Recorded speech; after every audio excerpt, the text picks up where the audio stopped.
And good morning, everybody. How is everybody doing? I am freaking cold. There's actually a nice, I would say a nice chill in here, considering the fact that the apartment does get kind of toasty being on the third floor. But right now, I'm chilled, so I'm wrapped in my blanket. Little tired still. I slept all right, but it happens. Little struggles. But today we have the new abyss. Why is the frickin' crab in the abyss? So I'm going to resign myself to probably not being able to 36 star just because of the effing crab. Now I do know that a crab functions slightly differently in terms of like HP, probably a little bit of the gimmicks of the fight itself is different compared to Stingy and Onslaught. But the fact of the matter is that you need Bloom. Regardless, you need Bloom for that thing. So that's already limiting your party potential. But also, it's a freaking shill for Lunar Bloom. So if you don't have Lauma, it's going to be a struggle probably. And same with Nefer. I, as much as I like Nefer's design, her gameplay looks sick. Like, I was like, oh, would it be worth pulling Nefer? Even if not having Lauma to one beat the crab, but to have the Lunar Bloom and stuff like that. And the answer is still probably no, even though I could potentially do something like, well, granted, I know is with Flynn's, but I could do something like Nefer, Nahida, Baiju, and Aino, and this way, it obviously ensures that she gets the gleam. But it's also along the lines of I shouldn't have to. Like, yeah, I remember the Abyss blessings catering to those who are on the banner. But I think because it's the lunar bloom the lunar reactions, they do more than the standard version of the reaction and they can crit. So the amount of damage I have to try to do with the non-lunar characters is kind of nutty for the inflation HP that the newer enemies have, like that crab. So it's like, all right, what do I do for the top side? Bottom side is Flynn's. It's supposed to be catered to Flynn's. I might have to finagle because again, Flynn's team doesn't have healing. It just has enough as shield for what we're working with. So like for the top side, it would probably be Nahida. Nahida is just under 1,000 EM, so that's fine. And then I could do Nubalette. The only problem is that there's a Hydro enemy at the very start. So I have to rely on Nahida and whoever else to kill it. And I guess the answer to that would be Kuki. Okay, it is the same. But I will probably dealing elemental damage reduces all. Eh. So more than likely I would put her on Zippos Moonlight if I'm not using Kazuha.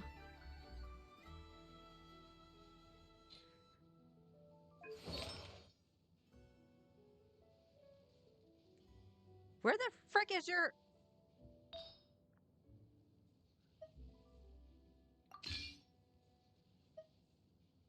Why were you on this? What?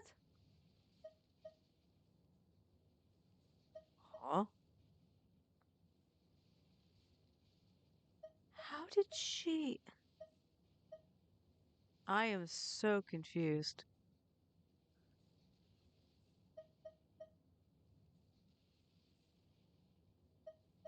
What does this have? This says have ER on it.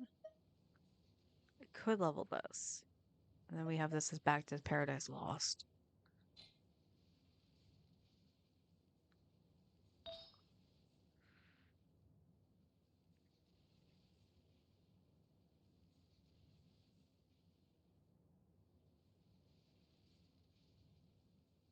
Oh, this is fine. I can use this with Newbie.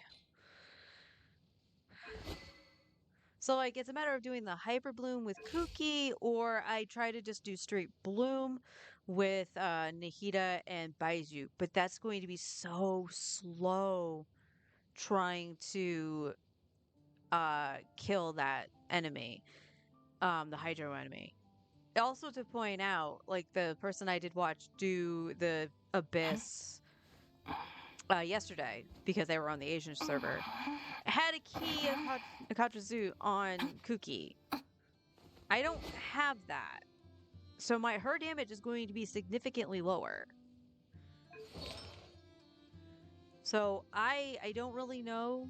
We can try leaving her at this. Let me Oh, who has is it Raiden? Let me see. I remember making an EN Raiden build, so no, you were still on that. And I still only have 8 of this. Oh, it's on Rosaria, that's why.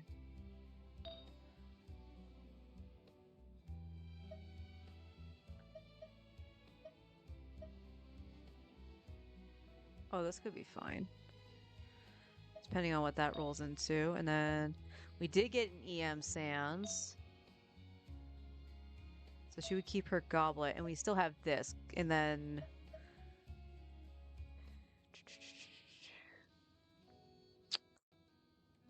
I would need to level another EM piece for Sucrose if I were to do that.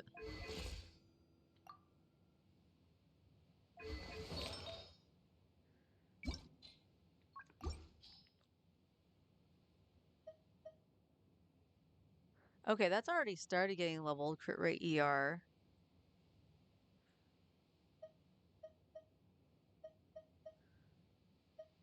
But again, if we're not using Kazuha, she could use Kazuha's piece that actually has the same amount of EM. So yeah, I'm trying to think of a way to do this. I don't know if I have the skill to defeat the crab in time. And it actually really irks me that they put the crab in there. If they put any other thing in there for Bloom, fine. But it's such a fucking niche reaction. It is so freaking niche.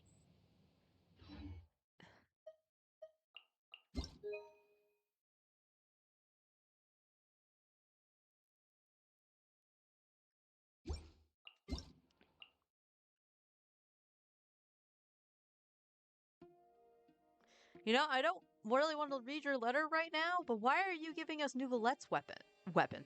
Item. I wish you gave Nouvelette's weapon. That would be cool. Ad Astra.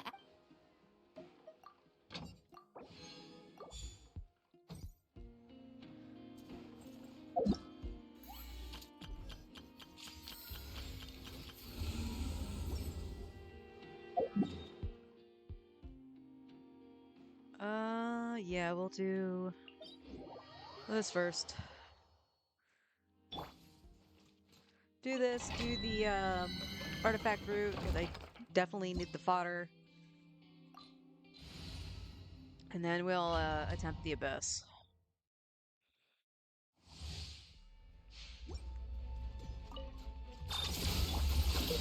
Go claw! Ultimatum protocol. Stand clear. Observe. Be silent.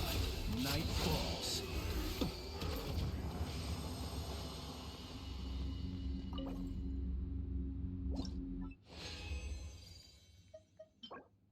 Okay. Attack, nothing good. ER, nothing good. I should actually try to make a EM set for Ino on that set too. Chew on this. Ring down animal test 60. Close your eyes. The night cometh.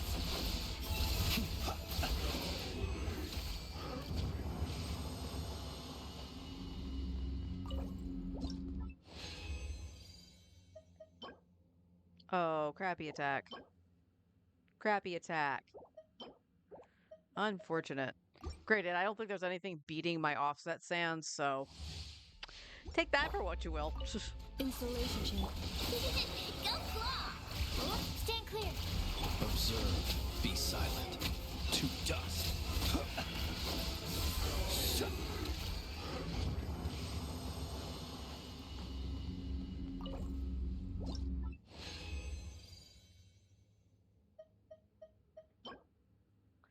Shitty attack. Need a better goblet or a circlet. Good one! Ding dong! Preparing for dust up. The long sleep beckons.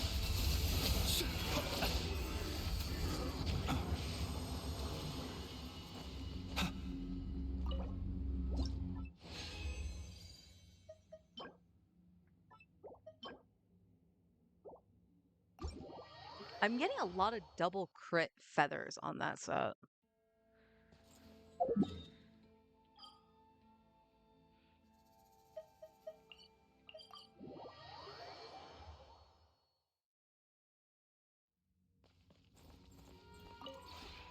This realm.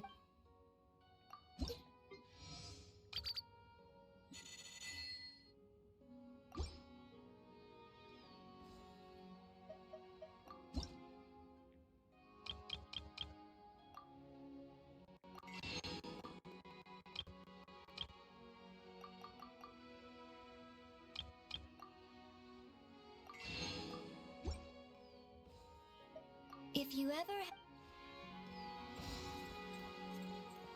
Oh, 7 on I know.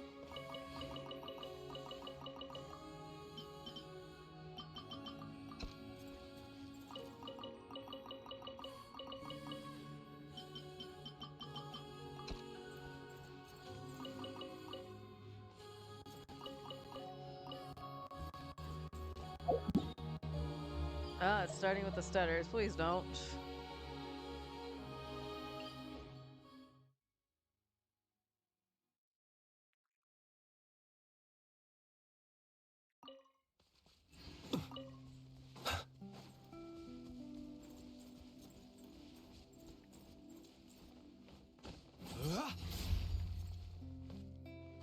Oops.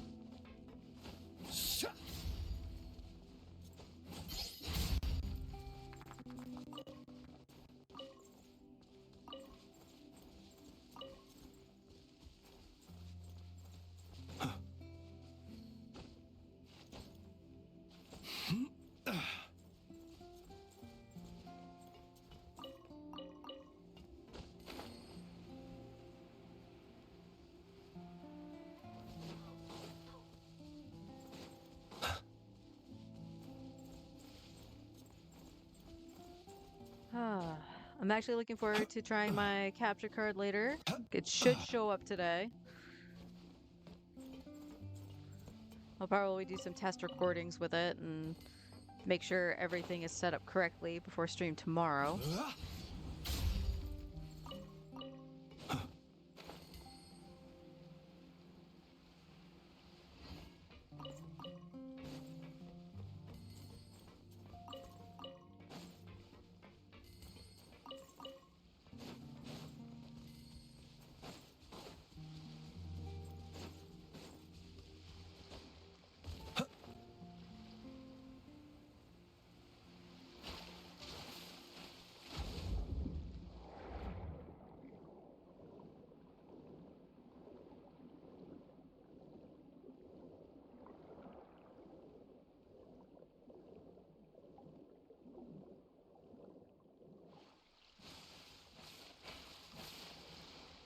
And how long ago did you make your account?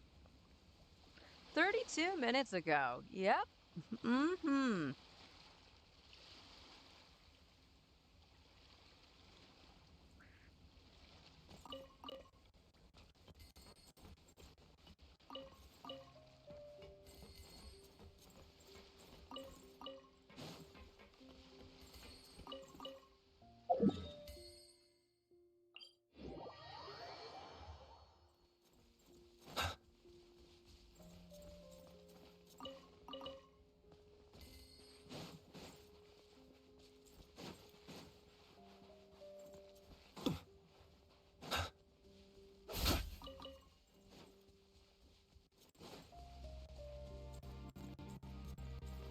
course, if you're doing the stutters, I can't do the abyss. Knock it off.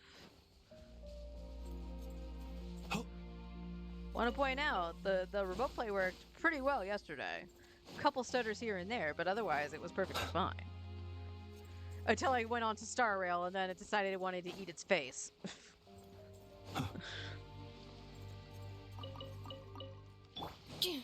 Another defensive mode engaged. Go claw! Look, you're right. Close your eyes. Observe. Night falls.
So, chat, let me ask you this.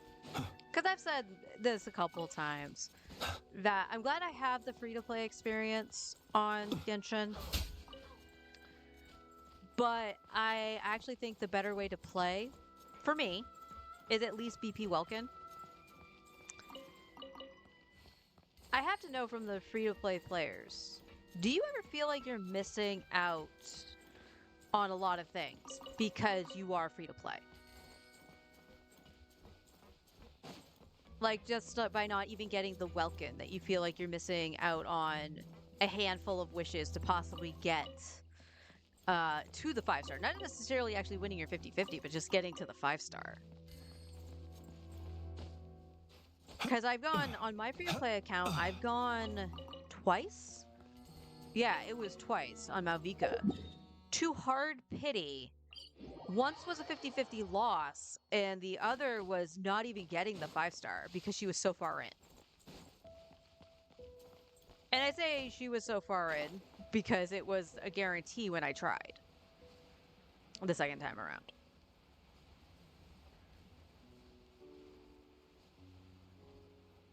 And the other thing too is like, it's all luck dependent as well. I mean, I can't really think of a statistic way to analyze,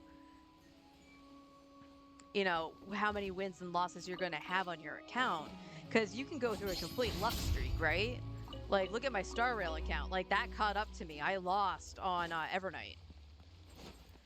So, you know, take that for what you will. But, like,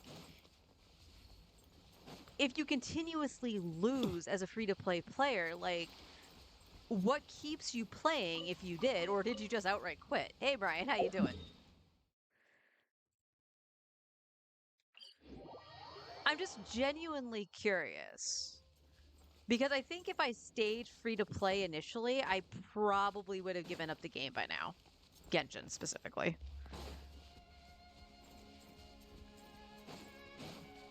Especially with the direction it's taken.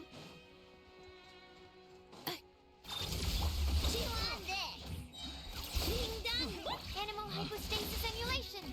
Animal test 6308. Beware the creatures of the night. Be silent.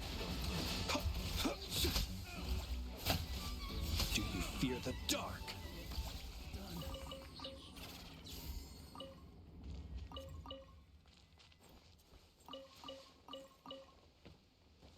Because like I said, I'm genuinely curious. HSR is kind of the same way-ish.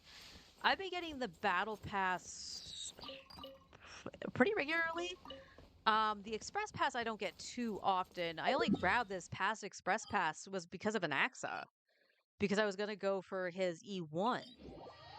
But Evernight came out and was just like, hey, I'm really solid with Castorus, and then you could put the Trailblazer with Castorus, and I'll buff her too. And by her, I mean Mem. And you could put Tribby with Herta, and it's like, yeah, you know, that's actually a pretty good idea. So I did that, and it's like, okay, I lost my 50-50, was going to save for the guarantee for Anaxa, and then I was like, no, this is the better option. Because Star Rail, more than Genshin, although Genshin's catching up really damn quick, you need the new thing. Case in point, like, even if because I needed Tribby with Herta. There was no way I was going to even 1-star the new stuff, that new endgame mode there, without Tribby with Herta and Anaxa. There was just no way.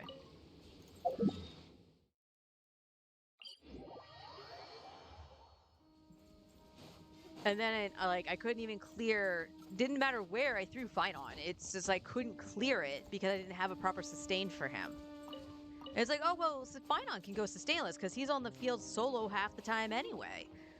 Okay, sure, but he was getting his ass beat. It's like, well, your build sucks. It's not that bad. I'm not even joking. It's not that bad.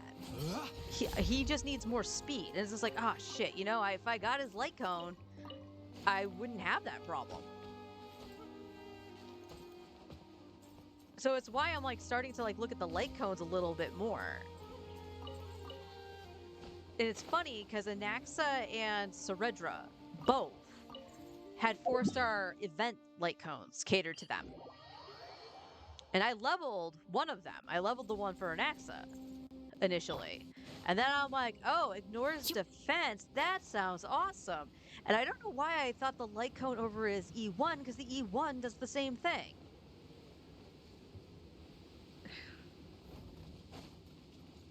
But I went for the light cone, and I'm fine with that, you know? Accelerate cleanup sequence. Flash attack! Close your eyes. Be silent. To dust. You didn't jump back far enough, my man.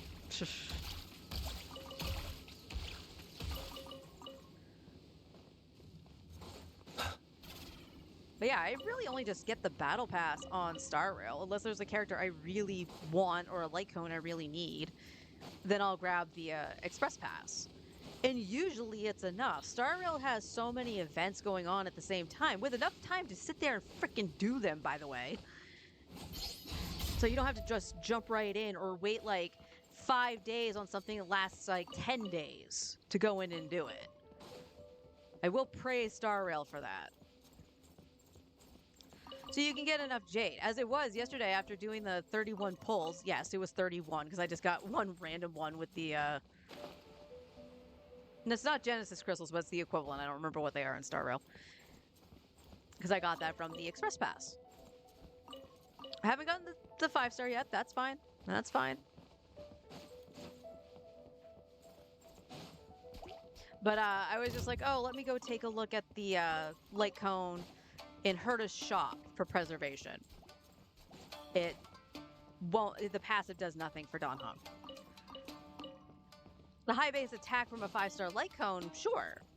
But the passive does nothing for Dan Heng. And it's just like, I would like to have a light cone that the passive works and stuff like that. So I guess I'm not picking that up and I'll just wait and try to get his light cone. Otherwise, I'm probably stuck with the 4-star, or I'll grab somebody else's light cone that might actually work. I don't know.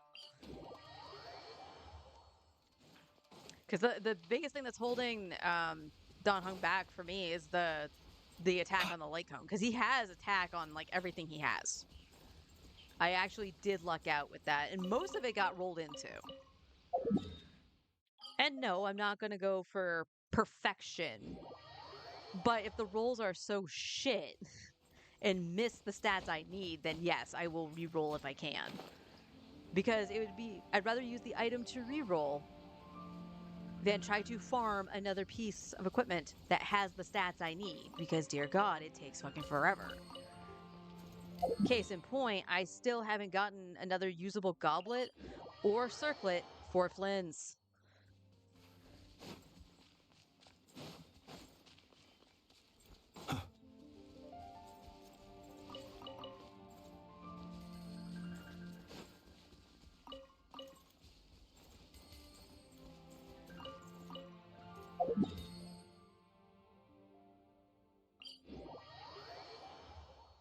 Yeah, I was thinking about the free to play aspect because I was talking to my husband this morning about specifically it was ZZZ.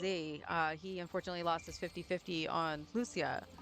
And it makes me sad because he's one, the character would actually be a significant upgrade to his main team, and two, it's the same name as my avatar. Lucia, why you be mean? Why did you not come home?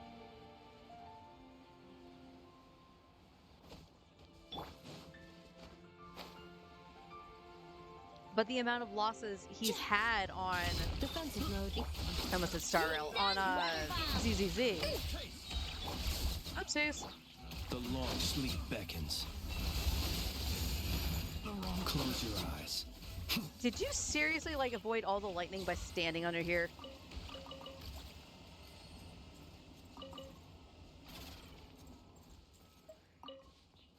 But the amount of characters he's missed out on, either because he just outright skipped to save for a different character or just lost the 50-50.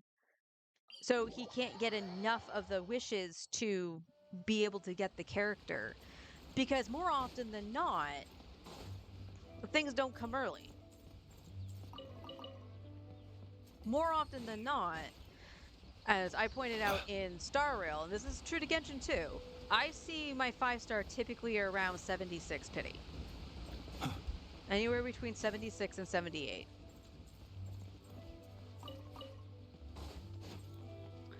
And that's a lot to farm. And we're talking about, for ZZZ, we're talking about something that doesn't have open world exploration like Genshin. So you're reliant on doing the story or all of the events. That's a lot of time you're asking for somebody to sit there and play the game. Now, I believe ZZZ has the same thing that like Star Rail does, where the events last for like 40-something days. So you have plenty of time, and it's all open. It's not like time gated, as far as I'm aware. So yeah, you could, for one day, like after you do your dailies, if you have the time to set aside, it's like I'll do a little bit of the event. It does pace out a little bit better than Genshin. Like I said, the time gatedness you could argue is good because it's like okay, you go in, do the thing once, and then you have to wait like a day or 3, all depending on what it is, to go in and do it. But I think there's something to be said about having the option of doing it than just being gated out of it.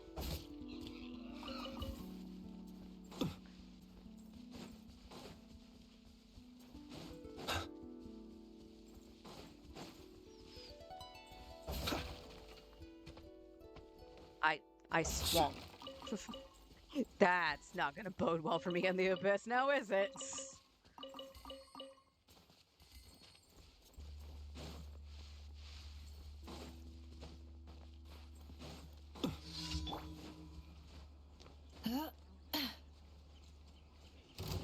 Insulation. Flash attack! Animal test 63. That was enough of. That was all enough of. Jesus.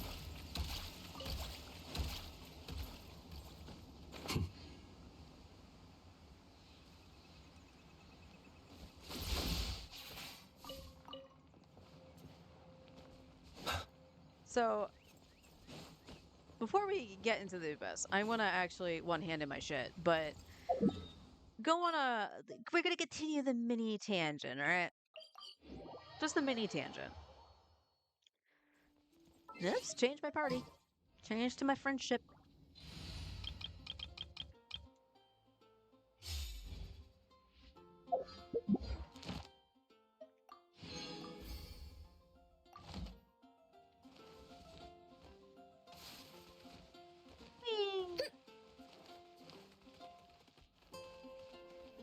Honestly. What's my Mora? Just curious. Hang on. Back to 3 mil.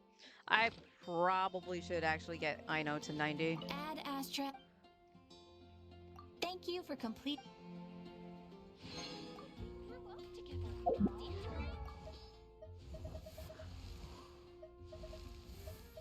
Who's somebody I can throw stuff on? Who's another chibi? You're a chibi.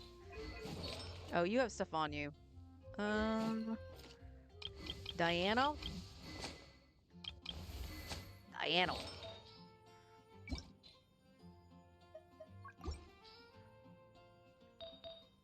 Alright, let's see. ER, crit damage, crit rate. This one has elemental mastery. We take that.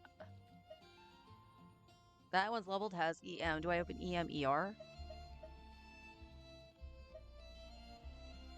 That's a 4-liner with EM, though.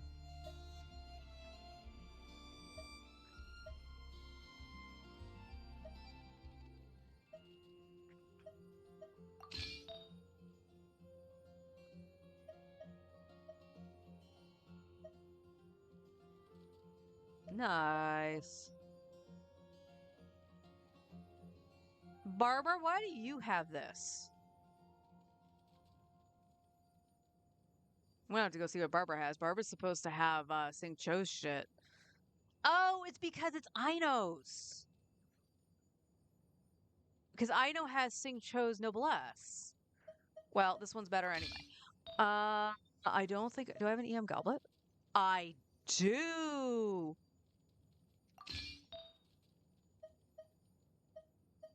Wow.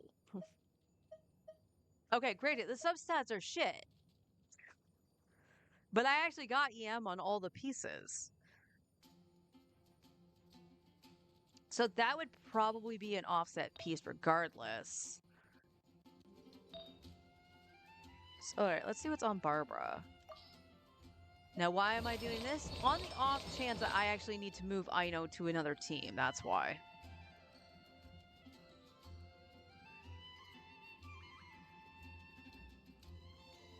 Uh-huh. Did I just throw this random shit on you for the theater? I might have. I might have. That's actually funny. That's actually funny. Alright. We ran in front of the Spiral Abyss. Okay, this is the Bane.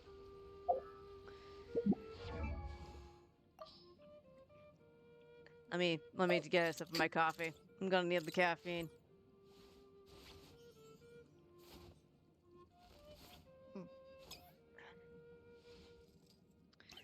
So, part of my problem with the gacha model is the FOMO aspect of it, right?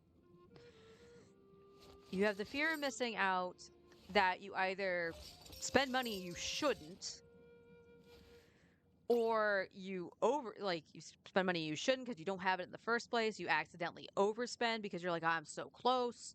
Well, however you want to phrase it, you spend money or you completely don't get it at all. My free-to-play account is a little bit more of an example of that because I tried for Malvika twice and failed to get her. And it felt horrible because that was during Natlan and a lot of shit was catered to Malvika post her release, including a fucking event. If you didn't have Malvika for one of those stages, you were cooked. You were absolutely cooked. As it was, like, I know Forrest managed to do it on my account, my main account, in which you can see I have no Natlan DPSs. He managed to do it, I think, with Arlie. But it took so much trial and error versus, oh, hey, you have Malvika, bam, you're done. You're done. So, I guess the rant here, in part, is remember what I say every time. I don't follow leaks heavily or anything like that, and I'm always cautious enough to call it the rumor mill because that's what it is. Like, you have to take anything, especially kit related, with a grain of salt because it's so early in beta. that, you know, when it first comes out, it's either really overpowered or it has such a strict stipulation that it's subject to change within the 3 weeks before they're actually shown to go, hey, you know, here's the next character on the banner, whoa, kind of thing, because of the special program. But it's literally the wishes that have me complaining the most. We know, like, the roster for the most part. Like, we got the, at the end of Natland, we were getting the silhouetted characters, so we knew Aoife was playable and stuff like that. It didn't give, I don't think it gave the rankings of them on that silhouetted picture that they showed in the special program. But it's like, oh, there's Skirk. We know that's Skirk. And stuff like that. They didn't necessarily reveal who they were, but if you paid attention enough in the story, you could figure it out. I think Escoffier was the only one that we were just like, who the hell is this? That's not a silhouette I recognize, because she wasn't introduced in anything. Which is also a problem when it comes to wanting to pull the characters. A game like this, when you actually get to see a character in the story be introduced and stuff like that. So, like, for example, the beginning of Nodcry, Lauma was on the banner, and she is the first one you meet, and you do stuff in the story for her. I thought she was gorgeous in the trailer, and I was like, I want to pull her. In the story, she's a good character. Don't get me wrong, she's a good character. But she's also up against Flintz, the second character you meet. Now, when I saw Flintz, I'm like, damn, he's fine as fuck. He's also a polearm user, which, favorite weapon. So I was like, all right. And then when I finally get to, you know, play him or get to see, like, the animations, it's like, oh man, that's sick. That's sick. And you go through the story and you find out, like, the way he looks versus the way he is doesn't compute. It's the same way with Auroron. And I'm like, man, I love him. I want to pull for him. And it was the same way with Nuvi. Now, I actually didn't get to see much of Nuvi until way later. In fact, I didn't actually do it on my account with actually seeing Nuvolette's personality and stuff. I was watching my husband play through Fontaine. And I was just like, well, I want Nuvolette because he's pretty. He has my favorite color. And I was just like, okay, he's kind of cool. And then Forrest was like, oh yeah, by the way, he's supposedly the Sovereign. And it's like, oh, so he's a dragon. All right. That's ticking all my boxes. Watch the story, and I'm like, oh my god, he is, like, so compassionate. Like, he is such a good character. He doesn't know how to people sometimes, but that's okay. But he has some of the two most strongest moments in story for this game. Like, my favorite cutscene of him actually is him pushing back the Primordial Sea in the Fortress of Meropide. Like, that was such a good story, and he has such a fantastic line saying that the punishment was too severe and to forgive him for overruling it. It was just like, oh my, that was so good. And it would make me want to pull him more. It had nothing to do with how much damage he can produce, and the same with Flint's. A lot of people who play this game are invested in the story and the lore, and they're going to want to pull the characters that they like. Let's go to the carrier archive for a sec. Because I keep forgetting that's not the same screen as this. So, prime example here, Mualani, we're going to go to you because we don't get to hear how. So, start at Natland. We had Mualani and we had Kinich. First glances, Mualani, cute as a button. Like, I love that little dance. I don't care. It's so cute. Kinich, cool looking character with all the 8-bit themes. What's that? He has an 8-bit dragon? That's awesome. Oh, that 8-bit dragon's annoying as hell. And what's that? Oh, ugh, I don't really like the spinny on Kinich. Ooh, that's... Like, I can't spin to win on Nuvi, but I'd rather try to do that than do whatever Kinich does. I'm not good with Kinich. I didn't like the gameplay. So why would I pull Kinich? Well, you have Emily. You have his partner. Okay. Emily is with Arlecchino right now. Like, that's where she stays. Well, what about Mualani? Well, I have Nuvolette. There was no reason for me to grab Mualani. As much as I like her as a character. Okay, well, I have another account now. We're going to look at the free-to-play account now. Free-to-play account, I always had said that I wanted a different playing experience on characters than what I've been pulling for on my main. Because my main's primary objective is if it makes Nuvolette better and more relevant, then I would pull. This was a problem for Nodcry. Because yes, Lauma works with Nuvi. And in hindsight, I probably should have used the guarantee on Lauma for Nuvolette and still ended up swiping for Flint's. Flintz's build, like I wanted C1 R1. You might see me actually just throw caution into the wind and try to get his weapon. If I had known, because I did a lot of pre-farming for Flint's, how much ER he was actually going to need, I would have found a way, like I would have looked more so to the ER side of his artifacts and just planned on going for C1. Or just basically just going, hey, I'm just going to get his C0 and I'll make up for it with the artifacts, hopefully. And then do C1 R1 later. So there is a little bit of regret, as much as I love Flynn's, not getting Lauma for Nuvolette. But at the same time, on my free-to-play account, I was like, oh, well, I'll go for Lauma and then go for Nefer to have that different playing experience. And then it would make me go, oh, I like this, and go for it on my main. Or go, oh, I hate this. Mualani went into the I hate this. Because her kit, it may not even just be her kit. It's like her herself is clunky. She yeets the shark into oblivion.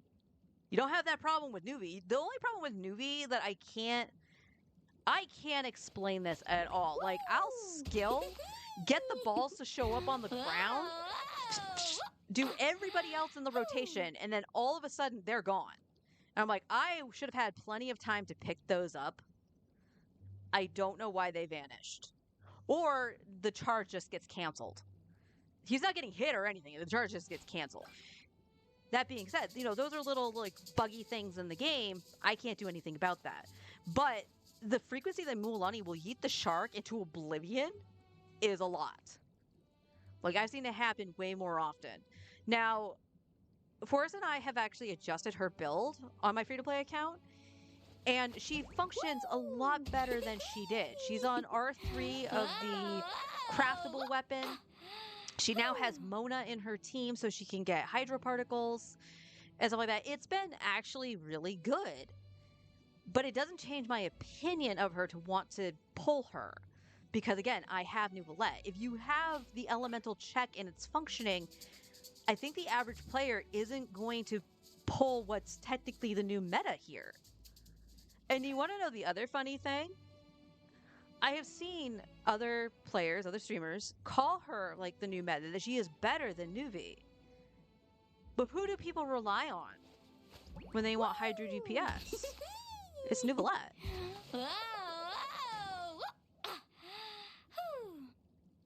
I forgot how much noise you actually make, Mualani.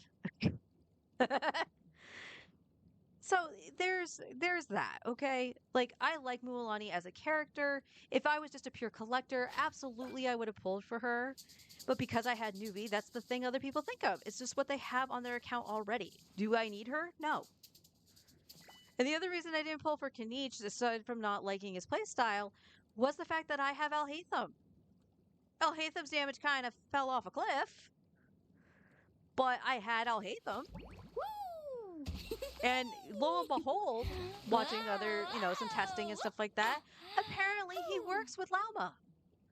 You replace Nahida with Lauma, and you give him his other two potential people, right? Or actually, you probably put in Aino if you wanted to get the other Gleam. But you could do Xingqiu and Kuki, and you could put Alhaitham on the new crit set, the one that Flint is on.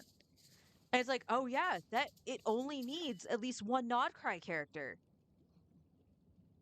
mind blown and he gets free crit. So it's like, oh, that wasn't thinking about that. But why would I? I want to still do the end game, but I don't want it to be locked by the now, because now it's reaction, right? Because of the lunar reactions and not just the element. And you have other things too. Like one of the other reasons I pulled Flynn's, despite scroll down, despite having Cyno, I love Cyno. You know why I pulled Cyno? It was because of Alejandro Sub. My husband was going around YouTube, and he was like, "Oh yeah, by the way, it's Sayu VODs."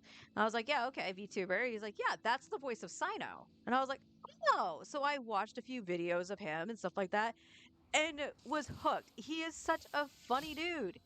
And I was like, okay, I can't wait to meet Cyno in the game. And it's so funny just to see him be so deadpan and stuff like that and try to do the humor and whatever. It just made me love Cyno more because of Alejandro's performance as him. And to the point where I mistakenly just went for the C1 because, new player here, veteran player, go, Constellation better than weapon. I shouldn't have gone for a C1. I should have still continued to try to get Staff of Scarlet Sands, but that whatever. But like, despite having Cyno as an electro DPS, he is an older character, so his damage isn't up to snuff without proper vertical investment in supports. So it was better. It's like, okay, well, you should go for Veresa. And I did. I did try for Veresa because I was like, oh, she's kind of fun. I don't really like Plunge, but, it's kind of fun. And I lost my 50-50. What did that do? That set up Escoffier. So I got Escoffier guaranteed, and then I got really lucky. So there's that luck factor playing in on getting early C1 and early weapon. So Skirk was set. Until I lost my 50-50 on Skirk and had to, do extra. And then I had to swipe on the weapon. Because I was like, oh, well, if I get the 5-star early, I might consider swiping if I lose. Sooner had I said that, I lost to the Calamity Queller. And I was like, all right, well, yes, I'm budgeting this out because I want her on her weapon. Yes, the builds vary, because before she was on Shiori's weapon, so crit damage versus crit rate. But it's that thing. Like, I have this other 5-star weapon. I have Shiori's weapon.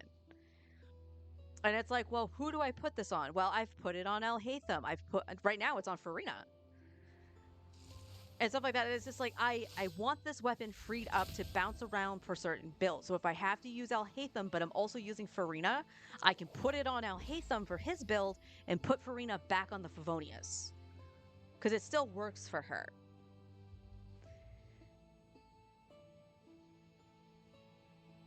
But it's the fact that I felt I had to swipe to even do that because it was something I wanted to do. Because I knew damn well I wasn't going to be able to farm everything. And that's the thing. It feels like you're not going to have enough time to do anything with that. Pulling for the characters, as I mentioned, people probably pull for the characters more so for who they are in the game, or even just like liking the voice actor, as I mentioned for Cyno, Alejandro. So it's like,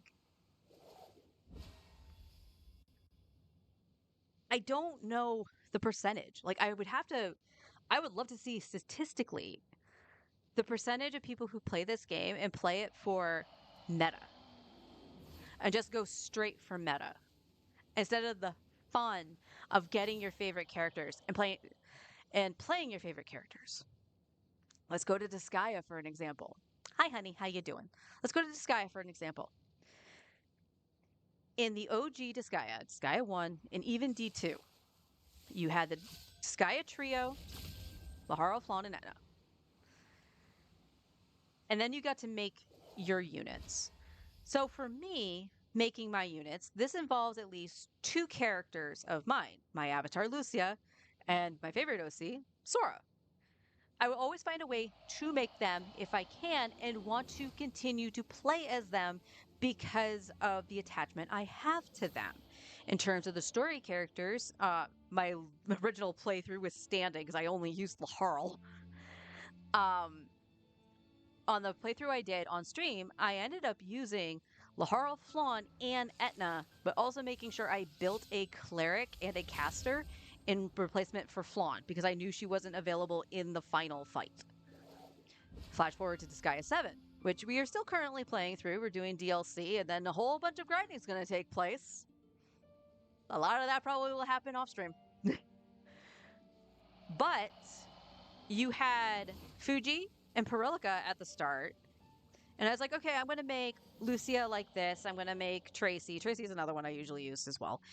But I made those two, plus my thief. Keese is always my thief. Again, 3 OCs. And then for me, I had the complete version. So I ended up getting the quote unquote skins, like special skins for some of the classes. So I was grateful for that because it unlocked the Heavy Knight for me very, very early. So I was like, all right, I'm going to rename her Lucia because that's what I wanted her as. So I didn't need this. And then we got like C4, and C4 turned out to be a thief with better stats than the thief. So I was going to use the story character. And then who else did we get? We got Ieyasu and Suisen. I tried to use Ieyasu. I still don't understand why like the casting was so weird. Because I don't know if that was on his level, the level of the spell, or what. Or it might just be, I want to say the level of the weapon. See how many layers there are to this guy, people? That I'm confused and it's been a while. But the reason I was going to use Ieyasu is because he had Star. And Star is non-elemental magic. And he could reach across the map. So I was like, okay, well, he kind of takes the place of the caster, so I didn't need to use my witch. I did recruit a skull because and I was like, oh, his level is like level 60 something? All right. This is cool. Again, he also had Star, so he could actually do shit. So I was like, all right, one random NPC, that's fine. And then we had Suisen. I was like, okay, I'm not huge on monster characters because I'm used to the previous games where monsters can't throw. Now, granted, the throwing for the monsters isn't terrific because it's losing one piece of animation where they're holding the character. So every time I went to go lift, it didn't show them lifting. So I wasn't paying attention to the fact that I was in the throwing screen. But in 7, they can lift, so there's no reason not to use a monster if you like them. And Suisen actually had a lot of good stuff with his abilities, and also one of them connected to Ieyasu. So you benefited from using Ieyasu. And he was powerful too, so I was like, okay, that's cool. Am I missing anybody? Oh, Higan. And Higan was pretty powerful too. I was like, all right, well, I guess I'm just using Lucia and my cleric just to have a really good sustain versus, you know, Perilka, who was actually just buffing. So I used basically the entire cast and didn't get to create my own characters, which kind of makes me sad. But at the same time, I'm like, good on you, Nis. I love these characters. So when it came to the DLC, I was like, you guys saw me do some of those. I was like, there's Laharl. Hells yeah, I'm losing Laharl. I want to use the trio.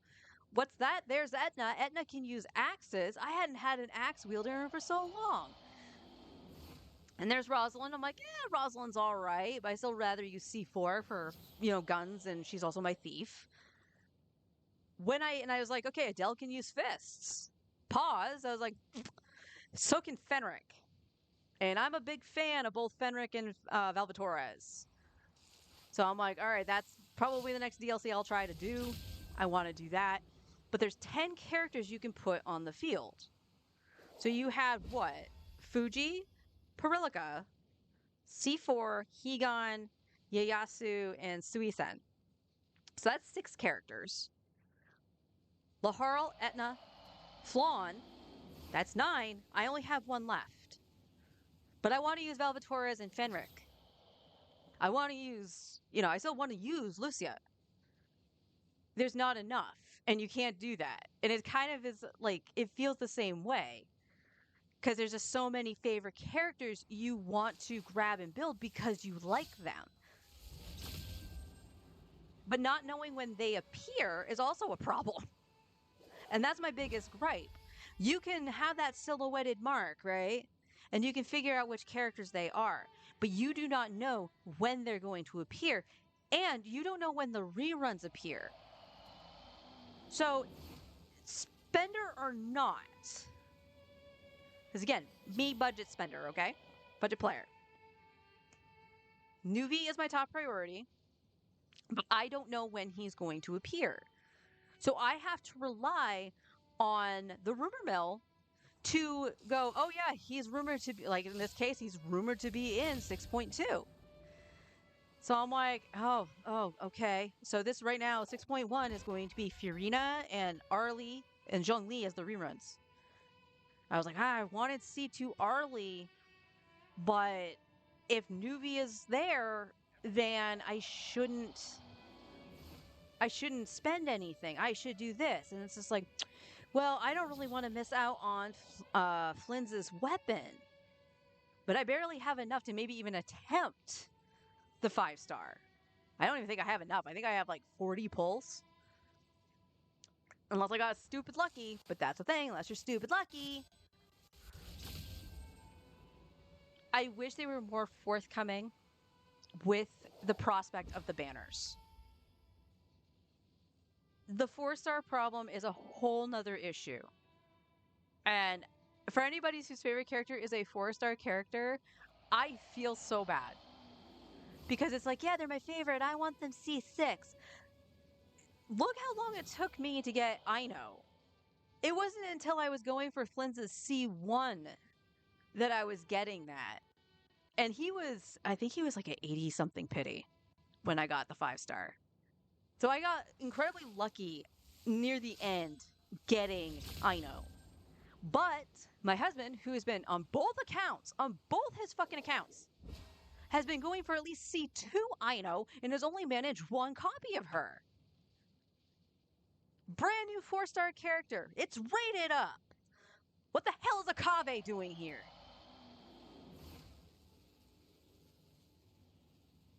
There's so many things that just need to change to make it feel good. And I understand the business model of it needing microtransactions. I do. I wish they had a little bit more cosmetics because people would just eat that up and they would easily get money that way.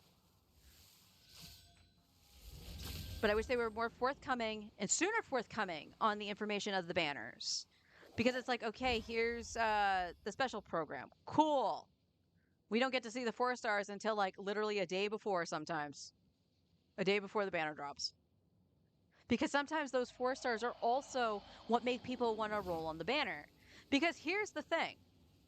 Because the other thing that I did consider, because I do have the Jade Spear, the Jade Spear is not bad on Flynn's at all. The reason I would want his weapon over his C2 is just for the ER.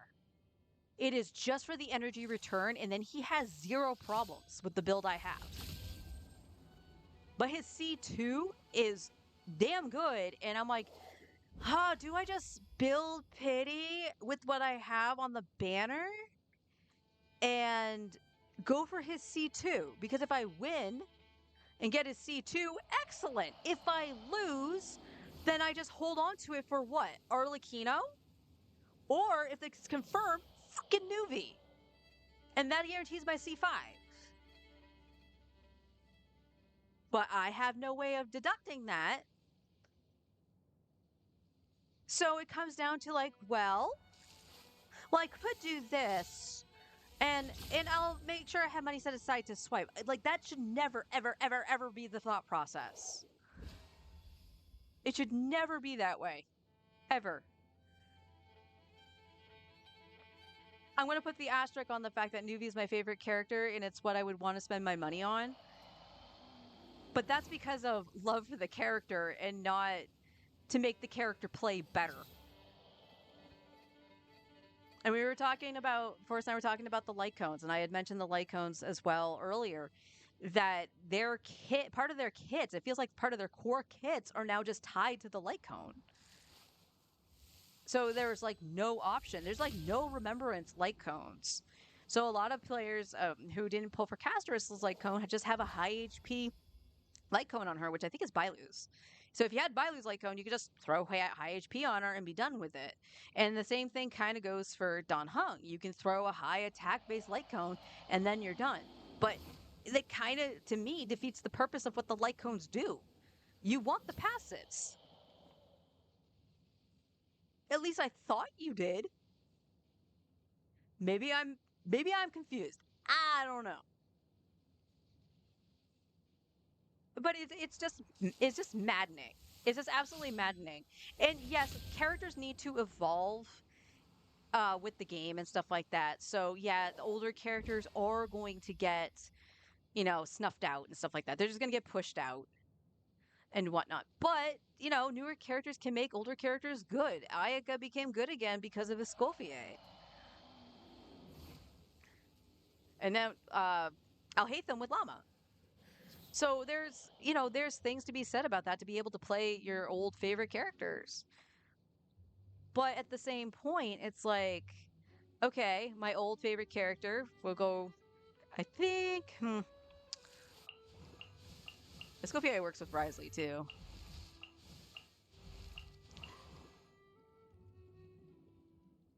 Yeah, I think Arlie was probably, Malvika and Arlie would be the best example here. Because Arlie came out in Fontaine, and then a year later, we got Malvika.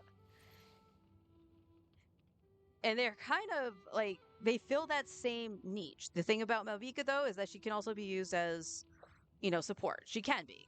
I don't know why you would, but she can be. But, like, I highly invested in my Arlecchino, so I didn't feel the need originally to go for Malvika. I went for Citlali instead because she works with Nuvi. Well, that's why I went for the C1. I got her because she can actually, buff Pyro, so here you go, Arlie. So, like, I wasn't thinking meta or anything when going for characters in Natlan. It just so happened that I got all the supports and none of the DPSs. And for the most part, I did fine. But there are points where it's just like, that was a little too close for characters who are just touching a year old. So that's the other thing I have a problem with, is that rerun characters become very lackluster. Because it's like, yeah, you missed out on the character on both their runs because they're relevant when they're in their region. Okay.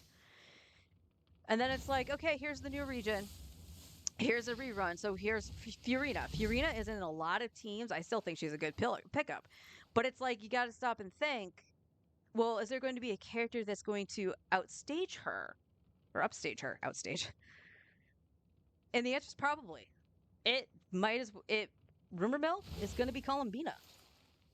But, asterisk, Columbina probably is more catered to Nod Cry and not Universal. So you got to take that into consideration. So if you don't have Furina, but you're listening to the rumor mill about Columbina, it's just like, do I do that? Like, what other characters do I have? What characters do I want? And it's like, well, is it really worth doing that? And it becomes this stupid cycle, this stupid circle. And it's like discouraging you from getting your favorite characters because you do want to try to do endgame content. You want to 36-star the Abyss. You want to clear Imaginarium Theater. Asterisk, it's like, oh, but that's fine for Imaginarium Theater because you need 30 fucking characters to do the lunar mode. You think it's like 32. Like, what do you want, game? What do you want? Because your average person isn't going to be able to spend thousands of dollars on this game. And the fact that you put stuff that's so catered, so niche, into something that's at the end game. Like, Stygian Onslaught, fine. Because you can go into hard mode, you get your primos, and you're done. It's like, I did Stygian with Skirk on the fucking crab because I had no idea how to fight it in one. You also have 10 freaking minutes to try to clear it. Cool. get my Prios, and I can leave. But the Abyss? You threw that fucking crab into the Abyss when it is so goddamn niche on what you need to fight it. If you do not have Nahida, oh, never mind Lauma, Nahida, you're probably cooked. And even then, like, I don't have faith in myself to be able to 36 star this Abyss because I don't like that crab, as you can tell. I don't think my Hyper Bloom is going to be able to do it. Part of me was actually thinking of just flipping the teams and putting Flynn's over there with a Hyper Bloom because he can overpower shit. But I don't know if that's going to work because I would only have the one Dendro and give him the rest of his team. Question mark.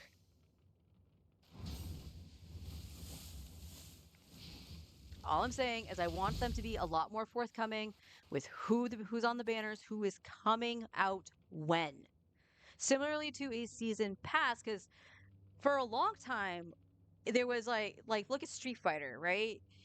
For the longest time it was less like, oh, here's the season pass, who's the next character, and then they have the big reveal. Well, I think it was like about a year ago, maybe 2, they were required to actually state who was coming out. So you knew what you were getting. Not necessarily in the kits or anything, but at least with the character. So people who spent money knew what they paid for. Now, you can view it as like, well, that's kind of a prepay thing with the season pass. You kind of have to know versus, you know, when the character drops, you put the money forward. And you might have a point with that, but I wish there was a little bit more transparency. You don't like leaks and stuff like that, be a little bit more forthcoming with the information so people actually can have a well-informed decision or an idea, just even an idea of what we can get and go, yeah, this is awesome. Like making like the whole thing with like the rumor with Madam Ping. That turned out to be bunk. There was no Madam Ping. But the vibe people had for Madam Ping was very positive. It's like, you know, people really wanted to see her. People wanted to play her and stuff like that. It's like, okay, yeah, that was the vibe of liking the character and thinking it's a cool idea, especially since we got Cloud Retainer. What do you think? Am I crazy for wanting a little bit more transparency on what's in development and what we can expect? So that we can have more of an informed, because this is the thing too, like even if I'm willing to swipe, like with Nouvellette, even if I'm willing to swipe, that's still money in your pocket, right? So if it's like, okay, for this month you can expect these characters, so like if you tell me for 6.2 that it's going to be Durin and Nouvellette and what who's left for Archons, Raiden, Shogun, and Escoffier. I have no idea. But like, you know, just doing that well ahead of time. It's like, oh, well, that might really affect our sales for this time. For this time, yes. But do you know how much money you could possibly get to somebody who's really wanting to see 6 a character? And giving them more time to like save up in some capacity?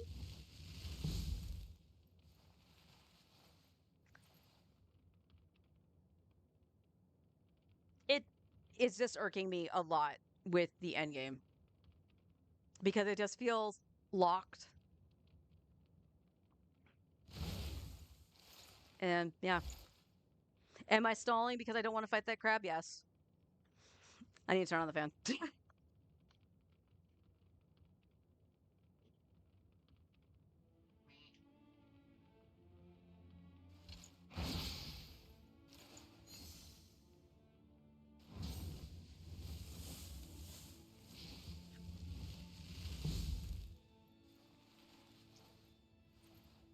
All right, let's go in with what I've got. Just got a really bad toothache.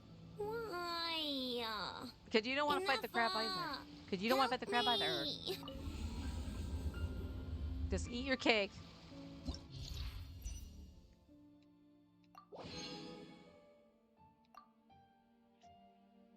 Dendro-related reactions, a shockwave.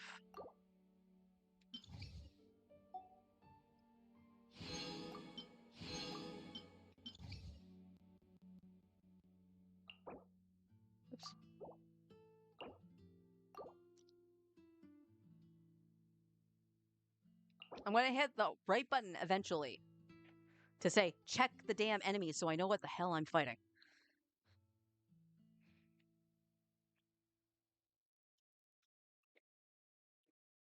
Alright, well, it looks like... wait, those are the Fatui ones, right? Alright, well... Radiant Lunapod.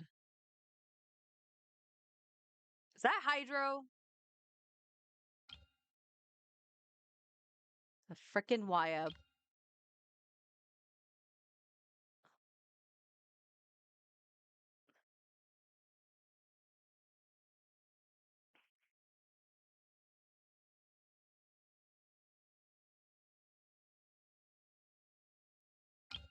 Alright, I'll do Flynn's on the bottom. I'll try Newbie on the top, but I think that's Hydro.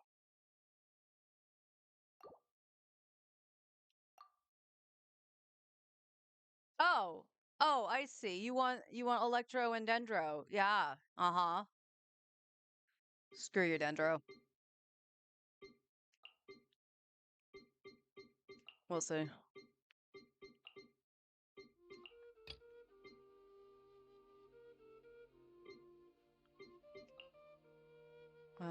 Enough, Sucrose. Gotta remember, I know is a 4-star. Flynn's. Is this gonna work? I have no idea.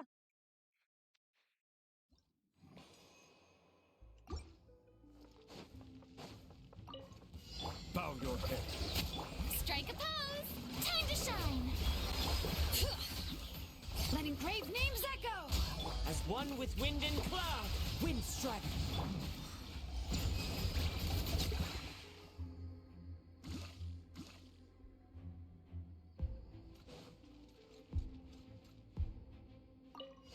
Defensive mode. Look! The rainbow! Different swirl! Mark 2! Ultimatum protocol. Beware the creatures of the night. Be silent.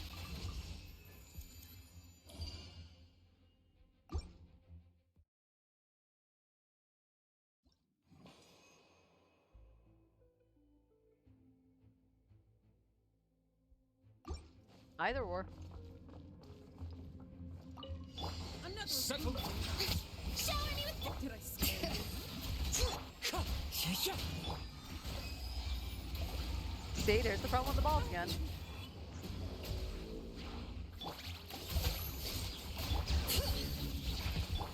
Oh, you Bow bastard. your head.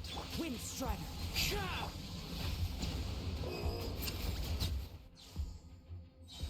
I was literally just pushing his burst. Cleanup sequence. Lash attack! Chew on this! Preparing for dust up. Animal hypostasis emulation! Stand clear! The long sleep beckons. Close your eyes. Do you fear the dark?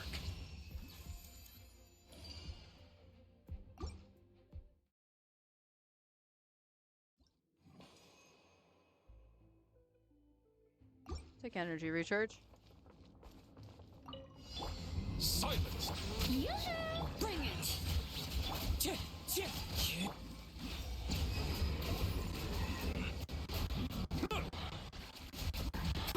Uh-oh. One with nature. Be sanctified. Let my name echo in song!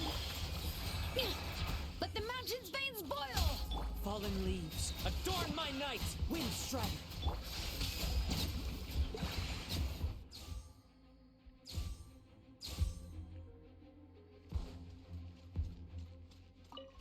Insulation chamber. Look!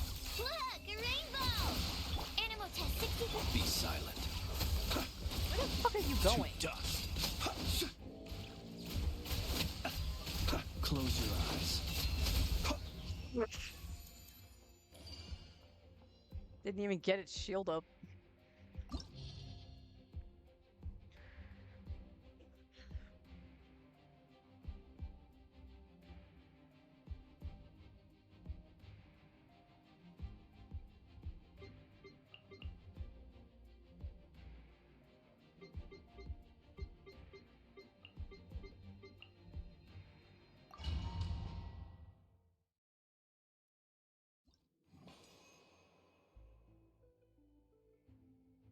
Wow. Wow. None of this is good.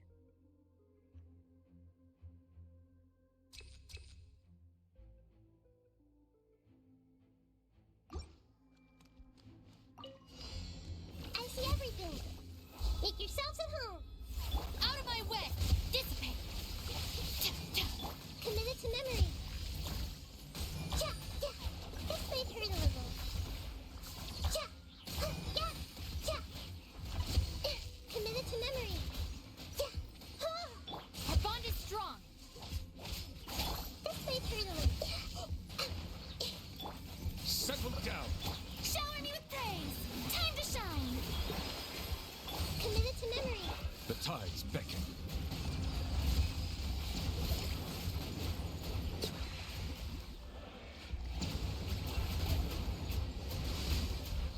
This might hurt a little. Sharing my knowledge. Stand with me.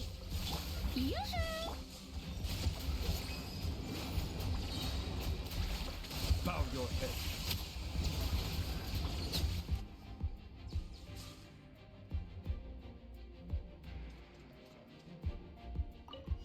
The light will Cleanup never sequence die! in the- Strike them down! Flash attack!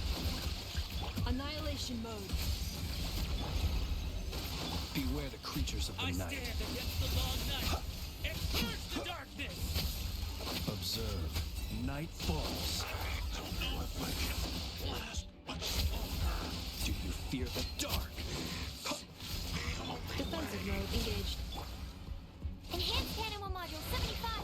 Ding dong water. Stand clear. Be silent. Observe. To dust.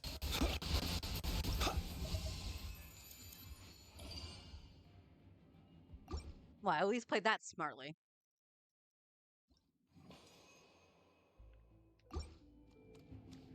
Oh, kooky. Oh, I didn't even notice that. Oh. Committed to memory. Strike a pose.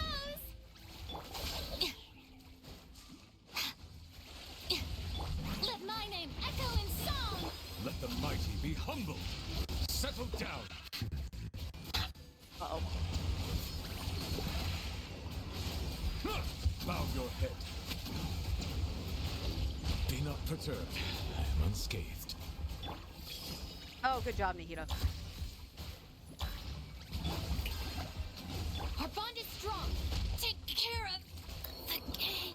You are a pile of shit.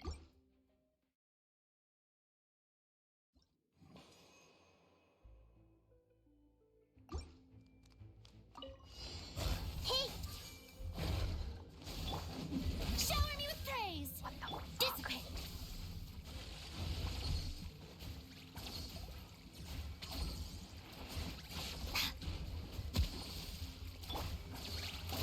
Time to shine. Oh my god. How? What?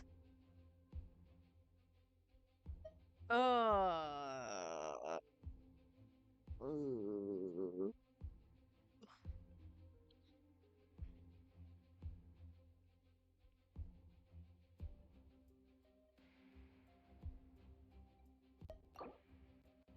Yeah.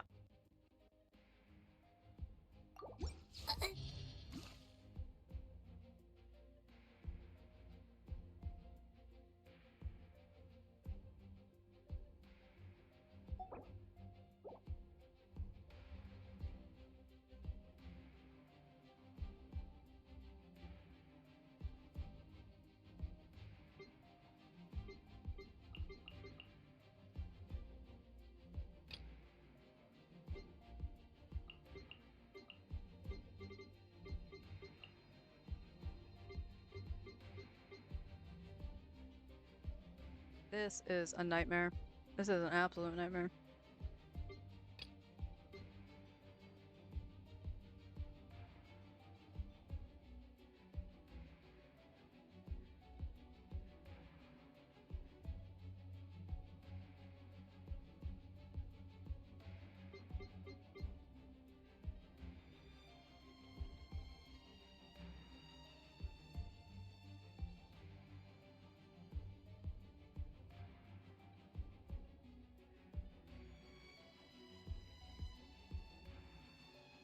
sad thing is you need at least the one Electro there.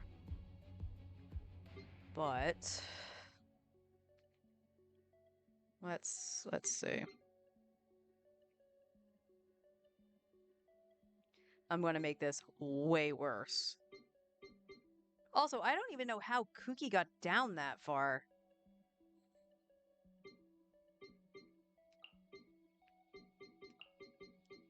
See what happens when we bring Flynn's up top.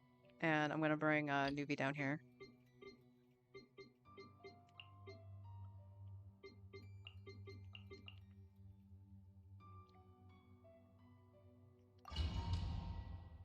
Alright, don't care about the timing on this one.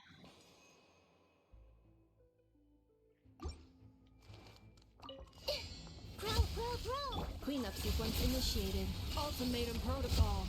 The night cometh. Be silent. Close your eyes. Night falls.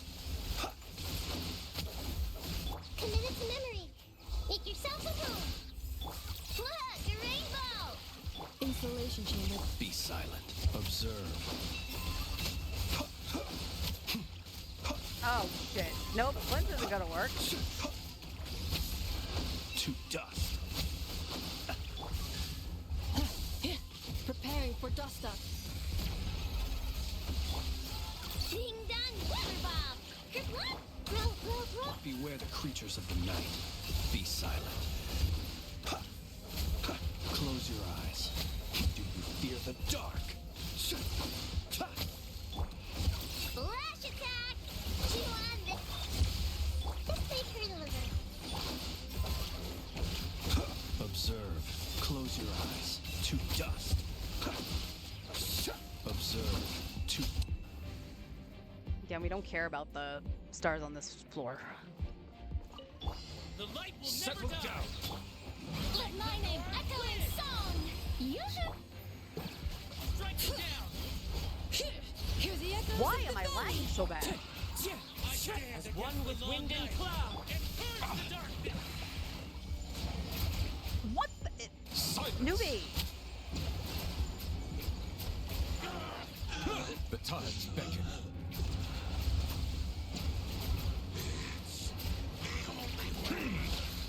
Strike a pose! Bring it. Into the wind.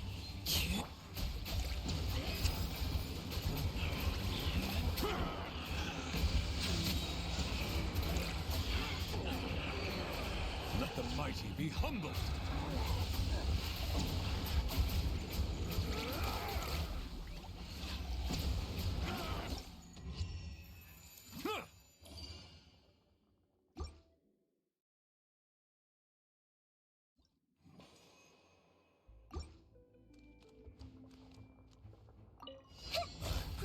Grow! Defensive mode engaged. Ultimatum protocol. Ding dong, weather bob! Share my knowledge! Be silent. Observe. Night falls. Close your eyes. Do you fear the dark?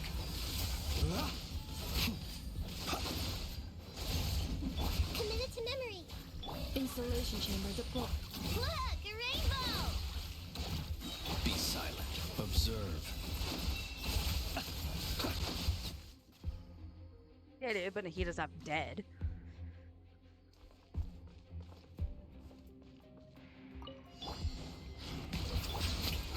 Time to shine!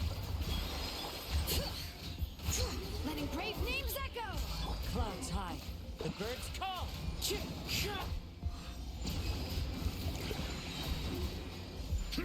Bow your head.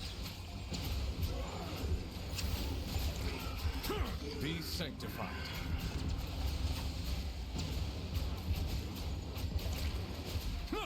Shower me with... Wind strike.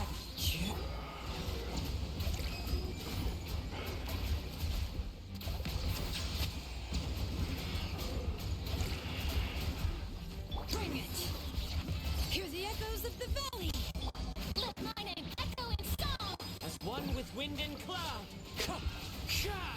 The tides beckon.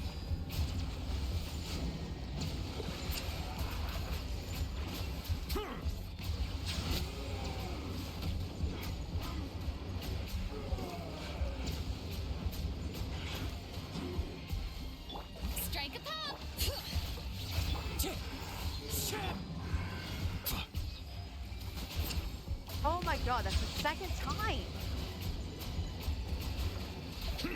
Let the mighty be humbled.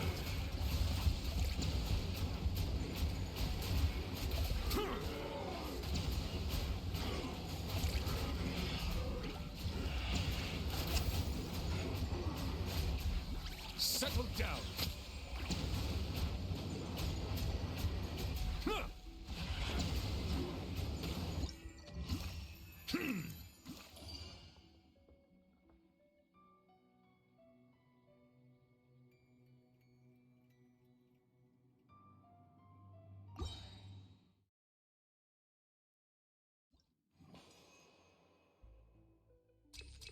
Heal my ass. I see everything. Cha, yeah. Eeny, meeny, miny, mo. Ding dong, water bomb.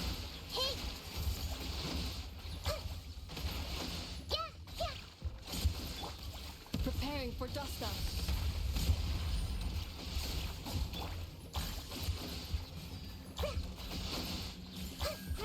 Roll. Get down. Close your eyes. To dust. The Temple of Wisdom. Oh, I fucked up the rotation on Flints. I see everything. Eeny, meeny, miny, mo. Flash attack. Steady now. The long sleep beckons. Be silent. Close your eyes. Cleanup sequence initiated. Go claw. Look, Rick. This may hurt a little. Yeah. Group one. Oh, it didn't go to Winnefa. Ultimatum protocol.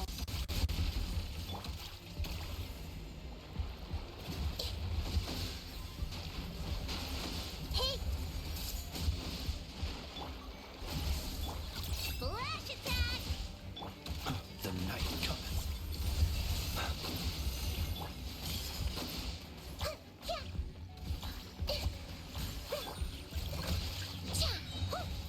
Look, a rainbow. Make yourselves a home. Oh my god, I hate this fight so fucking much.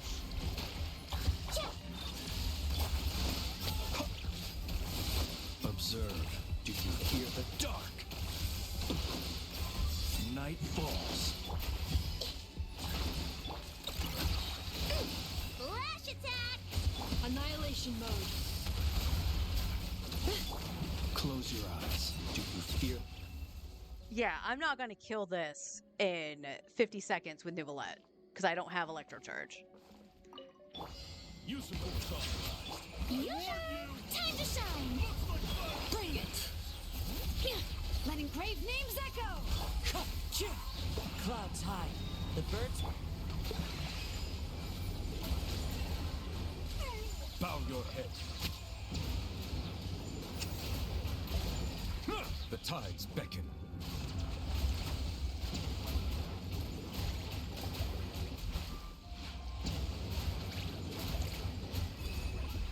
Wind strike. Strike a pose. Settle down. Dear God. Nuvolette fell off a cliff, right? Right.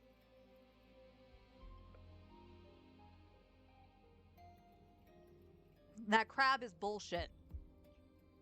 And here's the thing. Yeah, I don't necessarily know how to fight that proper, but I guarantee you I don't really have the team to fight it proper. And you could argue I could use Alhaitham, but I'm terrible with Alhaitham. You probably would have resulted even worse than I did with Flints. But I'm gonna give Flynn's credit where credit is due, because he didn't have the Electro bonus on that side. It was Dendro.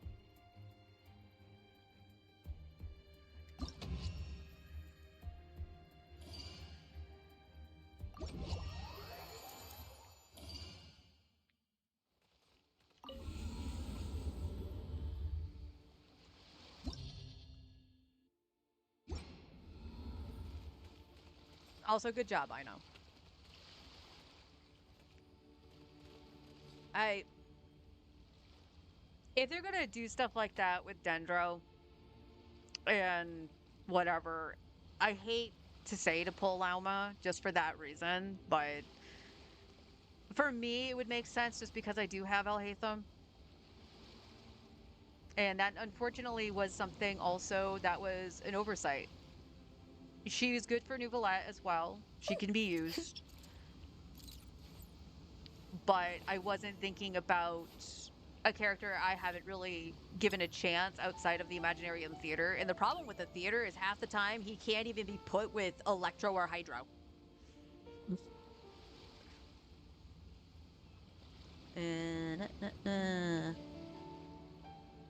Bonk. Bonk. But now I never have to touch that abyss again.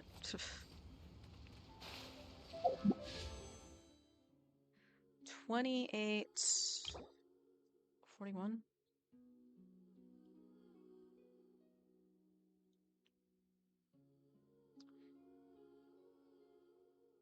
How many wishes do I got?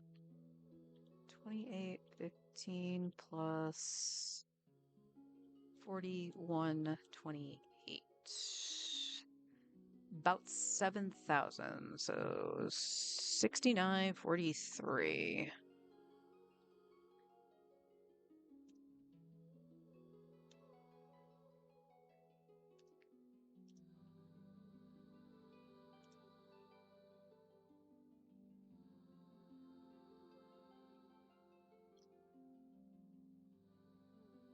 Yeah, I have about 43 wishes right now.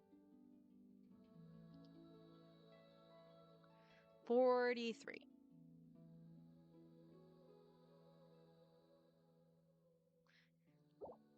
We have 5 days and a few hours. And I have about 9. We'll have 9 at the very least if we did pull. So that would put us in the 50s. It would be that's the sad thing too. It's that I'm so close to the 5-star if I do that. So close. So that, like I said, it leaves me wondering, is his C2 better to just like build pity on? But again, I don't need any of the 4-stars. It builds glitter at that point, which isn't a bad thing.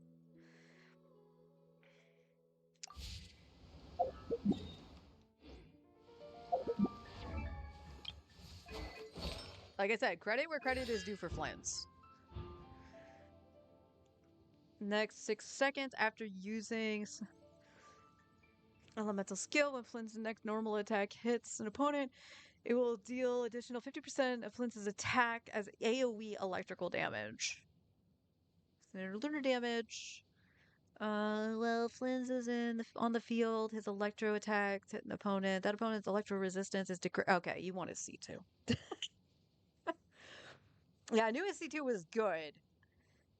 But for some reason, I thought the electro res shred was like his C4, not his C2. It was in the C2 with the AoE. But that's what I'm saying, though. Like, the weapon would be good because it caters to him and fixes his ER issues.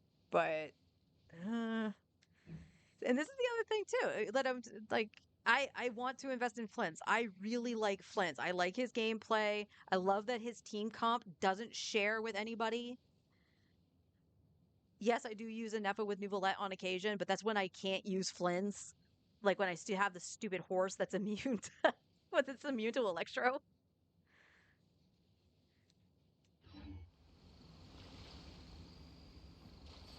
So what do you think? Does Flynn's deserve a weapon or C2? Should we try? Because I'll get more primos. I'm not pulling anything on Nefer's banner.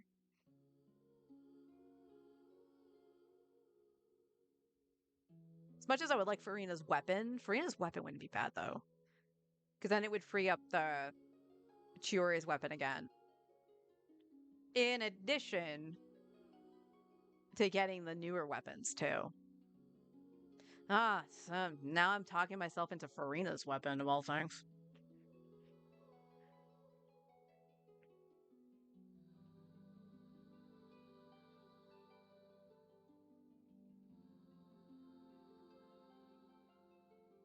Also, anyone in chat, if you know, okay, don't break down the whole fight because in text that's really hard to digest. But the fight with the crab, how much dendro slash hydro is needed? Because you need hydro to activate the bloom. But it feels like Nahida wasn't doing enough dendro. Or was I just not hitting it with hydro because of Ino? I know I got the hyper blooms to go off when Flint and Anefa were out, but it just felt like it was taking a lot to ignite them, and I had the problem with Stingy and Onslaught as well.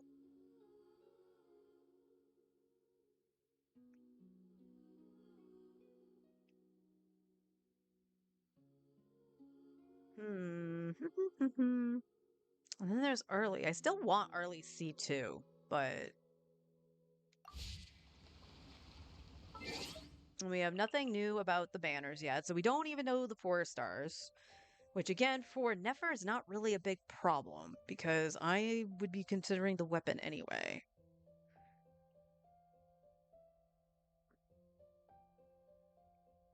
Well, I would actually... So who's the sword user? Shalon is the sword user. You have a moment finally? How's it going today? Better than expected. I 36 the Abyss. Fuck that crab, though. And I think... Honestly, I'm not even gonna lie to you, hun. The only reason I probably 36 started was because of Nouvellette. I had to flip the sides and put Nouvellette where Flynn's was gonna go and put Flynn's on the top. So Nouvellette absolutely dumpstered the last guy. So that's another question too from a design standpoint. You have that stupid Fatui guard that's like, okay, we want electro charge, lunar charge to break the shield down. And here comes fucking Nouvellette that doesn't have any of those things with him, and he just absolutely killed his ass. What sense does that make?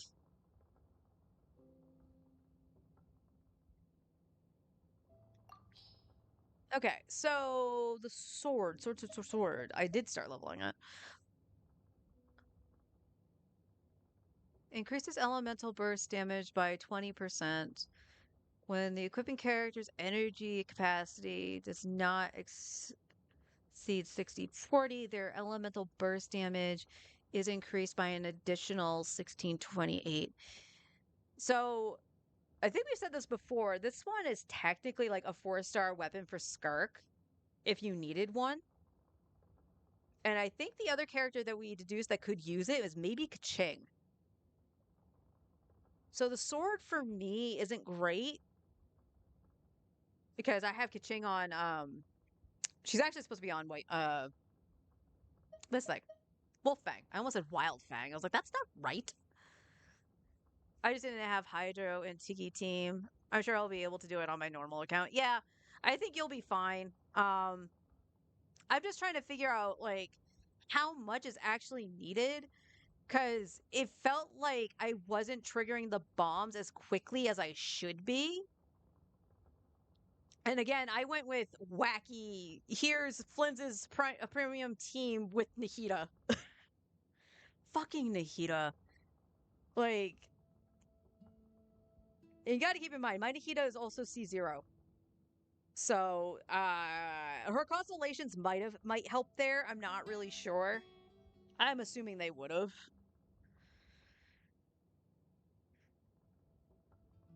What are the other 2 weapons that are coming out? It's a polearm and a catalyst? Sword, polearm, catalyst? I think it's for Durin. Oh, it could be for Durin. I didn't even think about that. Popping the blooms, so you need enough to make 6. Oh, the first explodes early. Early. I don't know why I did that. Let me have more coffee.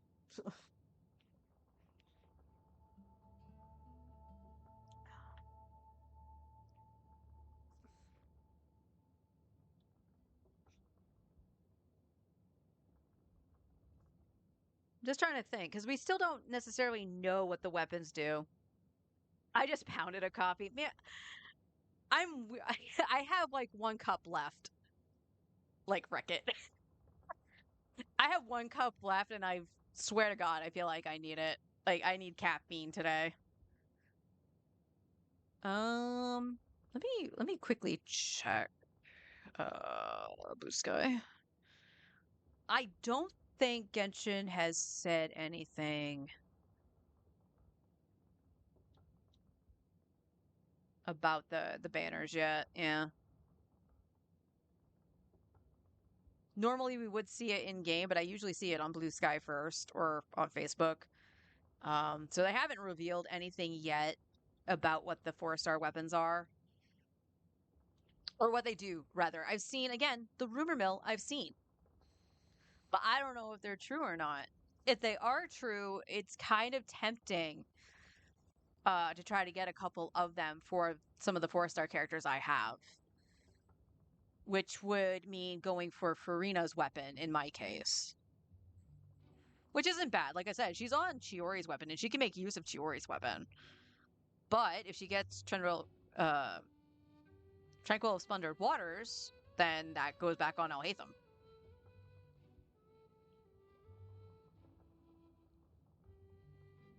A full venti from Starbucks. We won't know till Friday, but likely Sunday.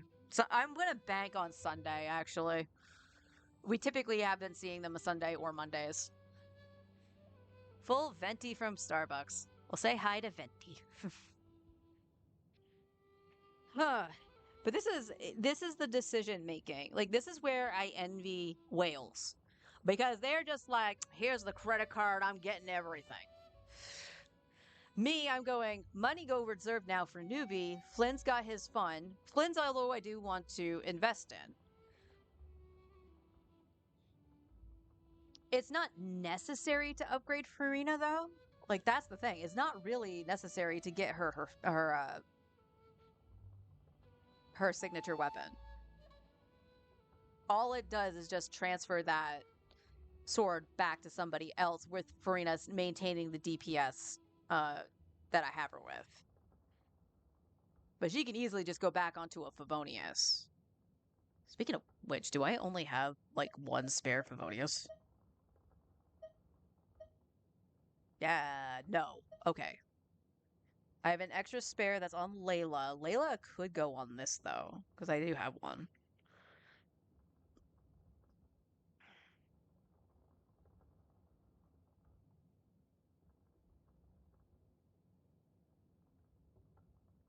I need to level this for Kuki.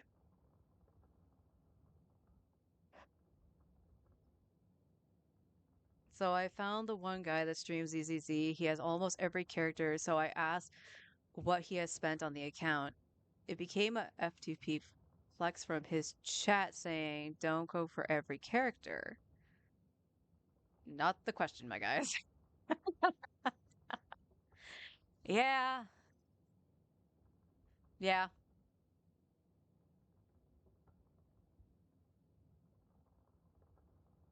I mean, that's the thing. It's so hard to say not to go for every character when the content is constantly changing to compensate for or compensate. Yeah, it's compensation, let's face it. For the characters that's on the banner. It doesn't matter which game it is. Star Rail I still think is the worst with it.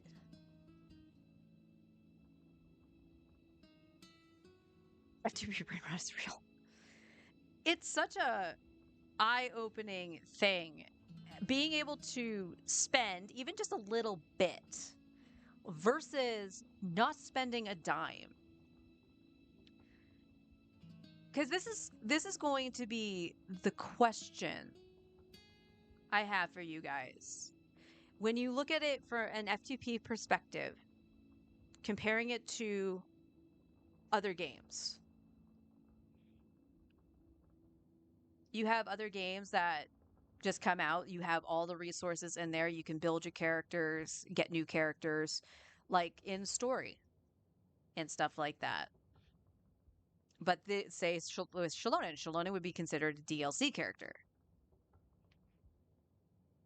You could eventually get her for free somewhere, some way, maybe. but you can have her now and spend money. How would you feel about that? Having characters locked behind a paywall as DLC. And you're sitting there playing this game for free. You don't, and I'm not even talking about resources either. The reason I do Battle Pass on Star Rail isn't even for extra wishes. It's for the frickin' resources.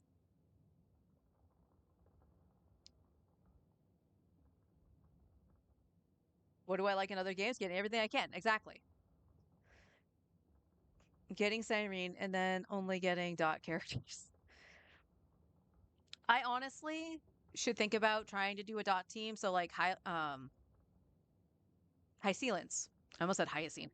Hyacinth is on my radar. Like I wanted her from her drip art because she was gorgeous. I love her design.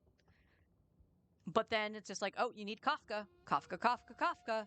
It's like, but you're running Kafka right now and I know my odds. I lucked out way too much. This ain't happening. But I think for my HSR account, it's gonna be I'm going for Don Hang's Light Cone right now. And then I'm going for Cyrene. And then depending, because this is the thing too, again, this goes on the fact that we don't know who's rerunning just yet. We'll find that out on the next special program. But if it's Finon, I'm going for his fucking Light Cone.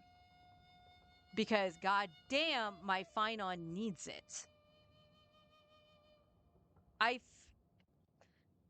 gotta wonder where it started to like slip that you don't have the light cones, like the free to play versions. So whatever 4 stars have you, like stuff you can get from the Herta shop, whatever, where they really stopped being relevant because like out of the blue you get Hyacinth with the Remembrance Light Cone from Herta, from the Herta shop.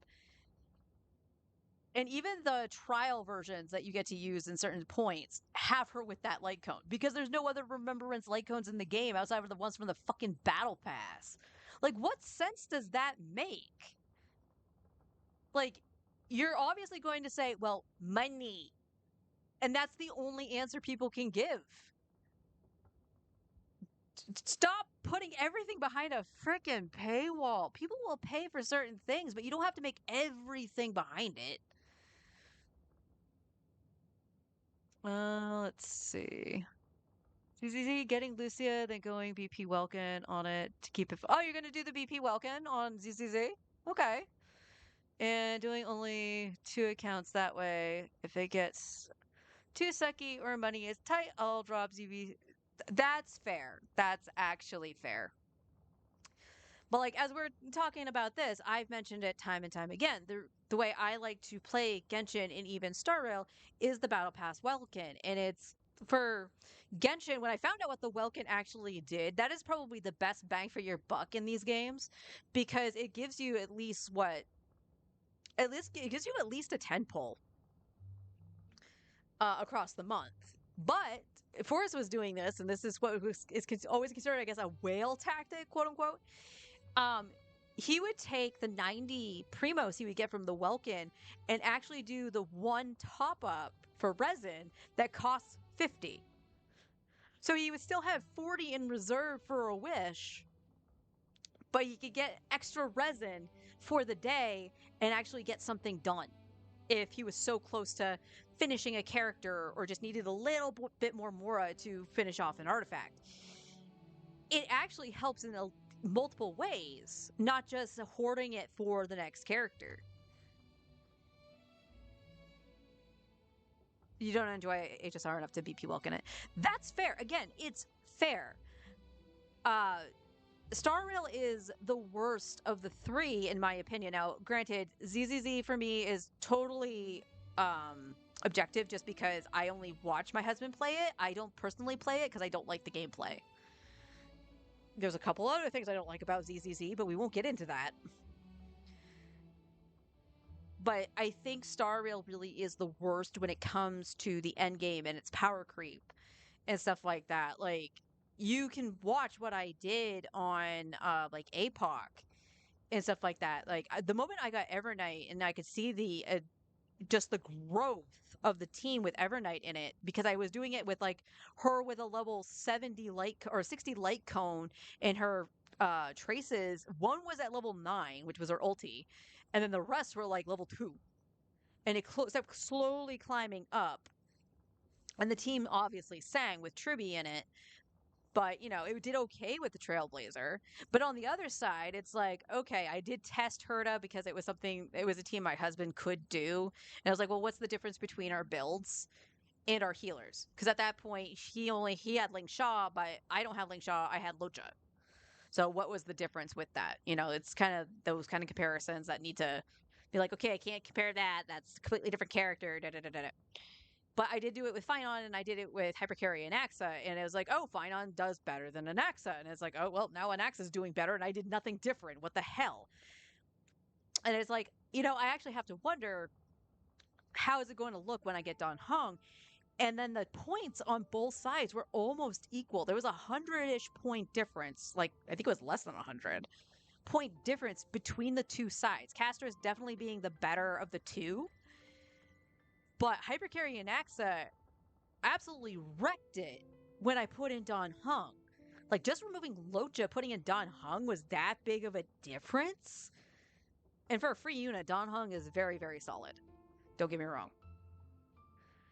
But again, like, doing that new endgame, I couldn't do all 3 chambers. It didn't matter because I didn't have a third sustain. I had Bailu, but I didn't finish building her because guess what? She's a standard banner healer.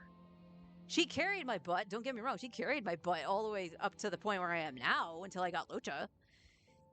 But she's still a standard banner character, and she was definitely not going to be able to keep up with any of that. She definitely couldn't keep up with Castor. She definitely wasn't going to keep up with Finon. She didn't. And she absolutely wouldn't have been able to do anything for Herta and Anaxa. I don't know why I said that weird. Anaxa. And a Zagreus. It's such a goon game, lol. Yeah, that was why I didn't want to talk CCC. I appreciate that, you're going out of the box, you're doing like the furry characters, because let's face it, I like Lycon. Lycon's design is so good. And no, not a furry. But everything else about that game, you know what they do. You know.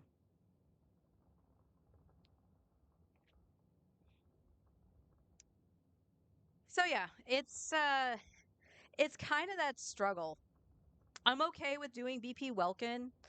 Like, again, with Star Rail, for me, it's mostly the battle pass for the resources. And unless there's a character I really want, I'll grab the express pass with it. Genshin, I will always do BP Welkin because I enjoy the game. And it was no different than paying a sub to Final Fantasy XIV, and I technically get more out of it than I did my sub to 14. And again, that's a little subjective because my time on 14 wasn't great near the end.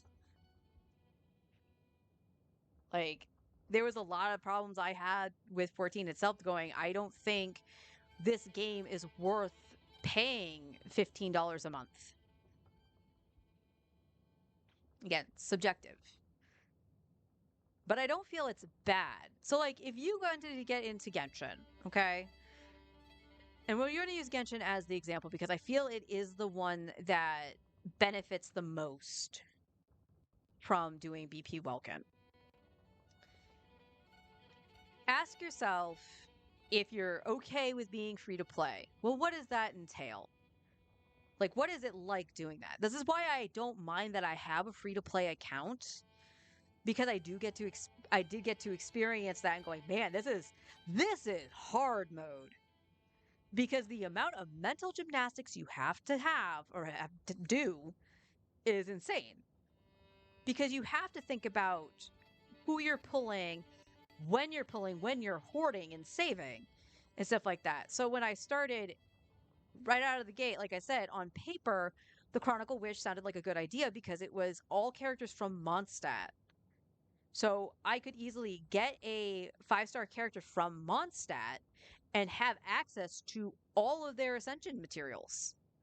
Even if I had to trek all the way out to Sumeru or even Dragonspine, I could do that. It wasn't story locked by Inazuma, like the two characters that were on the limited banners. Plus, you had the Mondstadt character 4 stars. So you had Bennett, you had Sucrose, Fischl. Like you had stacked 4 stars potentially, in addition to the 3 starter characters, Kaya, Amber, and Lisa. Potentially. And luck didn't go that way. Like the only real luck I had on that banner was getting C2 Kaya really early. And I can't say to this day I still use Kaya. Unfortunately, I haven't used him in a while on that account, but oh, my thing's going off. But you know, it is what it is. That I did that. And I, to this day, I want to point out, I have not rolled on the Chronicle Wish on my main account. There were a couple times where I was tempted. Inazuma's Chronicle was tempting to try to get the Mist Splitter. But let's take a look. We're in the swords right now, right? Where would Mist Splitter go? I do know a lot of people who do put it on Bennett, but I do have Skyward Blade, and I would rather have him with that, so I ensure that he has the energy recharge.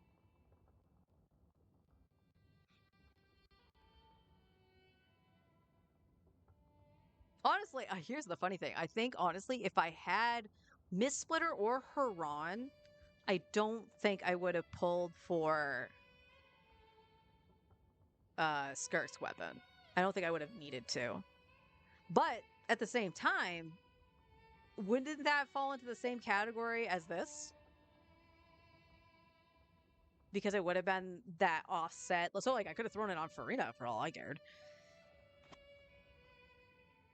But at this point, looking at what I have, it's like, is it really worth like pulling on the Chronicle Witch to try to get it with the characters I have? And the answer would have been no, I don't think so. As much as I would have liked it for Kaya. But guess who I haven't used for a while? And that's Kaya. Because I got a Scofier, and I was running a Scofier with Arlie. So my team was Bennett, Escoffier, Sitlali, and Arlecchino. So yeah, I was playing Melt Arlie, and it was just a much more reliable way to melt than with Kaya, because Kaya still needed to try to get his burst up versus Escoffier, which was just off-field damage from her skill. Oh well. You know, then there was the Leeway Chronicle Wish. I did not roll on that for the free-to-play account. I didn't feel a need to. And then again, the Inazuma one, I was trying for a Kagura's Verity. Because I wanted a stat stick for Mualani and Beresa. So one of them could have that, and the other would have had the Witsith. But the pulls were just so bad. So bad. But because I built pity on it, and the Sumeru Chronicle Wish came out, I was like, well, I'm going to try it for, originally I was going to go for Hunter's Path because we were using Tainari. And then I decided, you know what? I probably should go for Beacon. Because Beacon of the Red Sea, or I think that's the whole thing. Kevin Bacon.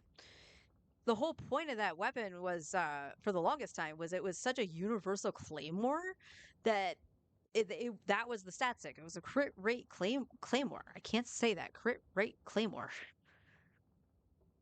So I ended up doing that, thankfully winning that weapon. This was for Eula and Diluc. And the damage is noticeable. Their damage has increased a lot.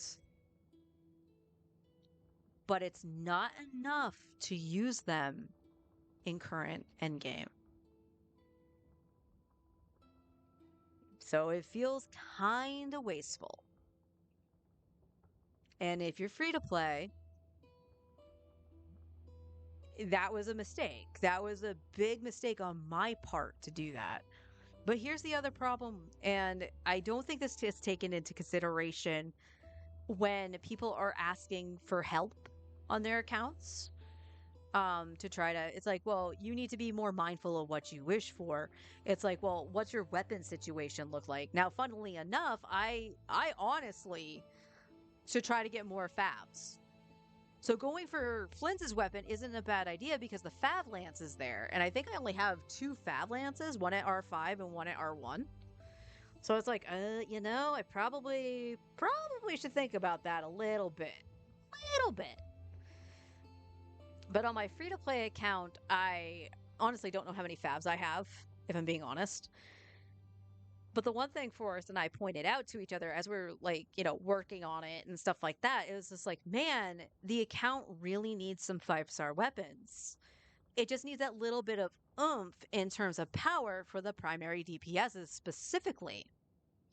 So when you look at the primary DPSs, there's not a lot, but it's Mualani, Varessa, Chaska, and we'll throw in Tainari because a lot of work has been put into him. Well, Mualani has to use the craftable Natlan weapon because Varesa is using the only Witsith on the account. Chaska, at the very least, does in fact have a 5-star bow that is a stat stick for her. She has the first great magic. Awesome. And then there's the actual problem on the account and where the bad luck comes in the RNG. This was all standard banner as well, by the way.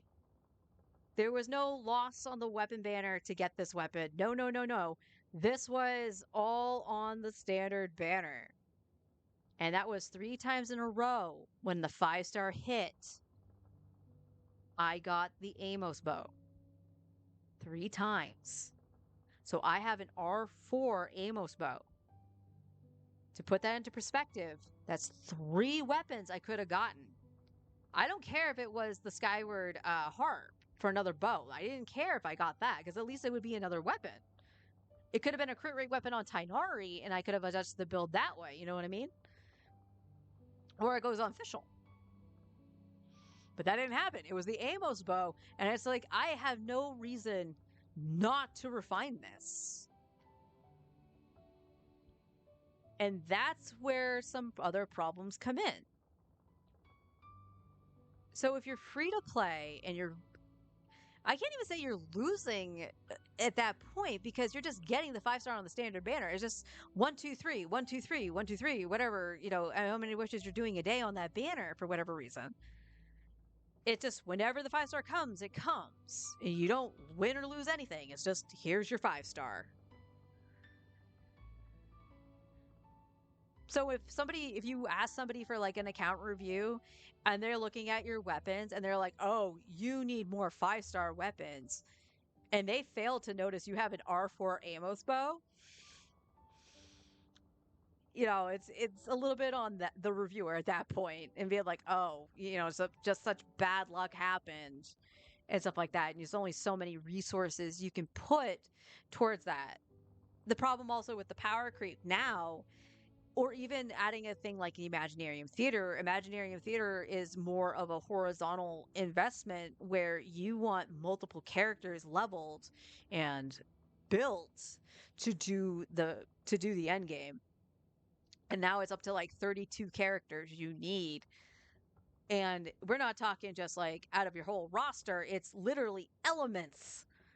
So you have to practically build everybody on your account to ensure you meet that check. If you want to do, what is it, lunar mode? Or something like that? Is that what it's called? My account can't do that. On the current IT, my account can't do that. So I feel for free-to-play players. I can see why they want a little bit more given. But at the same time, it's like, well, why would they do that when the whole business model is to, hey, you want the thing? You want me to hook you up the thing? Give me a little scratch. Come on.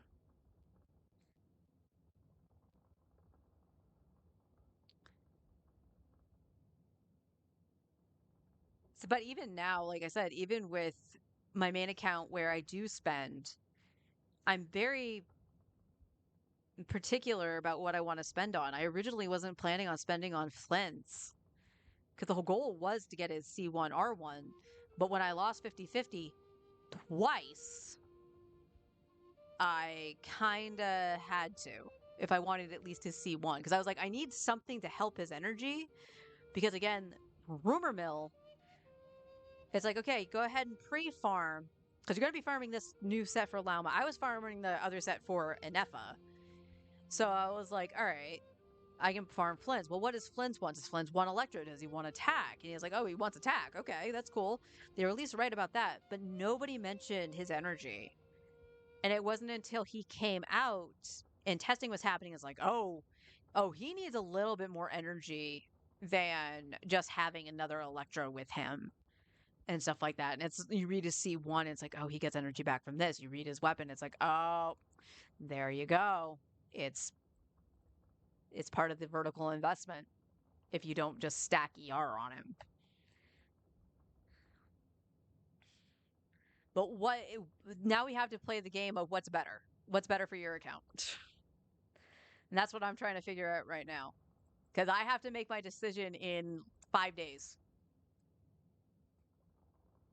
Make my decision in 5 days. If I'm going to up Flints, go for Furina's weapon, and try for the newer weapons, which honestly is probably the better bet. But it all depends if. So, Rumor Mill right now, for the polearm and the catalyst both, I think one is crit rate and one is crit damage. From what I saw in the Rumor Mill. I don't know how old those posts were. And it was something random I saw, I think on Facebook too. So I don't even know like how accurate that is. But if it turns out to be true for oh, I actually have to wonder what the passives are as well. Because if they are crit stats, I don't think the passives really matter. Because, for an example, Arlie, now I have her SIG, but I'm also, BP Welkin, so I could have given her Deathmatch. But if they're going to have one on the gacha that's like that, that easily replaces those who have the white tassel.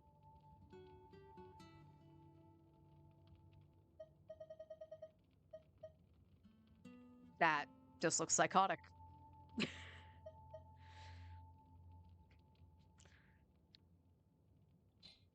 And then Catalyst was the other?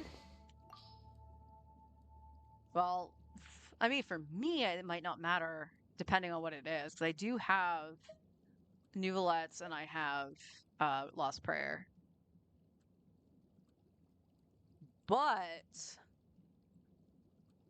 depending on what it is, if true, it could potentially replace the Witsith for Risley. Other than that, not really.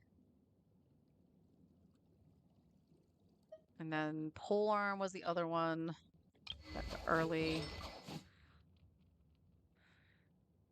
Sino.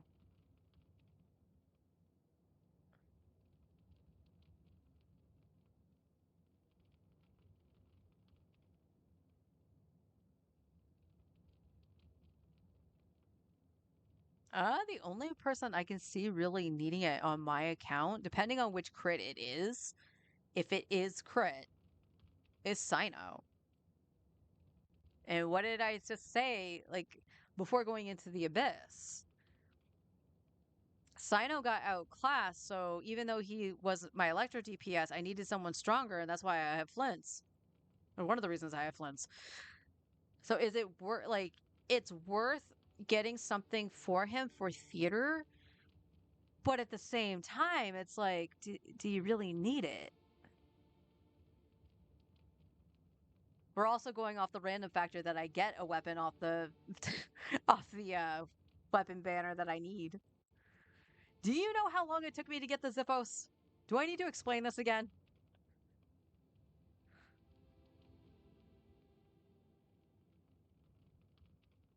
Yeah, I have one extra Favlance. And I was going to keep that separate and start refining that. And it's Fadlance. And I think the Codex was the other thing, right? That's the map. I'm the map. I'm the map. Great sword as well. The Claymore. I think I only have one of the Claymore. Oh my god, map. No. It's telling me it wants to go teleport. Navia.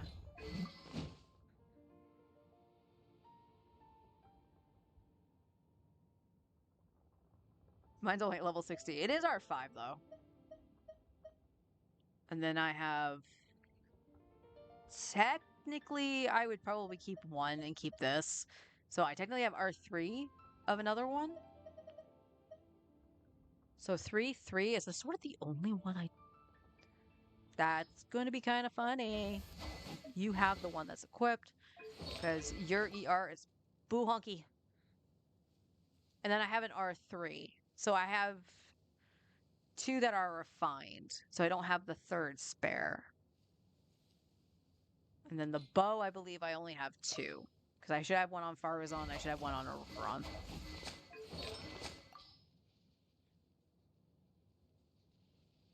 I have an R3 on Farazan, and I have an R1 on Goro. So I'm good. So I technically have an R4. Because I'll refine that on Farazan.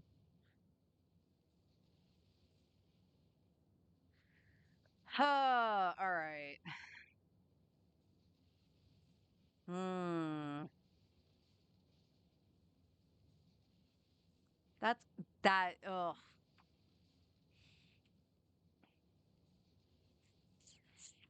It's such a hard call here.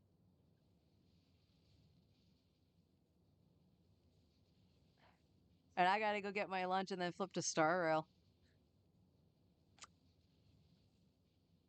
But I need to make a decision. That's the problem. I need to make a plan of what I want to do. Because again, I don't want to have to spend more than I need to, and my spending is going towards Nouvellette.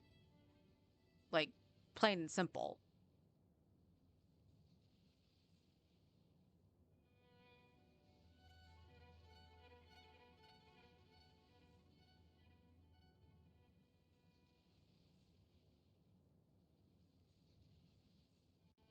Now, here's the other thing too, as I've mentioned.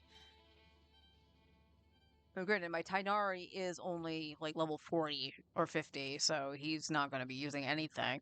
But if I did lose to the Aqua, I can throw that on Fischl.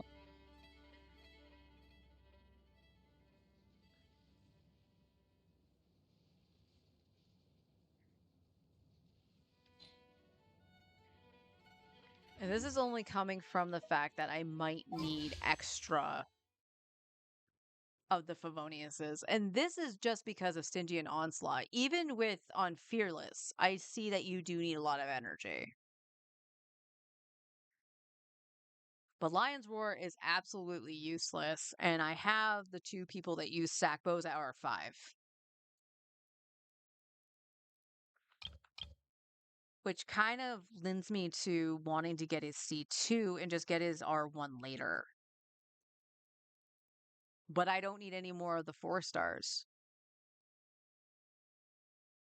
So all that happens is that I would get the wish refunded.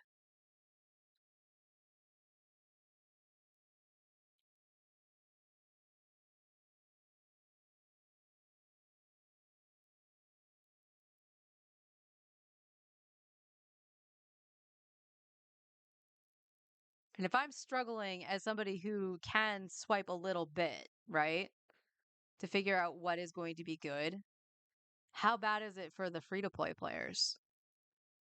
Like, where do you go, okay, I'm going to get this character and then I'm going to get their C1 and then stop? Like, where do you actually get the knowledge for that, for the newer, specifically for the newer characters? Like me doing my free to play account, which was 6 months after starting my main, I had knowledge of the game and some of the characters that I had. So going after characters like Baiju, Furina, Kazuha, and stuff like that. I had knowledge of knowing what they can do for the support and building teams around them and stuff like that as trying to get the DPSs. Because as it was like it made no sense for me to try to get Chiori or Ito at the start because I couldn't upgrade them until I got to Inazuma. So my supports were probably going to out level them, which was going to be bad.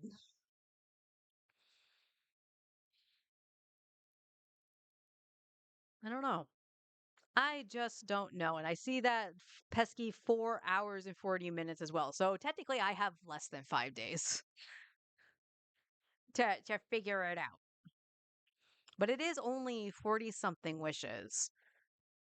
It feels wasteful to build them on the character banner because I don't need any of the 4 stars. You could get an early 5 star for the constellation, though. And it builds pity into whoever else you're going into. But at the same time, the weapon banner, I could use a couple more Favoniuses. It's not a huge deal if I do lose to Aqua, but it's still 43 wishes, and it still takes around 70 to get a 5 star on the weapon banner. So I am at a complete loss. I've talked myself into circles and confusing myself even more because, like I said, Farina's weapon I could go for. I don't think Nefer's weapon is going to be good for anybody but Nefer. So we'll see about that. But I could get the newer weapons uh and just in hopes of getting Farina's. And then there's the other half with Arlecchino, and I wanted her C2 just so I actually could just do all the setup first and then go into her, and she could just go right into killing stuff instead of setting up with her and then everybody else and then going back to her. That's the only thing her C2 really does, in my opinion. Is there any more technical than that? I don't think there is. It literally just activates the blood net. Why that's not her C1, I'll never know.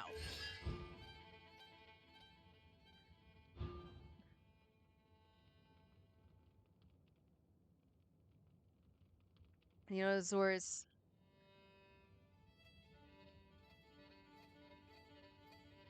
Oh. Dealing 900% of her attack as AoE pyro damage. Increase her all elemental res and physical res by 20% for 15 seconds. Okay. I missed part of that. Her C2 is good. Very good. And now we're back to going, well, maybe you should just sit there for Arlecchino and try. Now, this was a thing I had said. I would try for Arlecchino C2. And then if it was Nuvolette, I would still try for Arlecchino. But if I lost the 50-50 at any point, I would stop and then save the guarantee on Nuvi. All right, let me go get food. Maybe some food will bring some clarity. I doubt it, but we'll see. It's possible. I'll flip to Star Rail for lunchtime, and we can still discuss this and try to help me make a decision. Wave goodbye to Aino. I'll see you guys in a few minutes. I'm just gonna quickly go get some chicken and the leftover salad. And my soup, actually. My soup is almost gone too. Be right back.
back. Go on the train.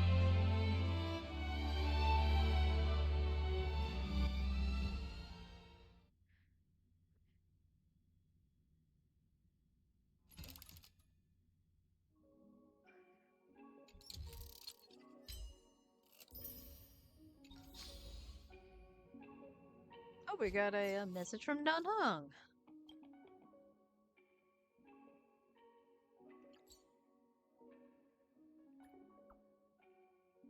Oh, there's a whole ass thing that popped in after the fact.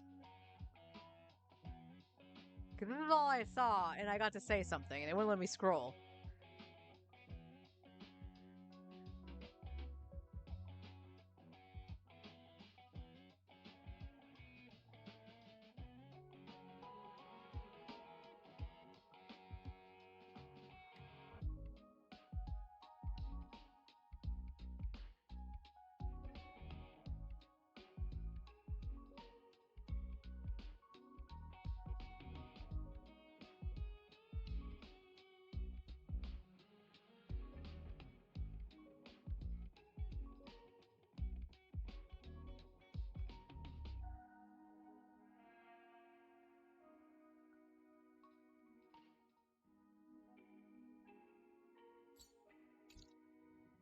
Yeah, so the reason I was here, funnily enough, is I was going to go back into Star Rail for his stream last night.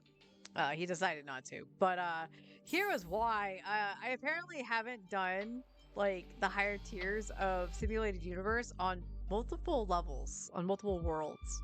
So there's just a lot of Jades just sitting here. So that's gonna be a thing I do. Controller, I told you to go back. Thank you.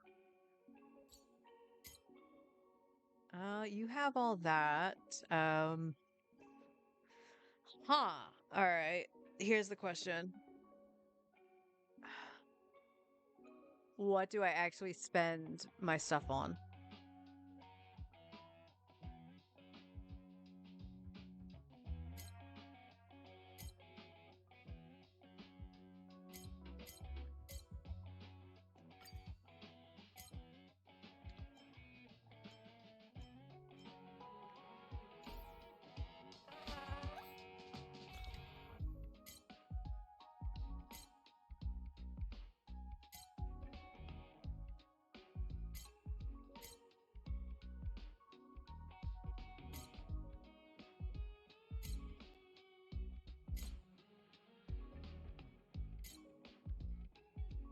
Wait, do you not tell? Oh, there we go. Okay.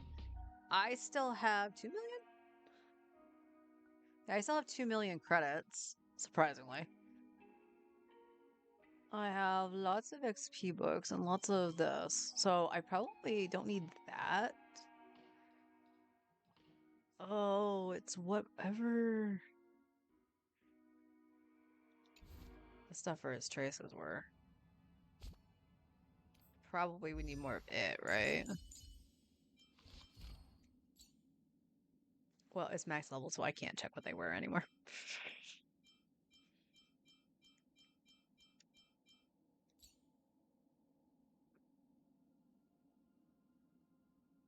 Well, raspberries.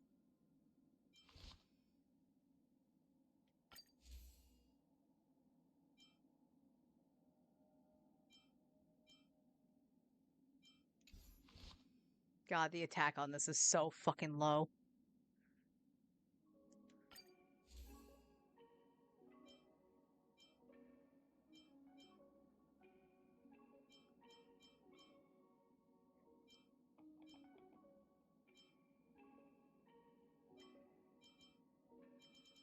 Just out of curiosity.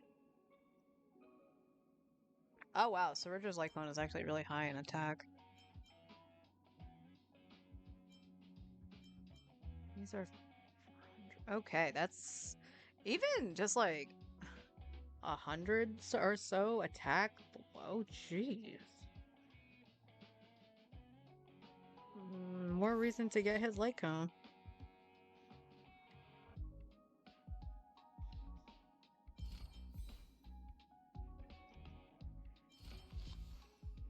2900. You need a little bit higher than that. Honestly, I would like you with a little bit of crit too, but that's neither here nor there.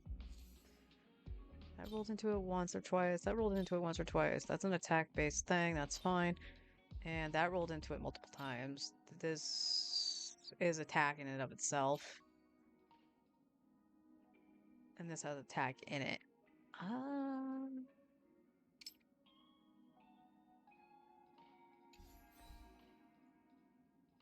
Meh. Oh, I am just struggling to make decisions today. I think I fried my brain fighting the crab.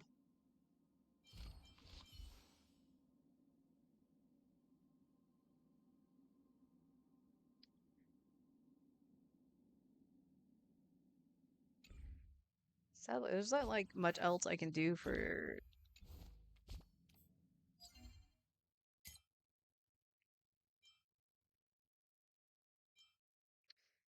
I guess I don't really care about money right now. I don't need it until I get his.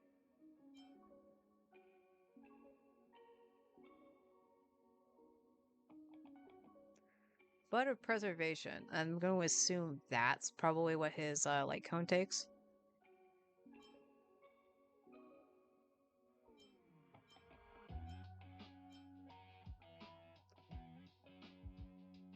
And there's bosses. I could do a boss. Oh, we could. That's a good question.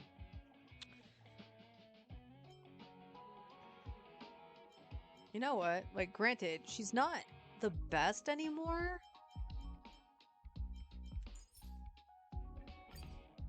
But we could start doing stuff for Robin and play around with Robin. So why don't we do that? Because I am curious. I know I've seen I think is it Finon? Or is it Anaxa? One of the two actually does use Robin and Sunday. So why not? We'll do some Robin shenanigans. Let's do the boss.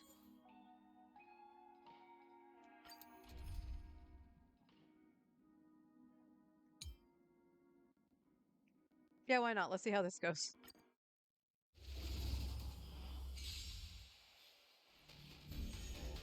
I'll stand in their way.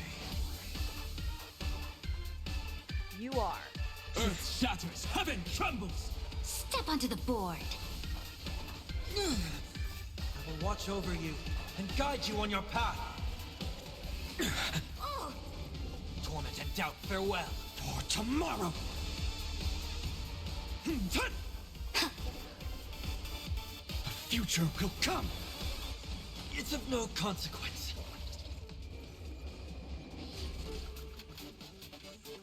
Serenity is before me. Fury of innumerable core flames consume me! You sun, tear the sky!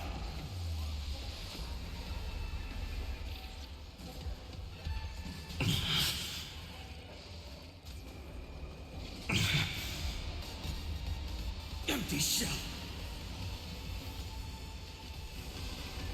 Quench the flames with blood!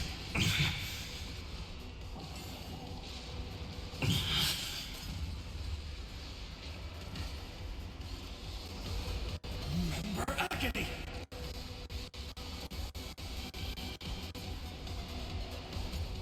Hail the new dawn!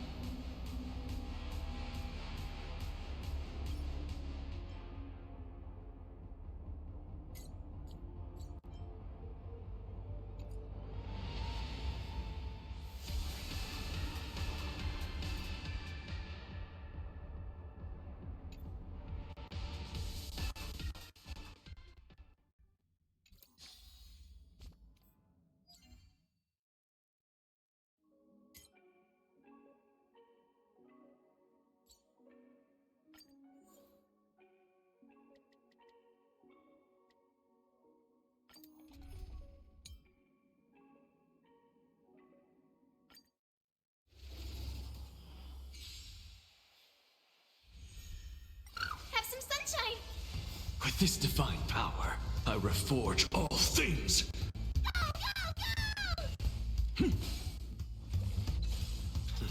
To the soul. The Omega Wave.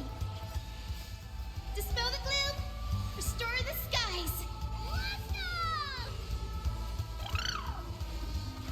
With this divine power, I reforge all things.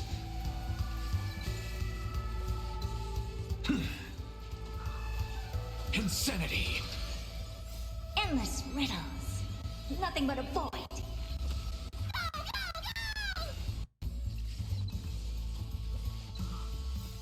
Riding the west wind.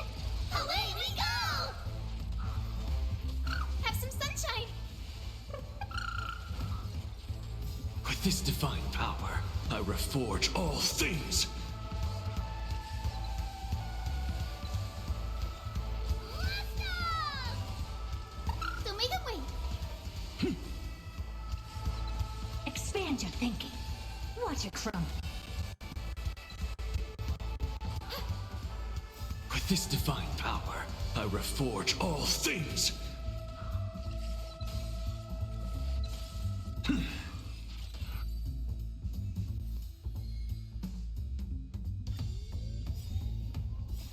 Riding the west wind. Away we go! Have some sunshine.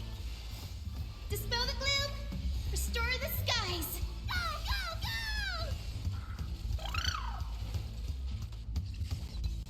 go! With this divine power, I reforge all things. Let's go!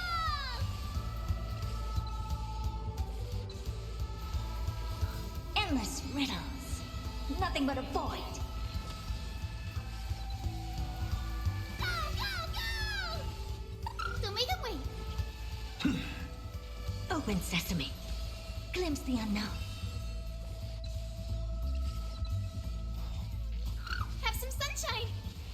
With this divine power, I reforge all things. Riding the west wind. Away we go! Huh.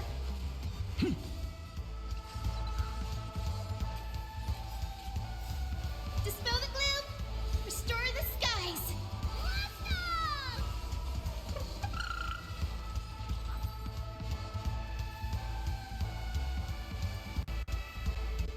The Omega Wave. With this divine power, I reforge all things. Go, go, go!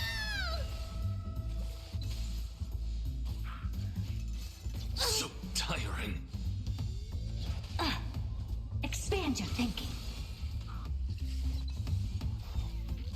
Endless riddles. Nothing but a void.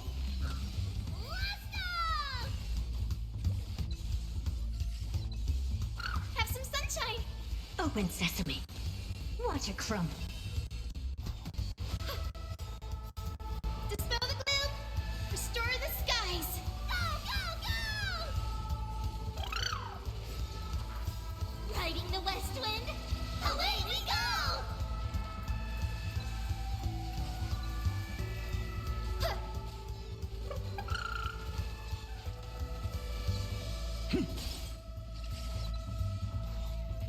The Omega Wave.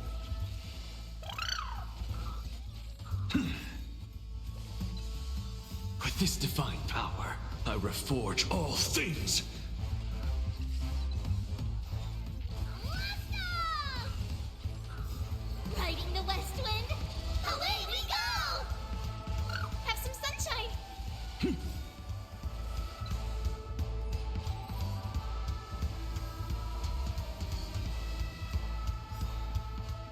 Endless riddles. Nothing but a void. Go, go, go! The Omega Wave. Dispel the gloom. Restore the skies. Let's go! Expand your thinking. Glimpse the unknown.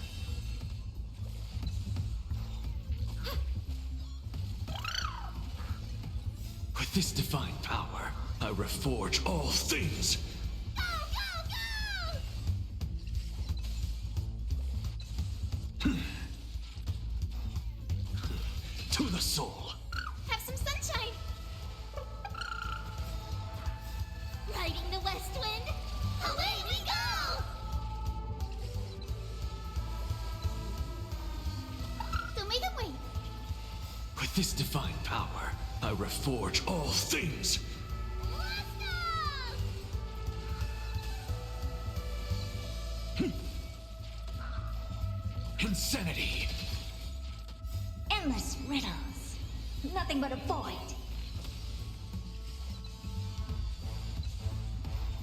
Go, go, go! Have some sunshine. Dispel the gloom. Restore the skies. Let's go!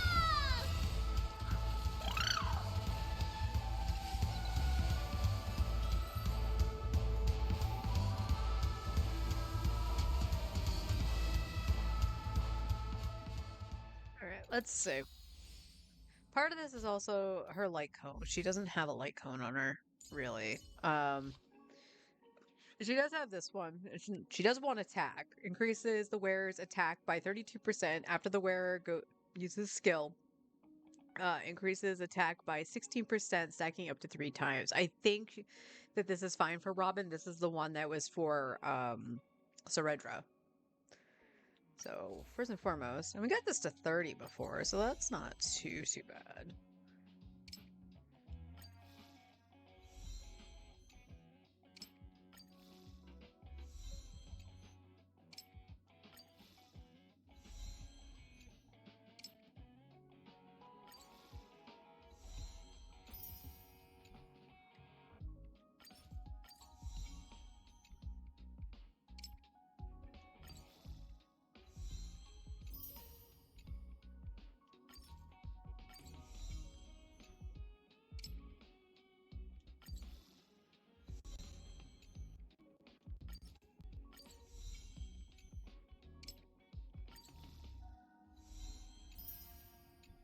Cool. Nice. All right, Lycone situation dealt with.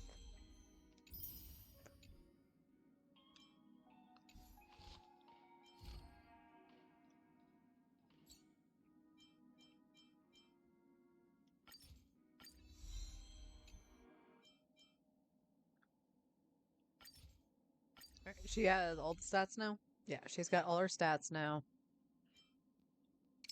Yeah, she was leveled okay, actually.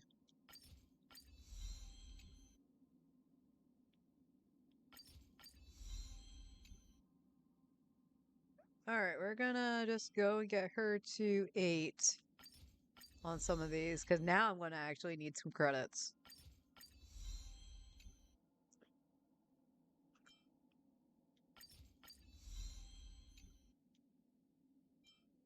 Okay, that's not too bad. We'll definitely have to get some credits, which I can get from the event and stuff like that too, so it's not that big of a deal. I am one thing off. Are you freaking kidding me? Oh, because I didn't do my assignments. That's why. Don't mind me.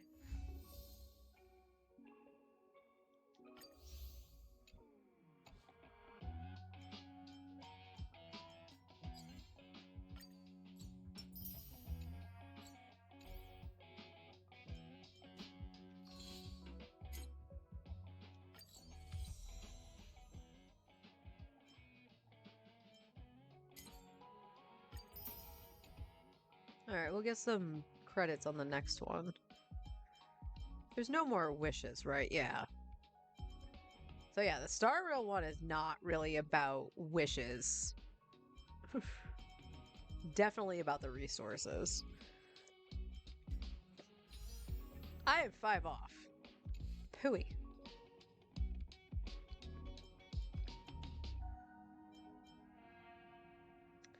Oh, well. Like I said, I'll probably come in and do... Actually, wait, isn't this combat? Yeah, this is, I think, combat. Let's go... If it's combat, it should be something I can auto. Let's go take a look.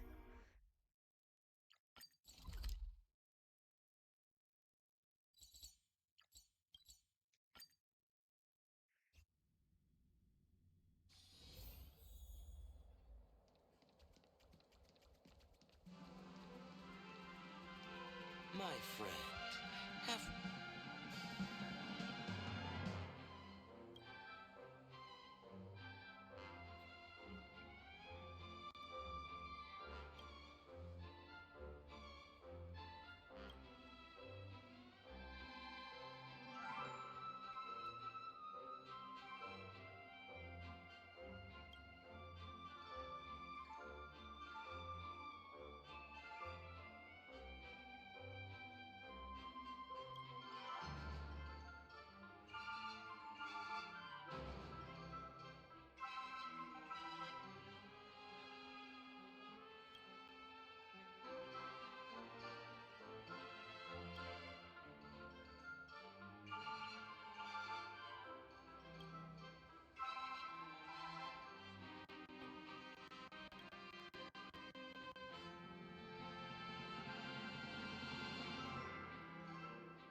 What's this in combat? When it takes action, it triggers special effects that help during battles.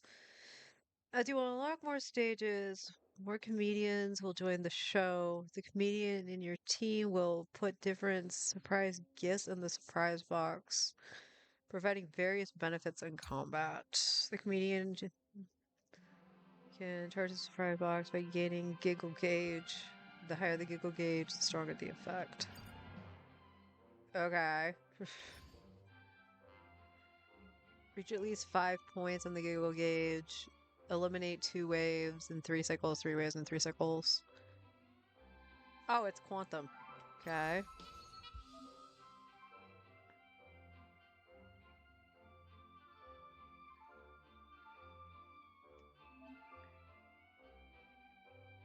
Oh. Oh, so I have to make a team around Sparkle?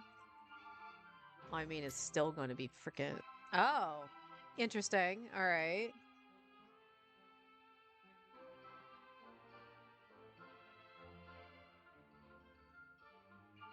Ooh, really? Okay, I see what they want to do.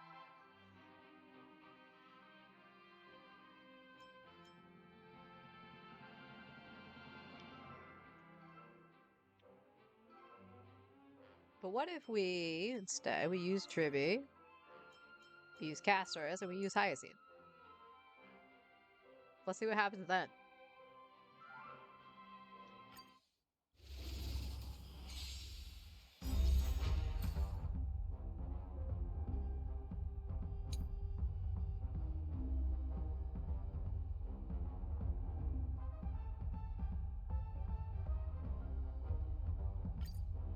They were lost.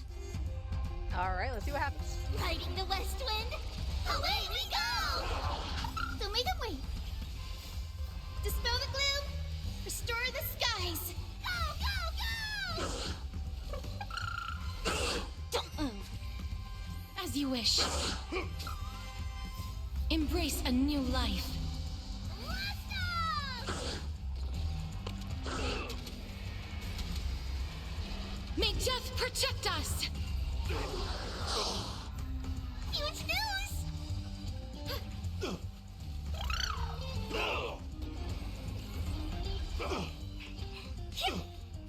Can you find the answer? Go, go, go! Don't be rash. Wilt hear. Have some sunshine. Feeling spiffy? As you wish. Embrace a new life.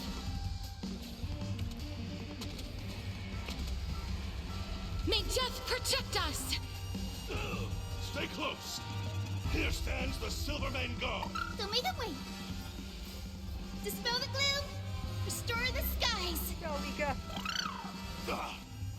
Just give it up. Riding the west wind, away we go!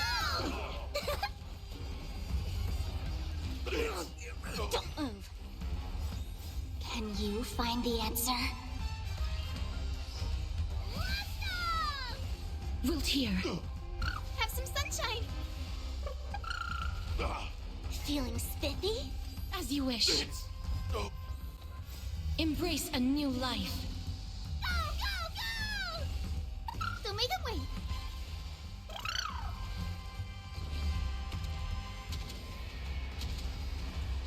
May death protect us!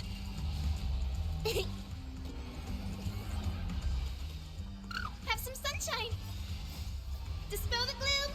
Restore the skies.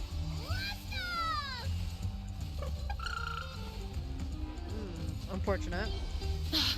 Don't move. Wiltier, Alright.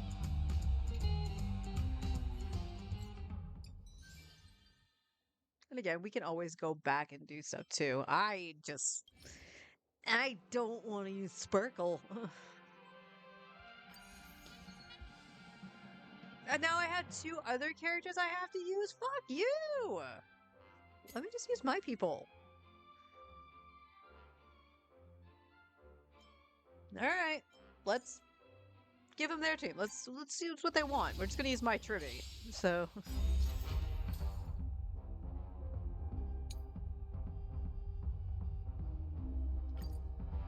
I don't need to care about any Riding of the this. west wind. I'm not controlling Away we go! Feeling spiffy? Come on. My turn. Mm-hmm. Gotcha. Mm-hmm.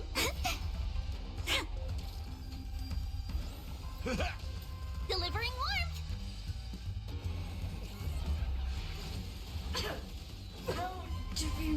Alright. Can you find the answer? Do we want to go back on the other one and see if their archer can actually kill it? Please, and victory! Don't move. Wow. Mm-hmm. Oh, come on.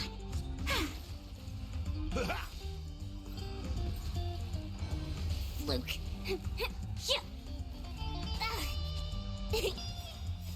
Riding the west wind. Away we go!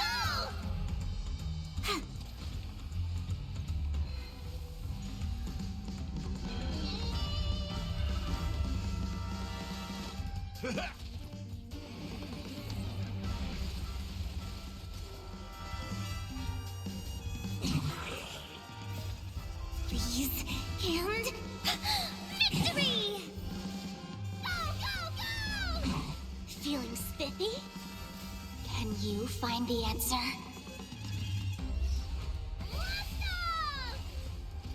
Stay calm. Gotcha. Stay calm. Gotcha. My turn. Mm-hmm.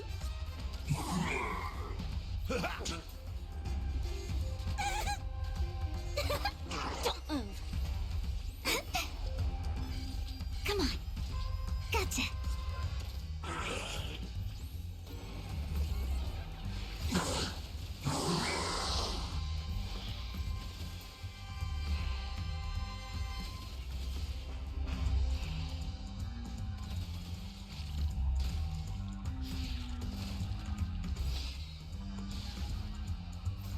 Riding the west wind. Away we go!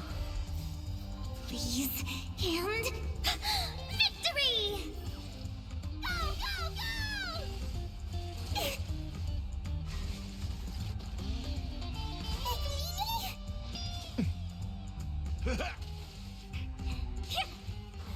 You're a loser! Can you find the answer?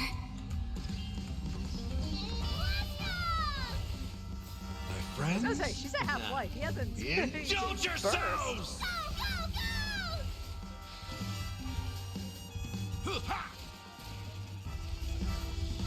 Okay, even their team wasn't strong enough to actually do the 6 waves. But it set up through wave 5. Alright. So let's go back to the first one.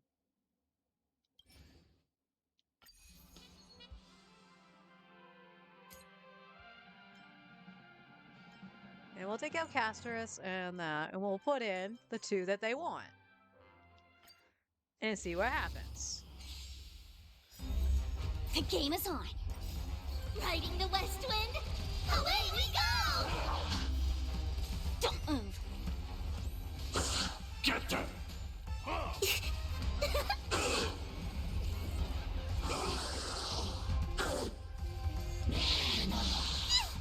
Feeling spiffy? Can you find the answer?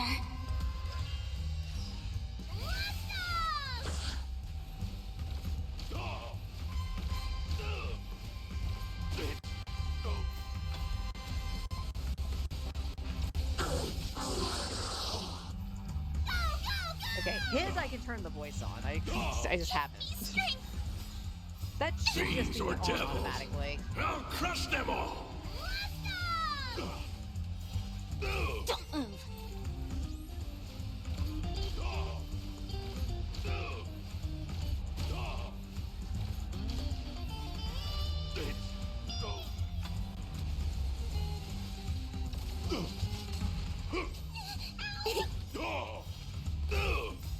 Riding the west wind, away we go! Get them!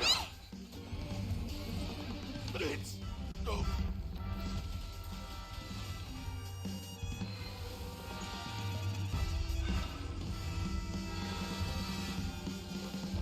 Feeling spiffy? Can you find the answer?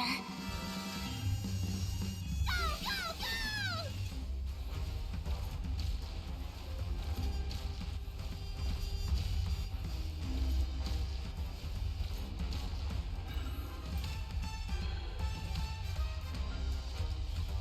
Get them! Don't move.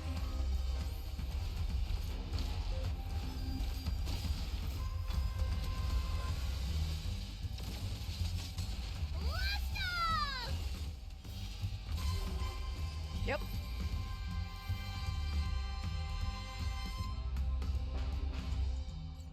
All right, so if you have the characters, just use your own. Otherwise, use the characters setup that they want. Argenti!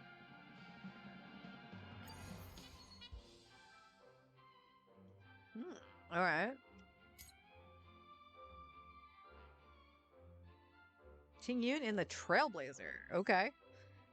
Well, we'll use the Trailblazer. And it looks like it wants Remembrance. Alright. We'll use my Trailblazer.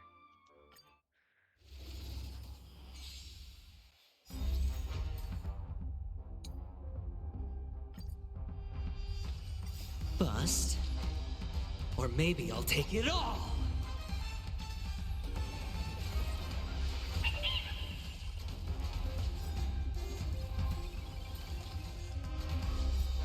Bust. Or maybe I'll take it all. All in. Bust. Or maybe I'll take it all. I choose you! Mim, mim. We can do anything! Mim. Me. Wow. Please, and victory!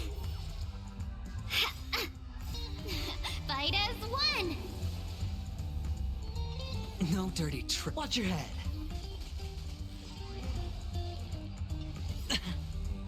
Bust. Or maybe I'll take it all. All in. Bust. Or maybe I'll take it all.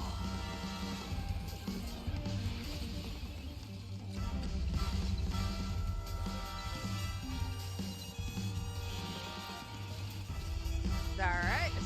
Gonna do it again?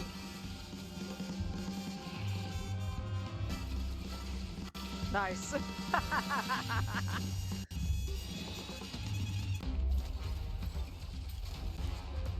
Bust. Or maybe I'll take it all. Watch your head.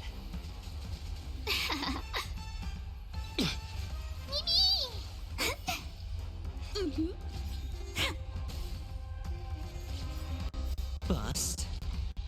Or maybe I'll take it all. Freeze and victory!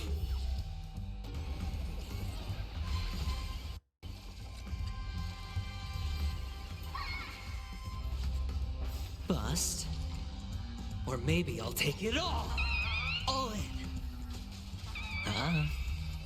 Bust. Or maybe I'll take it all. Fight as one!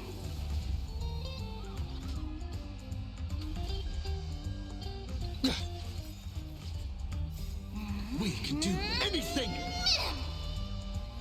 Minion! Come on.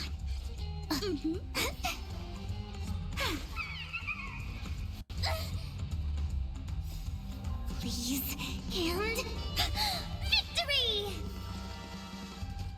No dirty tricks, alright? Watch your head. Bust. Or maybe I'll take it all.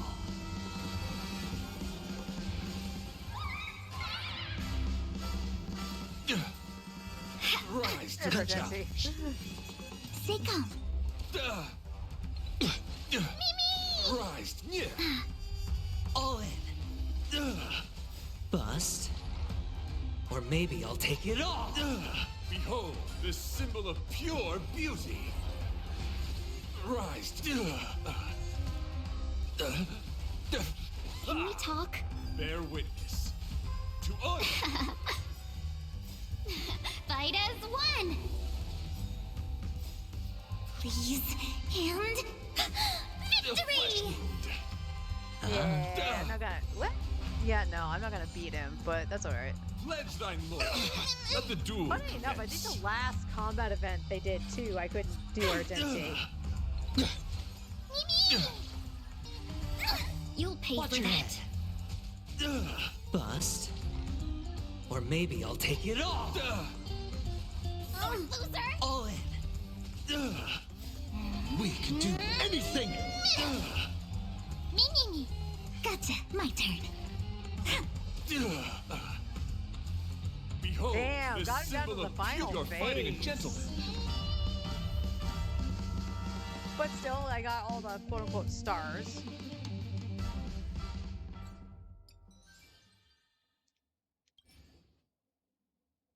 Wait, is it Argenti again? No, okay. I was just on the wrong one. Huh, Feijao. Alright, we will go with what they got, because my Robin technically isn't built. As we saw. So, we'll go with their Robin.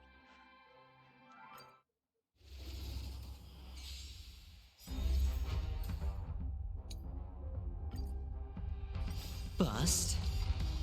Or maybe I'll take it all. Here you go, Master. Resonate all together. The fearless knows not fear. Zap! Watch your head. Too slow. Forever triumphant! Victory is inevitable!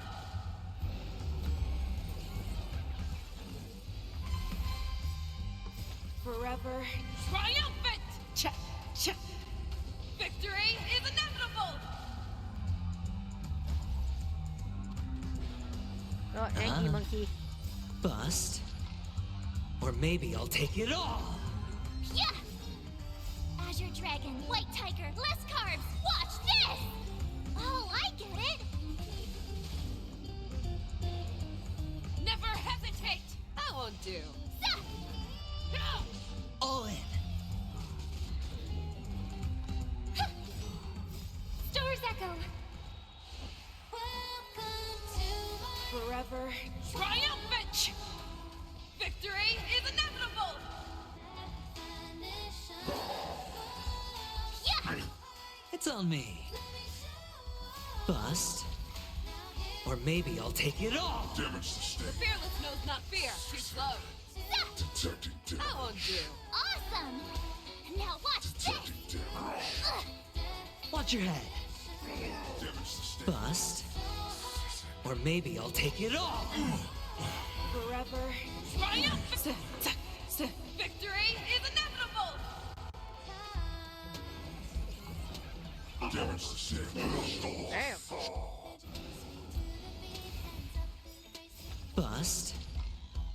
maybe I'll take it all. All in. Forever. Triumph! Victory is inevitable! Yeah! Azure Dragon, White Tiger, less carbs! Watch this! Never hesitate! Trap! Zap! Too slow. Oh, I get it! It's been so long since I've heard Robin. Bust. Or maybe I'll take it all. Watch your head.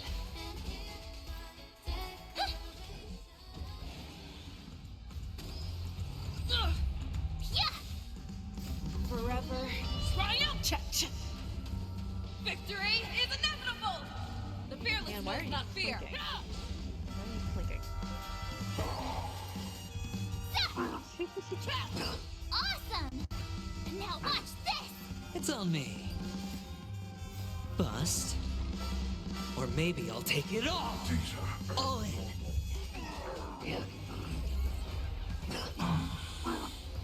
Oh, that didn't seem like it did much damage. Forever. Triumphant! Victory is inevitable! Attack mode. Lacerates. It's okay, it's okay. Harmony and unison. Stars Stars echo. Echo. Yeah! Dita and Azure Dragon, White Tiger, less carbs! Watch this! Never hesitate! That won't do. Zap! Watch your head. Devastation normal. Oh, I get it! Bust. Or maybe I'll take it all. Dita abnormal. Demon's threshold. Shut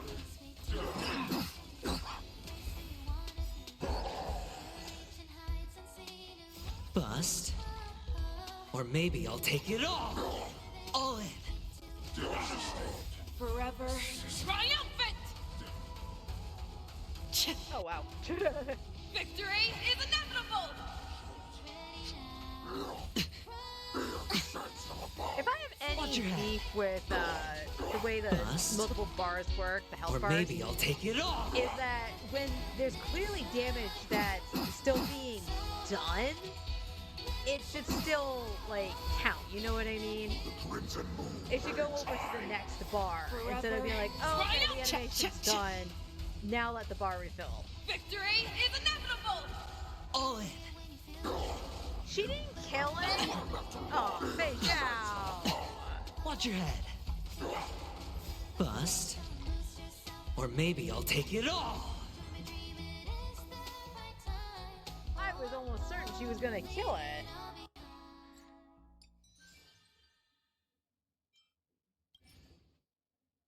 Alright, who's on this one? They want you to use Don Hung. Okay. Let me see. Can I see what this Don Hung looks like? Oh, it has the same light cone mine does.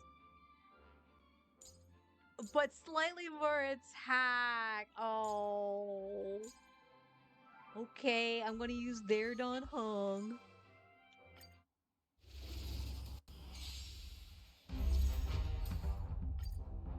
Only Step slightly, onto though. the board. Earth shatters, heaven trembles. Here's the question. One Stronger. sparkle. Too One slow. sparkle. Can you find the answer? Because isn't Sparkle's whole fearless thing knows about not having fear. quantum characters? Soaring above the lands. This is permanence. That won't do. Your downfall is absolute. Forever. Triumph! Victory is inevitable!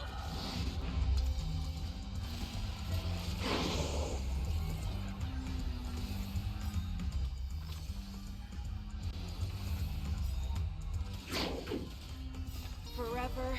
Triumphant! You get to use your ulti twice.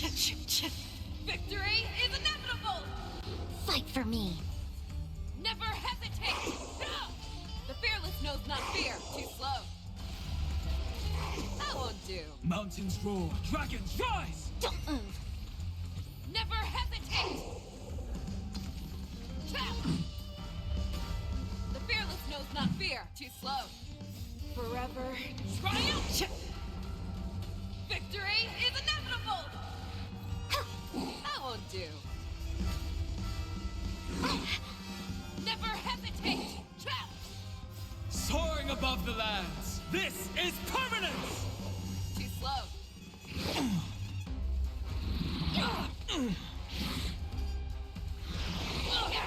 Feeling spiffy? Can you find the Okay. answer? One sec. Earth shatters, heaven trembles! The fearless knows not fear. That won't Ouch. do. How is that? Downfall is absolute. Yeah, Star Rail is very loud.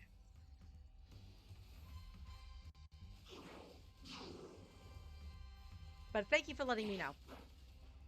Forever. Triumphant!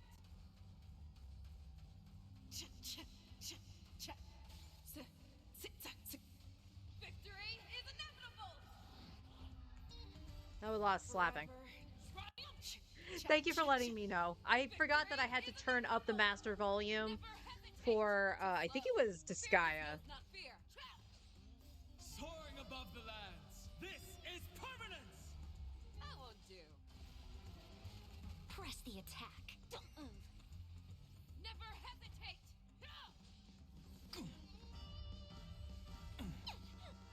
Mountains roar, dragons rise! Too slow. Forever. Triumphant! Victory is inevitable! Fearless knows not fear. She should. So I have a question, because I don't have Phase Out. Does her ult, like, not hit the adjacent characters or something? Feeling spiffy? Can you find the answer? On normally? Because she's Hunt, so I would assume not.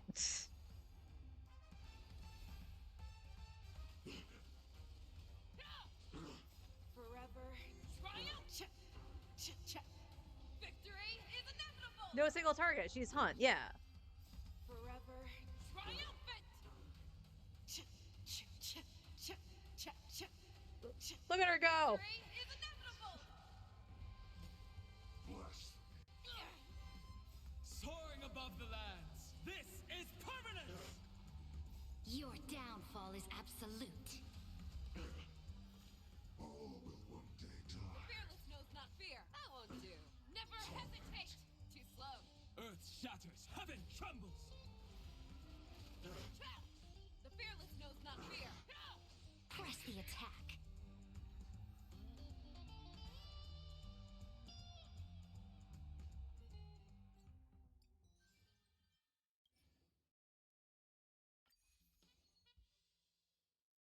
Not Sampo. No.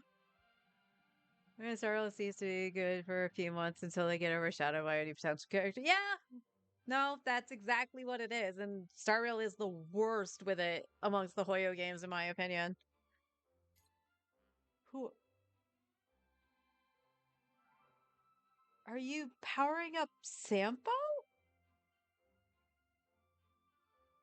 Why? Why? I don't like Sampo.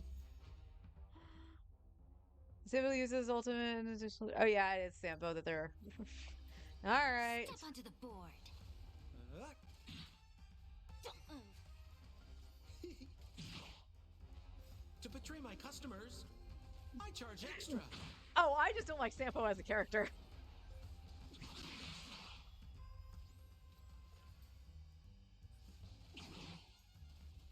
Can you find the answer? To betray my customers, I charge extra. It's very interesting the characters they're putting together, though.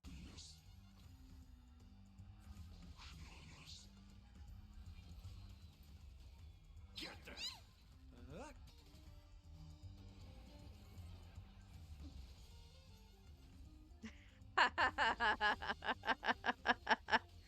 Fight for Look, me. anybody can like the characters they Your want, downfall all is right? absolute. I got crapped on back in the day when Lunar came out for the PS1. So I'm like, you know, early high school at this point. And my friends gave me shit for liking the character Nash. I got shit for liking Gary Oak in Pokemon. So, you know, like who you like. I just was not a fan of Sampo. Feeling spiffy? Protect me! Fiends or devils, I'll crush them all. To betray my Ouch. customers, I charge extra.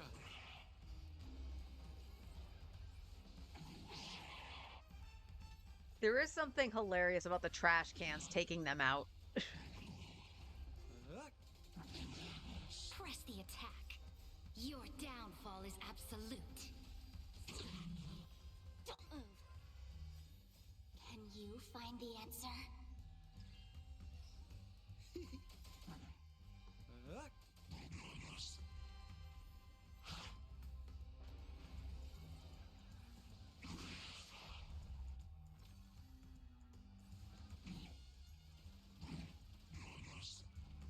To betray my customers, I charge extra.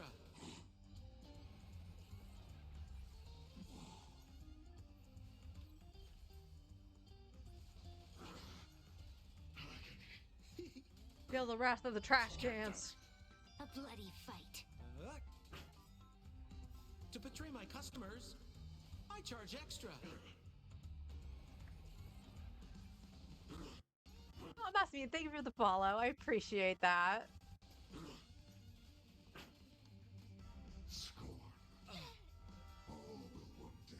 Feeling spiffy? I like his kid, but that's about it. Yeah.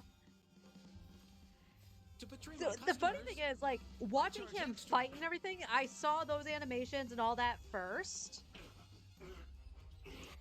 And I was like, okay, he's kind of goofy and wacky. I like that. And then I see him in the story and I'm like, I can't stand you, dude.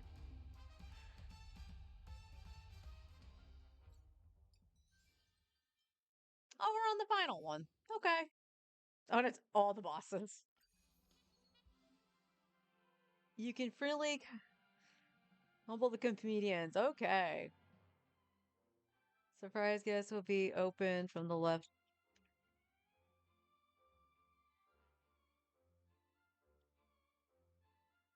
Okay. Empty slots are not allowed in this challenge.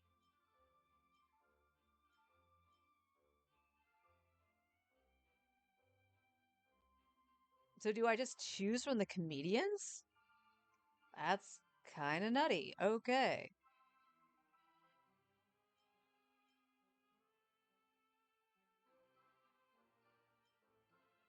Let's see. Who do we want? Probably Aventurine.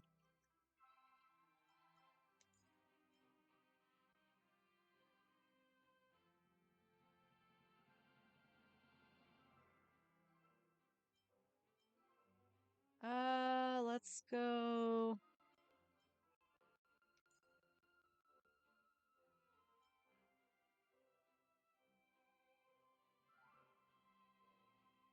Sparkle. And oddly enough, like one of these two, right?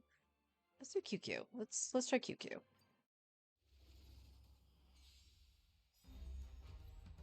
High stakes, high rewards. Bust. Or maybe I'll take it all. Watch your head. Step onto the board.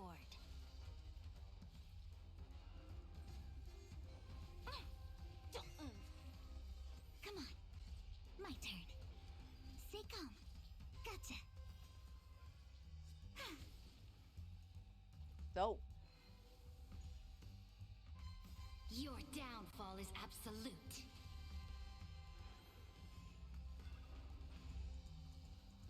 Wow.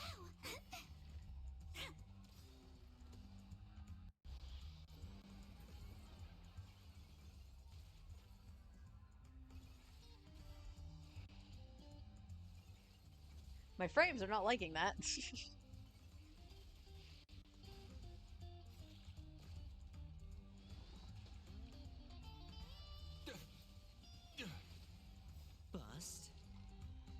maybe I'll take it all. All in.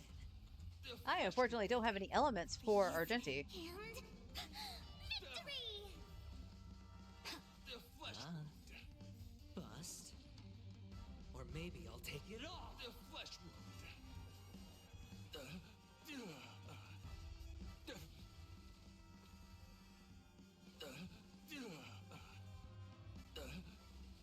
Rise. Well, that made that easy.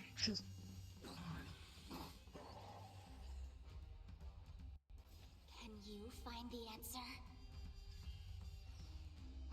Like that, huh? Feeling spiffy?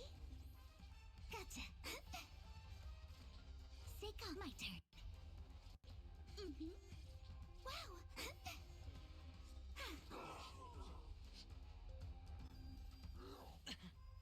Tile to the Watch gut. your head.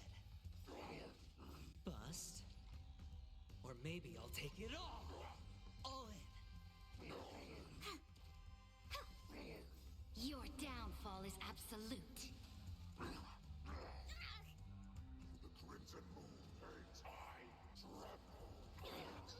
Watch your head. All in. Bust. Or maybe I'll take it all. Watch your head. Come on, my turn. Gotta love that. Freeze and victory!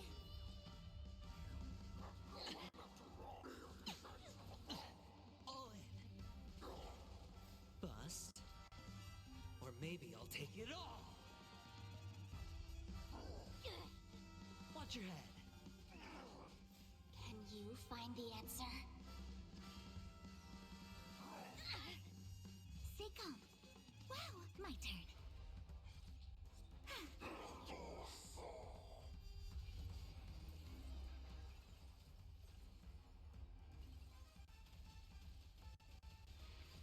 Okay. 1%. Cool. Or maybe I'll take it all. All in.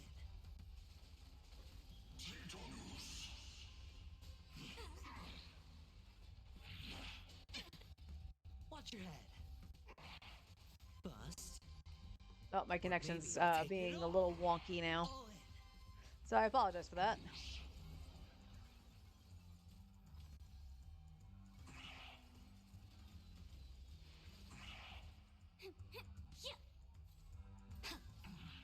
Your downfall is absolute.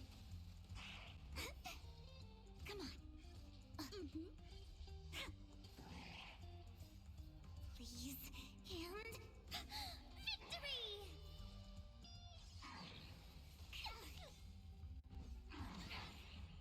Watch your head. Bust. Or maybe I'll take it all. Can you find the answer?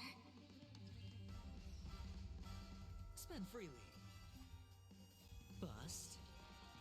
Or maybe I'll take it all.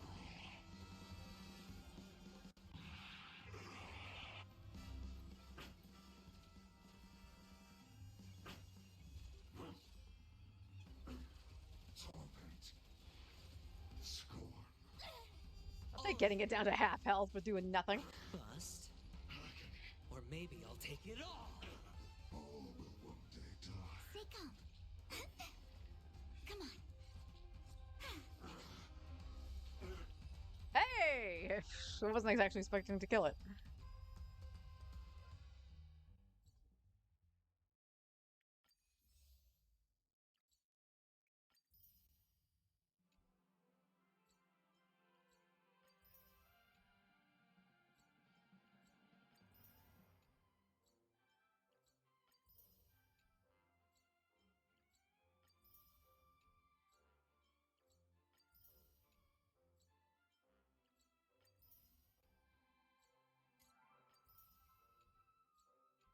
Yay!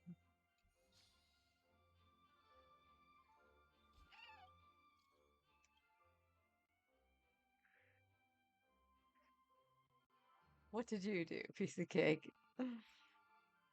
I have to stern face the whole time.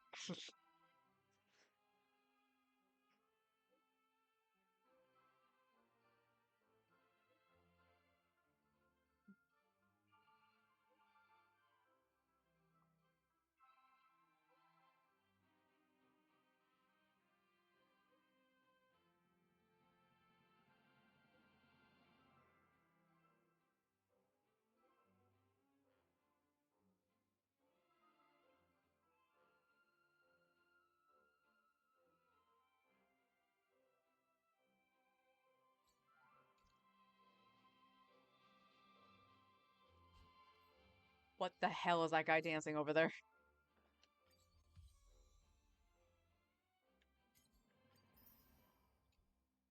Easy peasy.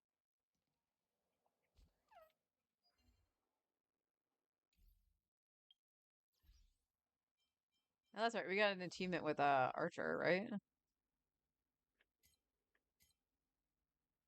Yep. Oh, look, it was the 5 I needed to make the wish in the first place.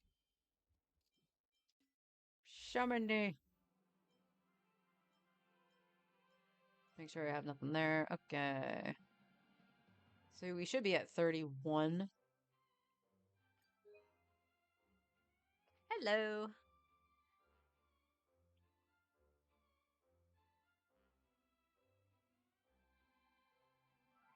Yeah, I did do the Spiral Abyss. I did that at around 10 o'clock, 10:30 in EST.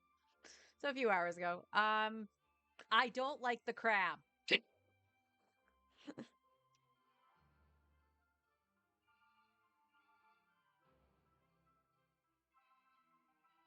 15, 20, 30.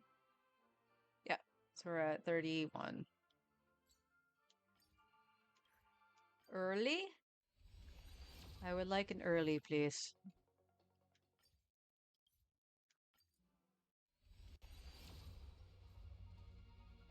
With Hyper Bloom or Bloom 2. So the thing is, I like don't really have Bloom. And I'm also really bad at the mechanics for the crab. I'm just gonna be real for that. I'm more of the Unga Bunga type of player. So the fact that I have to think about it kind of stinks. I did try going in with originally it was Nahida and Kuki with Nuvolette and Farina. And I should have been able to get away with it, but the second chamber was giving me problems. So what I ended up doing was going with Laugh Out Loud Hyper Bloom on Flint's. So I went in with Flint's normal team, but used Nahida. My only thing was I didn't think that I was activating the blooms quick enough. So I probably needed another Hydro, if I'm being honest.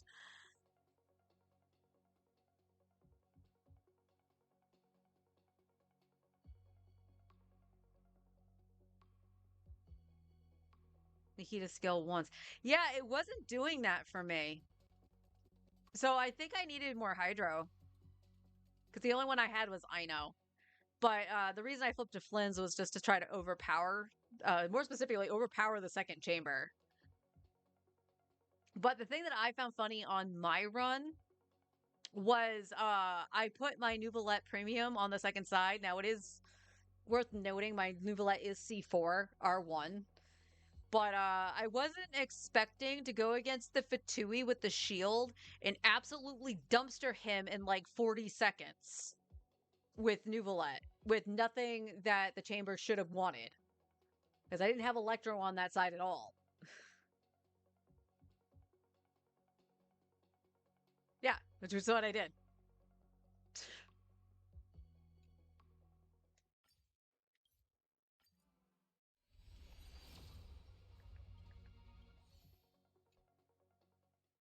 And last one. Nope, no early.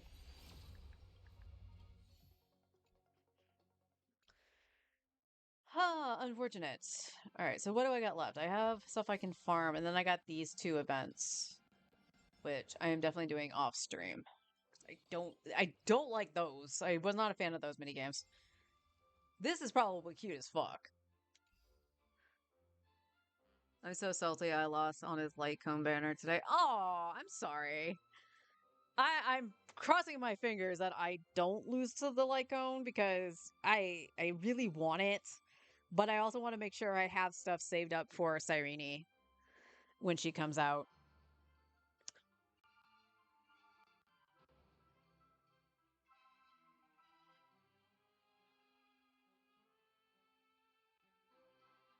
Yeah, that's what I tried to do too, Barca. But again, for me, fighting that crab, like there's something about the crab that my brain doesn't compute.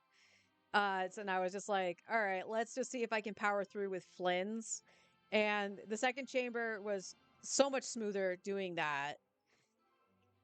And getting to the crab, I was like, all right, I'm gonna try. I think it was just because I didn't have enough hydro, or it was just the fact that like Aino would kick the stuff possibly like towards the center instead of towards where the blooms were and stuff like that. So there's stuff that could have been way smoother, but the fact that my Nuvi premium team, because I went in and I was like, oh, it has 45 seconds left before I lose the star, and I killed him well before that. I was like, sure. All right, yeah, Nuvi fell off a cliff, guys. I really want the not the what?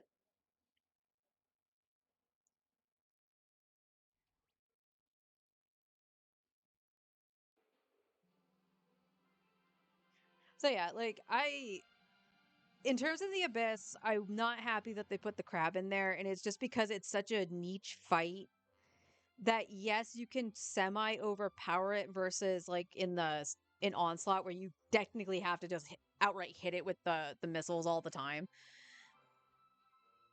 That's my only thing. It's the fact that it's niche, and yes, it's shilling the new character because that side is shilling Nefer. But I don't like that. I just don't like that practice. And whereas they did it before, it was like element. And even when you had the whole thing with Night Soul, or where Night Soul was the thing that was empowered, you could use anything and still win easily.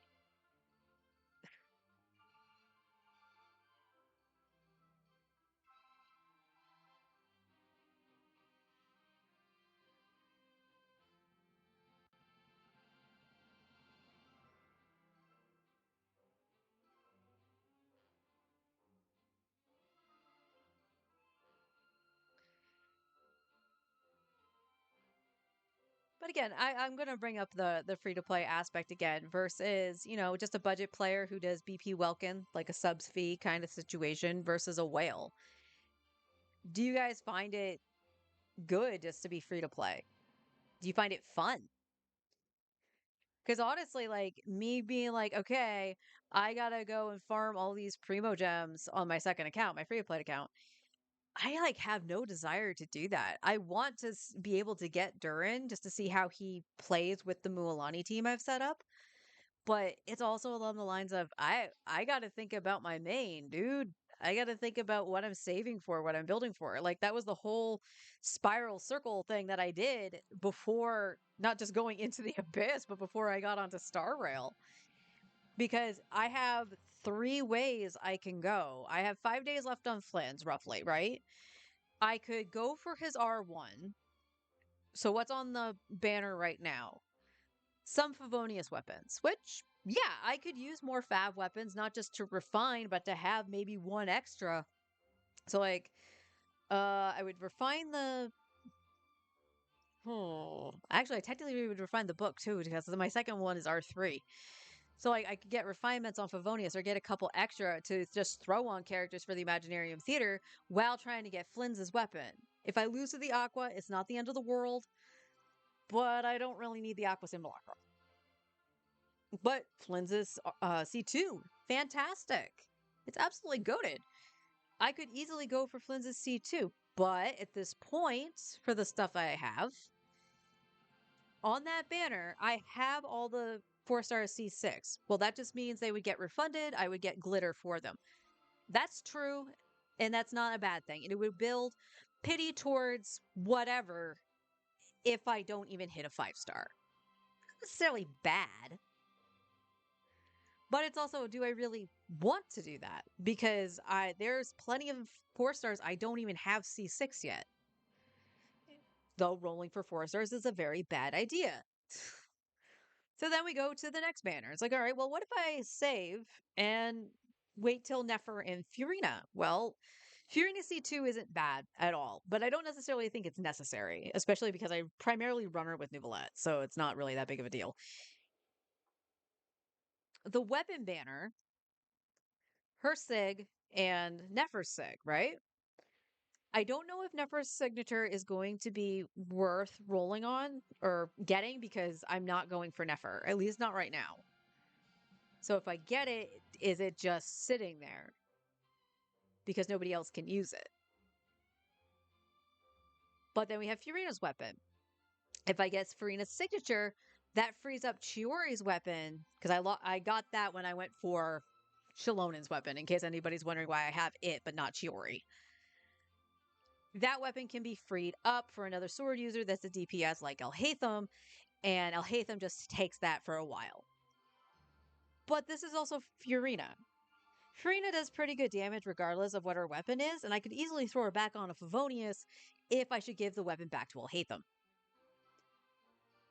The only other thing that's going for that weapon banner is the fact that there are new 4-star weapons going to be introduced. We actually have the sword already in game, and, so we already have our one of this. It's not a bad weapon. It could, as Forrest pointed out, it might be more for Durin.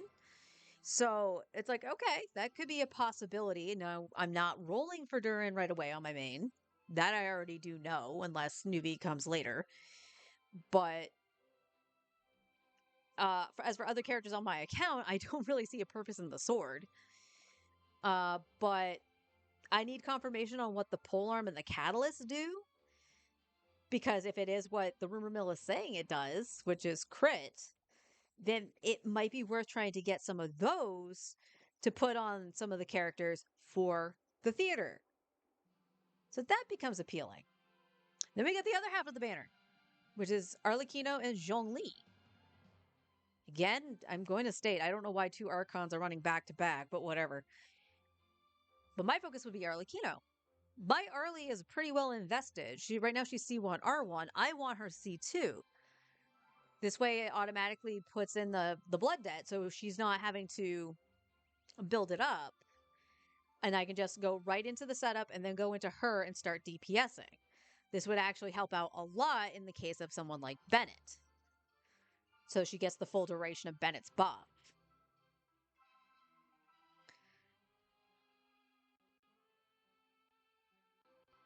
But then I found out in totally space that her C2 actually does AoE pyro damage to, like, it's like, what, 900% of her attack or something like that? It's pretty big. Plus, she actually gains some, like, resistance and stuff like that, too. And we all know Arlie is a glass cannon. So I'm like, I really still want her C2. So there's already 3 ways that I can go about this for what I have right now. And then there's just the thing up in the ether of, is Neuvillette going to be in 6.2 like the rumor mill is saying? If yes, part of me is like, maybe I should just not pull at all and hoard everything because I want to C6 him. And again, I will reiterate, mine is C4, so I only need 2 constellations, so it's not that big of a deal. So there's just so many factors that I'm trying to figure out. And Star Rail's kind of the same way. But I feel it's even worse because I don't really swipe on Star Rail. I have never gotten the top-ups in Star Rail. It's only been the Battle Pass and the Express Pass. Anything extra has been like the stuff from the anniversaries, where it has like the little bundle of like, 5 wishes and some credits and stuff like that. So it hasn't been anything substantial in terms of like extra wishes or whatever. But like in this instance, it feels like Dan Heng really needs his light cone. Does it say let me see what his base attack is on the... Actually, is he? He should be using his light cone in the trial, right?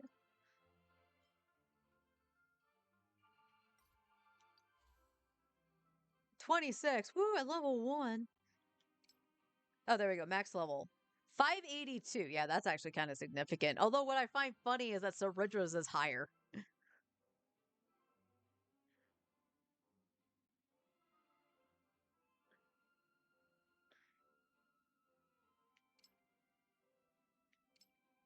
Although I like how it shows, like, it doesn't show the our S1, excuse me. S1 at level 80, but I don't think that really matters. So 582 we're looking at, and what he has right now is like 450 something. Nope, 370. I am way off. Holy shit. That's 200 points difference in terms of attack. Why? I don't care that it's a 4-star versus a 5-star. That's insane. Like, at least make this 470 or something.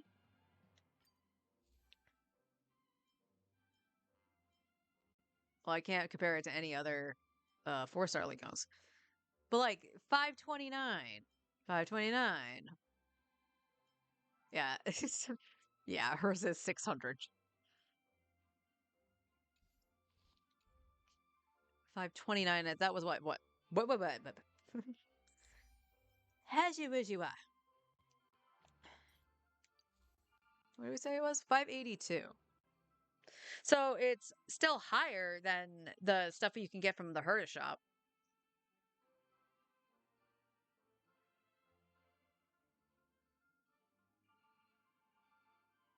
That's crazy. That's absolutely crazy. But like it the fact that he just becomes like a healer out of this too is crazy too. So baffling to me.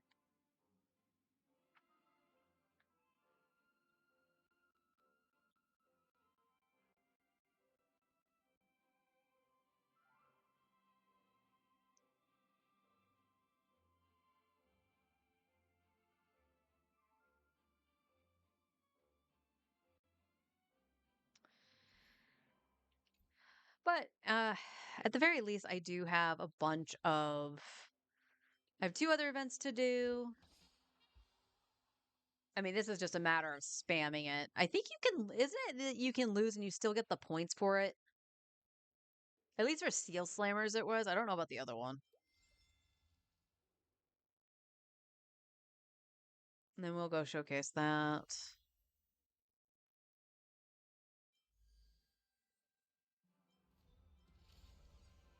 Yeah, that's pretty much it.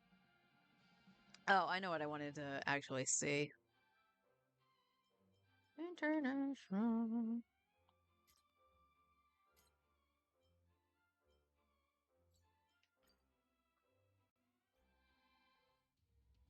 Because this was a little bit of a slog when I did it, right?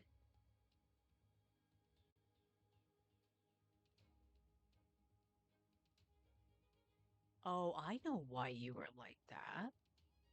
So let's see.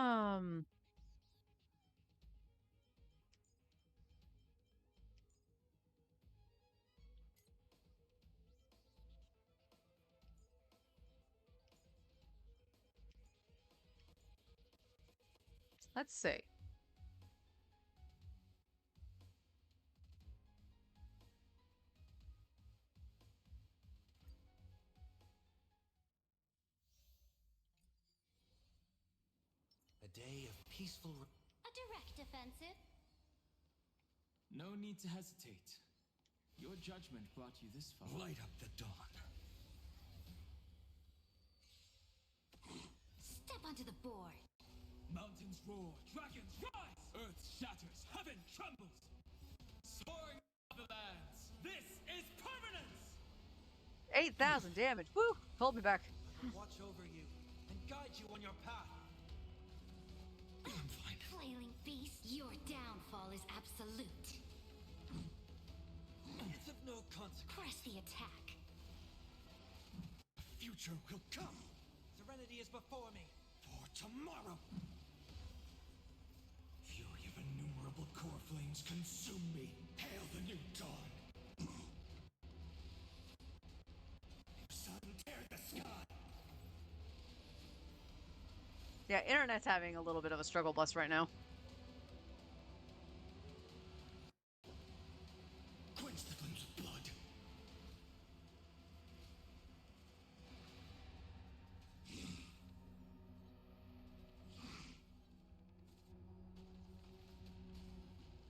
Remember agony. Hail the new dawn.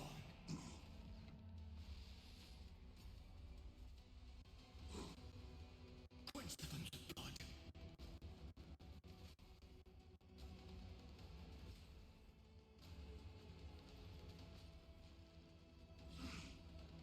Branded with strife.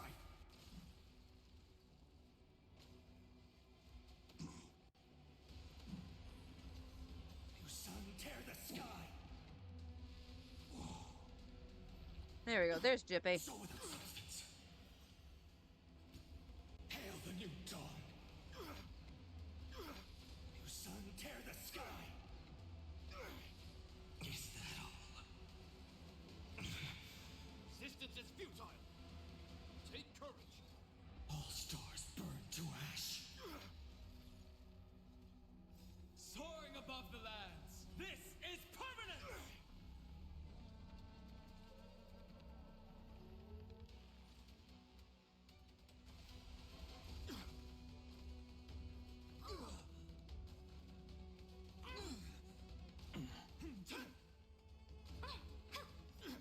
Your downfall is absolute.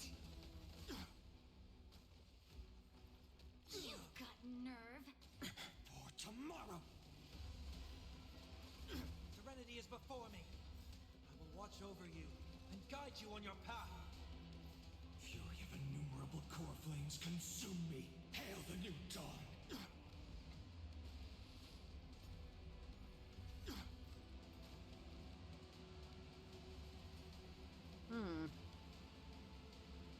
Can't remember how fast he killed it with Is that Locha. This ends here. Quench the flames of Probably blood. around the same, right? Like, I know... Well, no, he's weak to... Imaginary, too, which is Locha. So... I don't know. Our position is solid. For glory. Branded Bastard. with strife. You sun, tear the sky. Empty shell. Okay, not too bad. But again, like... Dun Hang is absolutely amazing. Play night. Oops. Strength in numbers. Sucrose and Razor getting added to the Hexen...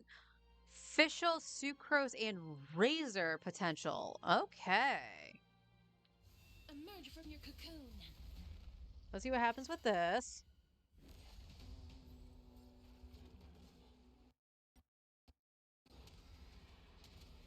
Ooh. May death protect us. I'm gonna go 1 frame per second. Look at that go. Look at that chug. Restore the skies. That's cool.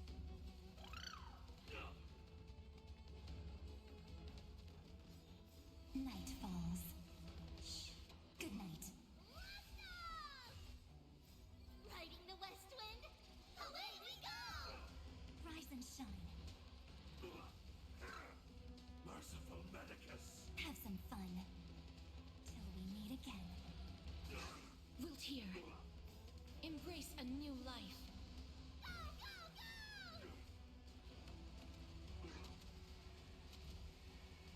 May death protect us.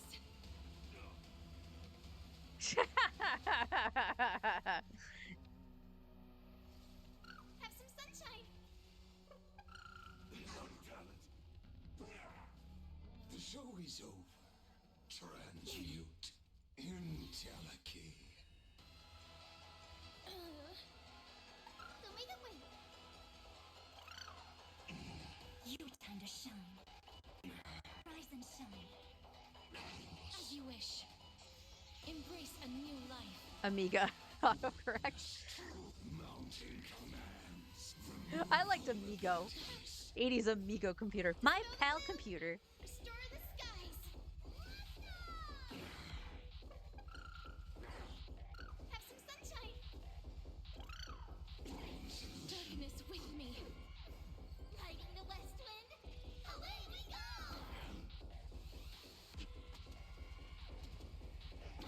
May death protect us. Embrace a new life. Wow, she already got the dragon again.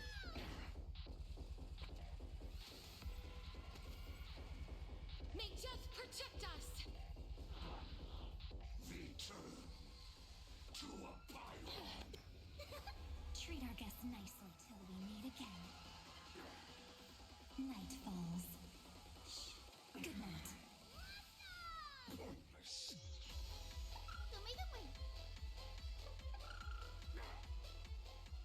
The theory of four invoking logos. The Trojan horse enters. Riding the west wind. Away we go. Embrace a new life.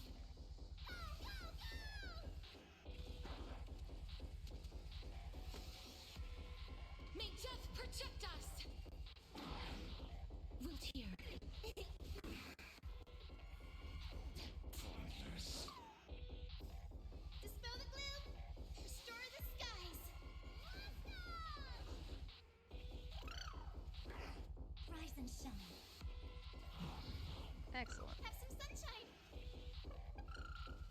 Solution. Return to a pylon. Embrace a new life.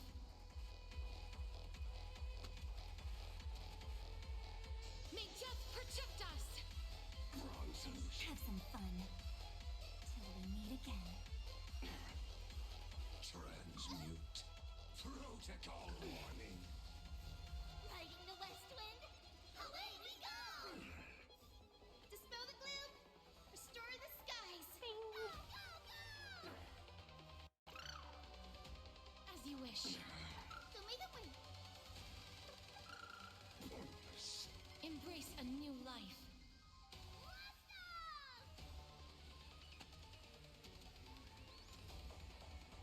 May death protect us. Witness truth. Mountain commands. The Trojan horse enters. Embrace a new life. You sure you wanted to do it to the two of them? Falls. Good night. Pointless. Rise and shine.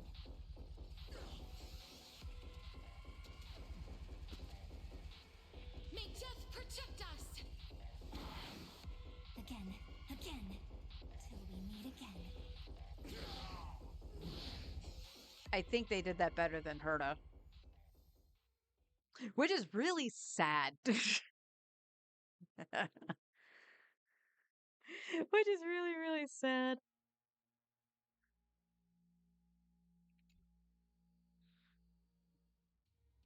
So because of that, I'm actually curious. Let's go Hypercarry and Axa.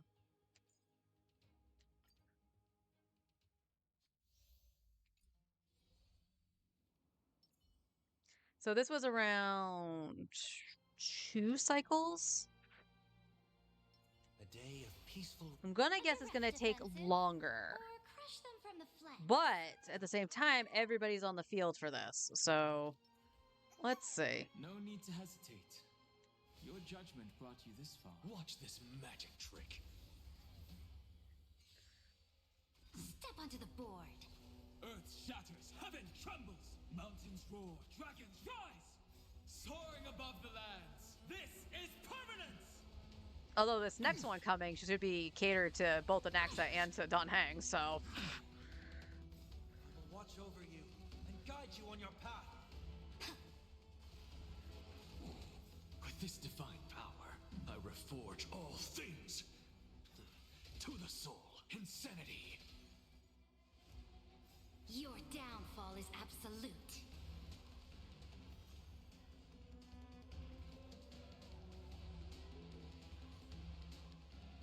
Tormented doubt, farewell. To the soul, insanity. Insanity. To the soul. Insanity. With this divine power, I reforge all things.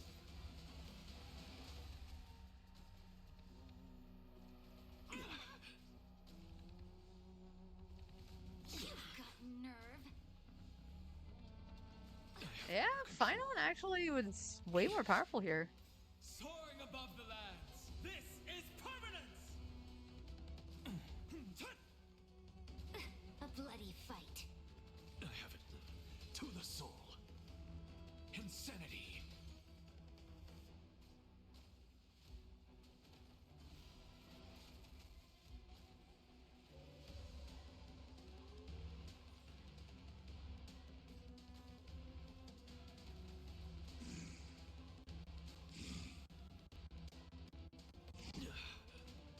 With this divine power, I reforge all things.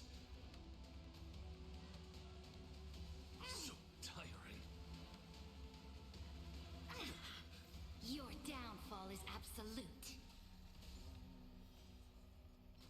Serenity is before me. I will watch over you and guide you on your path. To the soul. Insanity. To the soul. Insanity. With this divine power, I reforge all things. You've got nerve.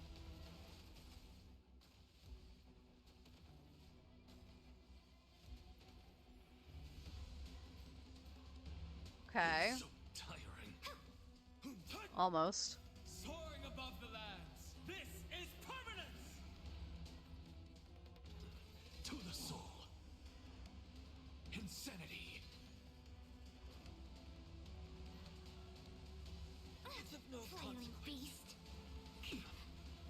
With this divine power, I reforge all things. Take courage! To the soul. Insanity. To the soul. Insanity. With this divine power, I reforge all things.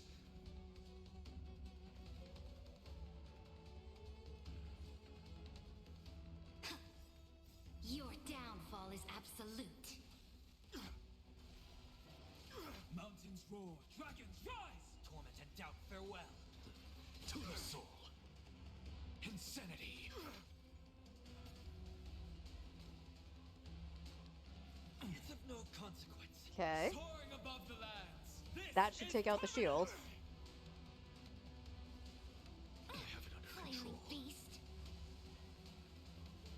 I will watch over you and guide you on your path. With this divine power, I reforge all things. So tiring.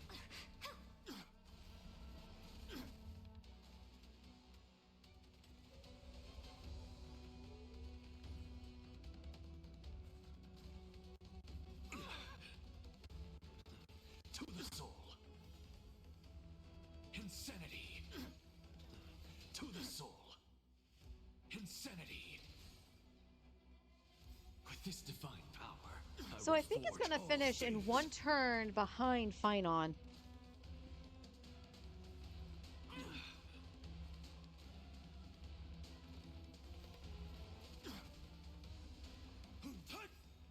Soaring above the lands, this is permanence!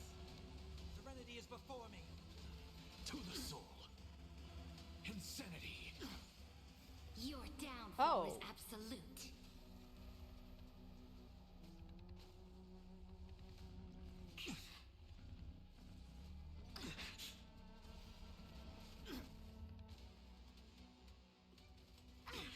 Yeah, he's at 55% right now, and I think Phynon reforge killed it all around here. things.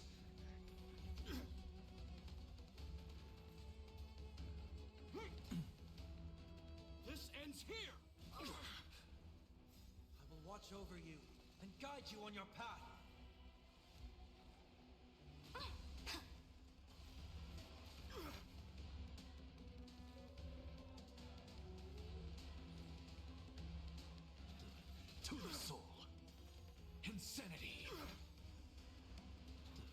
To the soul, insanity.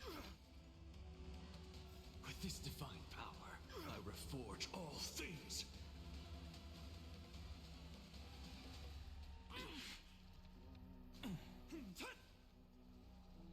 Soaring above the lands, this is permanence!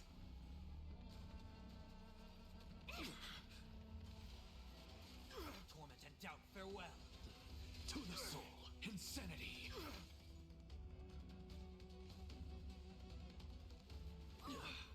Your downfall is absolute.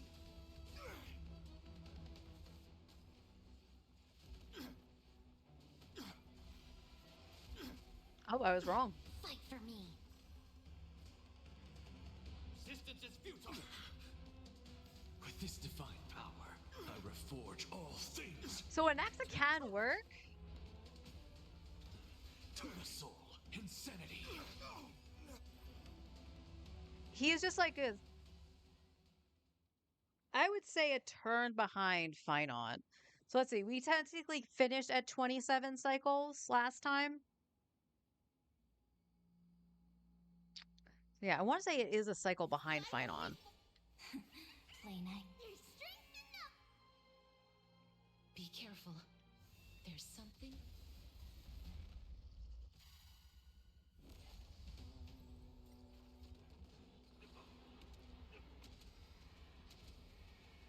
May death protect us! It was an auto issue? Yeah, probably. Dispel the gloom. Restore the skies. But and that's the thing too. Like, as much as I praise Star Rail for being able to auto it, the game should be able to not make those mistakes in the wacky things that it The does. west wind. Away we go. Till we meet again. Merciful Medicus. Have some fun. Rise and shine. Wiltir, embrace a new life.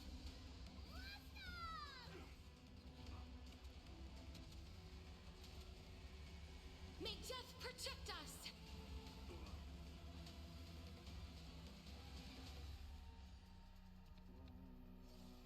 Have some sunshine.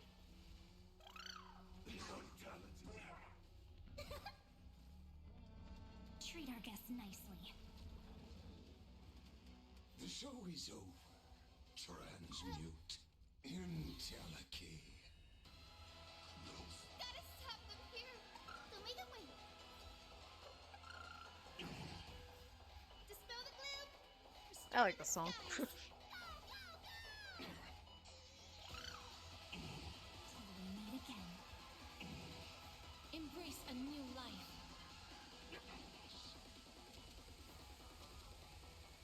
May death protect us! Your time to shine. Theory of four mounting commands. Remove vulnerabilities. Riding the west wind. Away we go. Night falls. Good night. Rise and shine.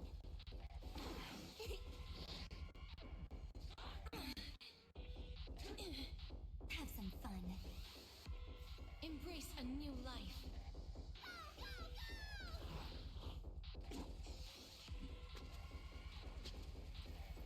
May death protect us! Return to a pylon. Riding the west wind. Away we go. Till we meet again. As you wish. Have some sunshine. Emanate. Dispel the gloom. Restore the skies. Embrace a new life. Dragon Go Burr. Idos of Noose. Aw, poor Ika. He didn't do anything. He goes to go doo doo doo. May death protect us! Treat our guests nicely. Witness true invoking logos. The Trojan horse enters. Riding the west wind. Away we go. Dispel the gloom. Restore the skies. Show me the way.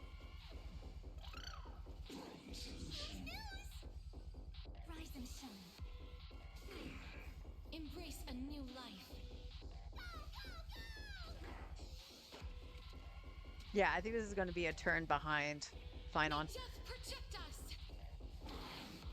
Wilt here. Yep.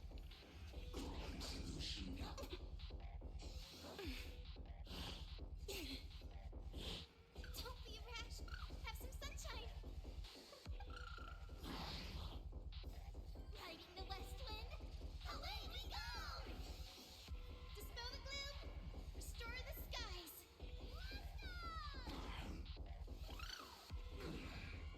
Return to a pyro. Okay. Embrace a new life.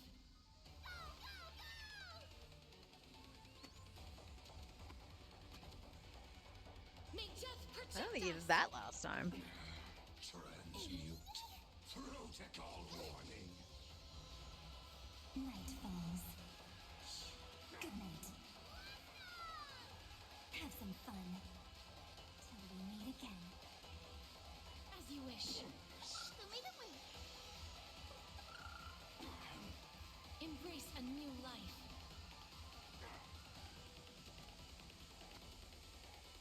May just protect us. Witness truth mounting commands. The Trojan horse enters. Riding the west wind.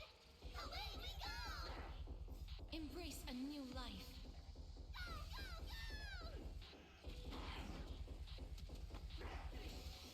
Yeah, I think he's going to actually end this round. That's not that bad. Yeah. It's, Wilt here. so ending at 26, right? Yeah. So it ended one cycle uh behind the Finon set. Which honestly is not too bad considering the fact that my Anaxa doesn't have high crit.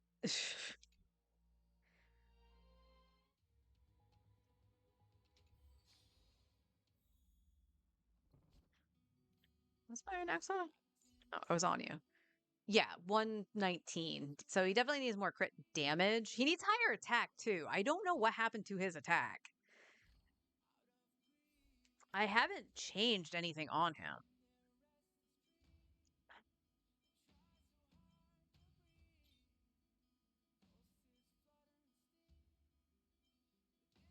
It's slightly higher crit damage and speed, but this has crit rate and attack. Crit rate, crit damage. Crit rate, crit damage. So I don't really want to lose the attack from that. High crit damage with crit rate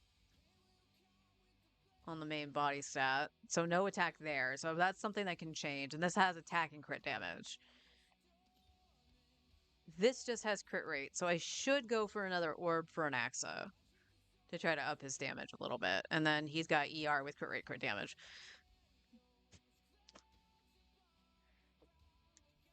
So I'm looking forward to MOC updating next week because, like I said, it should cater to Anaxa and Dan Heng. The only issue with this is that it would probably be like, okay, here's the Finon team with Dan Heng, and then Anaxa has to go with Herta. So I can't hyper carry because it uses the same units. But that's okay. All right, I'm going to end a little bit early today. I really don't want to go onto my free play account. I'm going to be real. Like I said, it's very fast to the burnout with that account because of all the mental gymnastics. And I'm trying to figure out what to pull for on my main account, as well as, make sure I have time to do the events on Star Rail. I'm all caught up on the story, so I can't get any jade from that.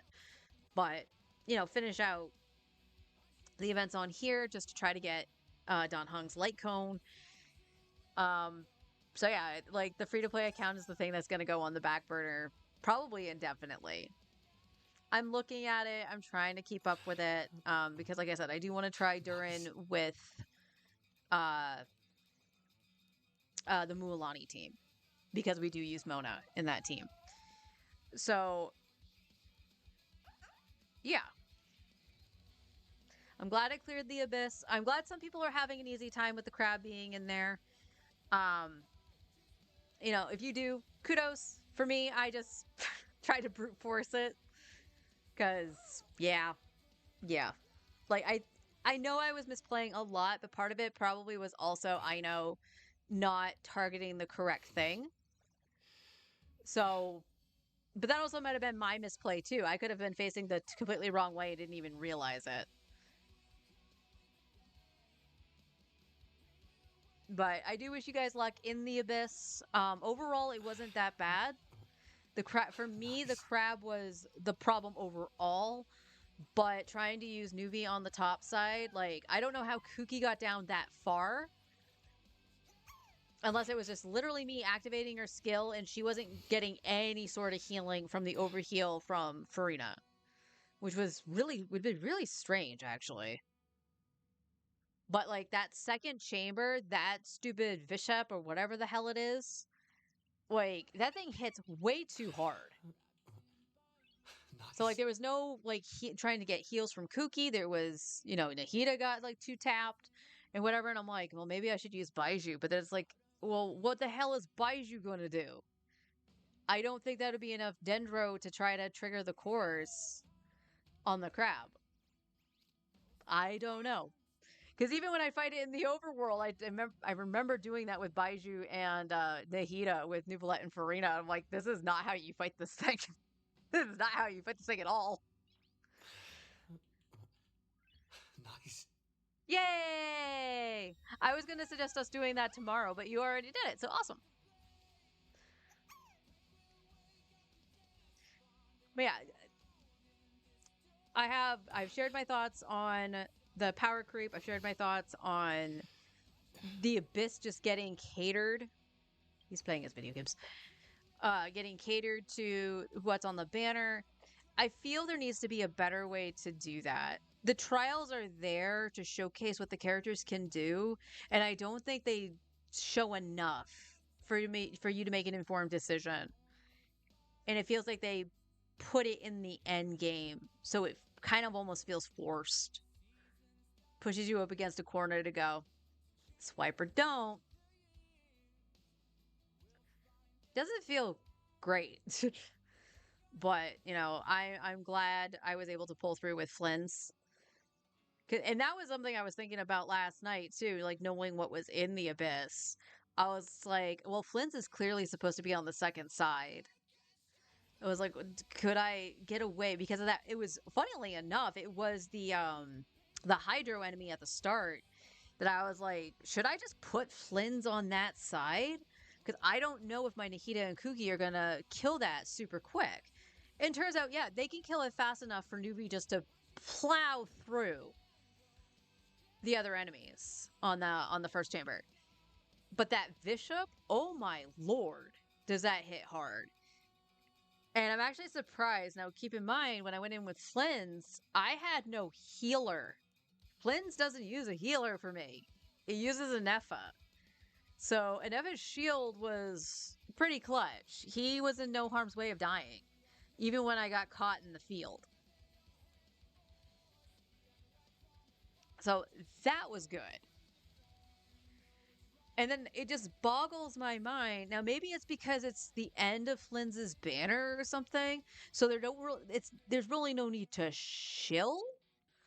But it baffles me that Nuvolette, specifically, like, on the Fatui, like, when I went in, I flat out said, because it was like 45 seconds I had to get the 3rd star, I was like, he's not going to do that because I don't have the electro charge to break the shield.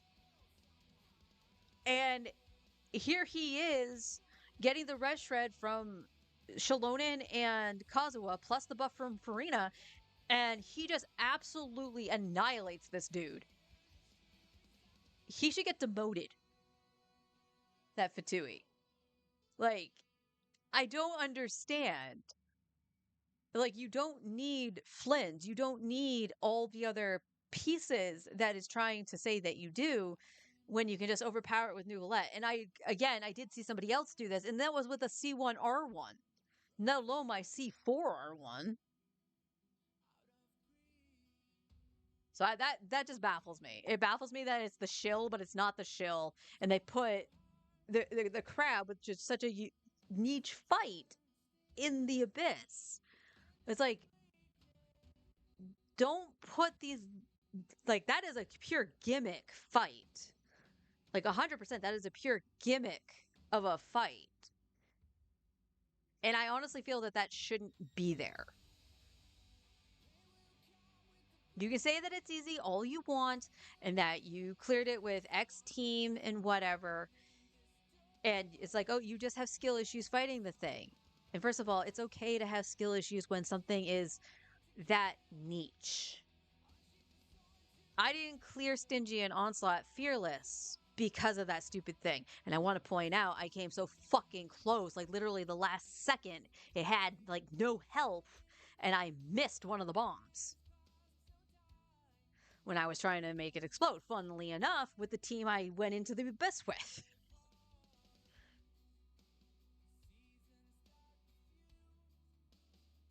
Hopefully that crab never comes back into the abyss and they don't do any other fights like that.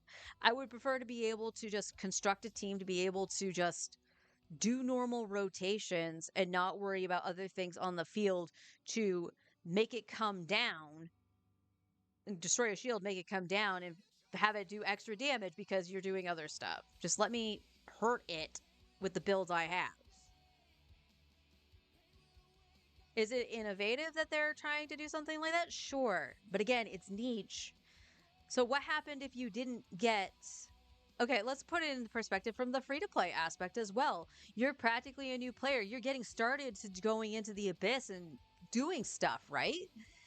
All right, you were going for Llama. Llama and Nahida were on the banner. Well, which one do you go for? Well, you probably should go for Llama just because she's a newer character.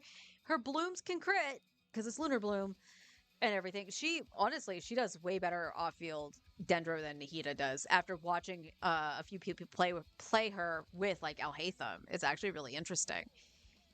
And it's like, okay, you know, maybe you should do that. All right, well, I got enough. Let's go. Oh, man, I lost my 50-50. Aww. Well, why does that matter? Well, okay, well, maybe I do the story and do the event. I should get enough to get a 5-star, right? Yeah, that should be good enough. Oh man, I don't have enough time with, you know, work and real life and all that stuff.